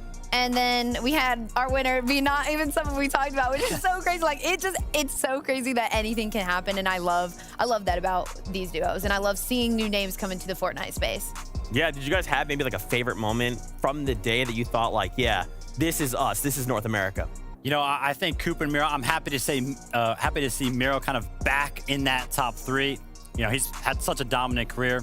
He was going to retire this season. It's back to top 3 of an FNCS. How do you do that in the same season? Absolutely. Well, friends, we have something very special lined up for you right now. It is an interview with none other than one of the winners. It is Edgy. Edgy, first off, man, I just have to say a huge congratulations. You've worked so long, so hard for this moment. What does it feel like to finally say, the Axe of Champions, it's mine? Words don't even, like, I can't even talk right now. Like, I'm literally at a loss for words. I don't even know. I was literally shaking like the whole time. Like I don't even know. Like there's literally nothing. Back out. I bet. Bro, you've poured so much into this. For you guys coming into major number 2, what was the prep? You know, what was the one thing you guys were coming in and saying, this is it. This will be that thing that will take us to the top? I mean, we have a coach, Buzz, and we've literally played every scrim session, every type of practice. We've prepped for everything. Literally, we didn't even have nerves going into this tournament. We've had every single like solution to any problem just figured out. We got surprise con and we're just ready for it. And we just put in more time than anyone else. And I feel like that just shows. Go ahead. Yeah. I really want to know. I don't know about you. I really want to know what the key to that consistency was. We've seen the consistency yesterday, today. What was it? What do you think personally was it that kept y'all at the top? I mean, we just land on a meta spot. We have katanas, surge off spawn from like 50-50ing a spot, and then just all the prep we did, we knew exactly what to do at every single zone. We know like cash spawns around us. We just know everything. We did enough prep, so like we're not surprised by any situation. Love it. Nice. Love it. And one thing that I want to hone on, all right, you said you came into the competition, you guys weren't nervous at all, but then you mentioned that you guys were shaking. When did that shaking start to happen? Was it just game 12, game 11? When did that start to take place? I think in the middle of the games, it's just there's no shaking. You just have to focus on like one thing at a time. I think the worst had been going to game 12 and everyone, there's like top 5 and it was like a 15-point difference between everyone, and luckily we were able to close it out. Edgy, I mean, I just want to give you just the biggest congrats. Not only will you hold the Axe of Champions high, but dude, you've qualified to globals. You did 2 things. You've made history in 2 different ways today. For you moving forward, what are you looking forward to at globals? What are you guys hoping to kind of fix or just kind of refine so that when you guys hit that stage, you can say, EU, not now? Obviously EU is just more ahead of us, maybe trying to like play some of their scrims, talking to some of their players, get insight on like how they think, how they work, just doing anything to kind of get ahead of NA right now, just because NA right now is behind EU skill wise. And actually the last few games we had easy coaching, which helped a lot. Like he's so smart. Yeah, well, hey, listen, Edgy, congratulations to you, to Duke. For the fans out there, if for some reason they don't know your name, they know it now, where can they find you? Twitter.com/edgy with 2 Ys, twitch.tv/edgy with 2 Ys, and yeah, that's about it. Man, well, again, just a big congratulations, dude. I'm so happy to see you win this. You put in so much work, and on this day it pays off. Congratulations. Thanks for your time, man, and we'll see you very, very soon. Thank you. Bye. Man, oh man. Edgy, just one of the best. He's finally done it. That's what the FNCS is all about. And as we continue to talk about globals, if you didn't know, well then check this out. This is the Global Championship. The best players in the world all battling it out. Insane matches already today. These are the moments that make these players championship material. One chance to make it happen, and they take it by force. It is going to be absolutely insane.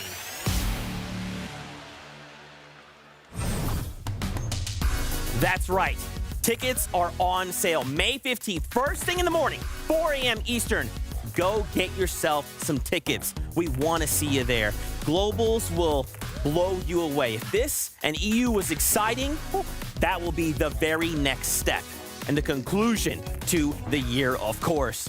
Now, guys, that's it. Major 2 is all done. I know this is the part that I hate the most.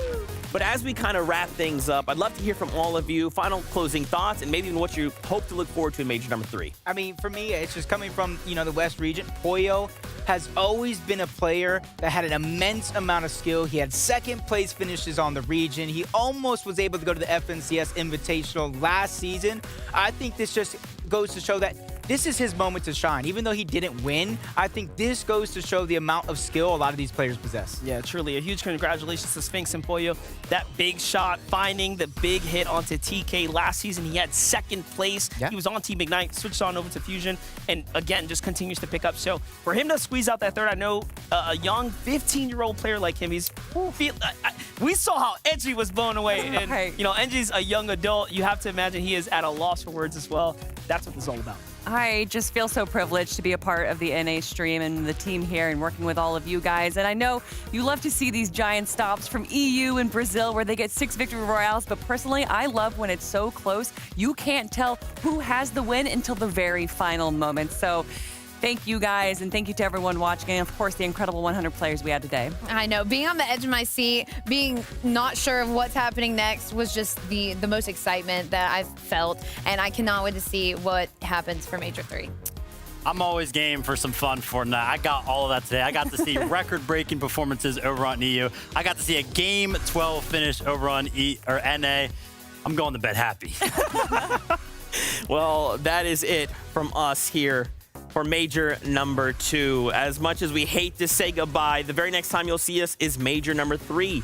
Don't forget, tickets on sale for the Global Championships, May 15th, 4 a.m. Eastern. Don't miss out. Until we see you guys next time, as always, we love you. Keep yourself safe, and we'll see you on that battle bus.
This is the Global Championship. The best players in the world all battling it out. Insane matches already today. These are the moments that make these players championship material. One chance to make it happen, and they take it by force. It is going to be absolutely insane.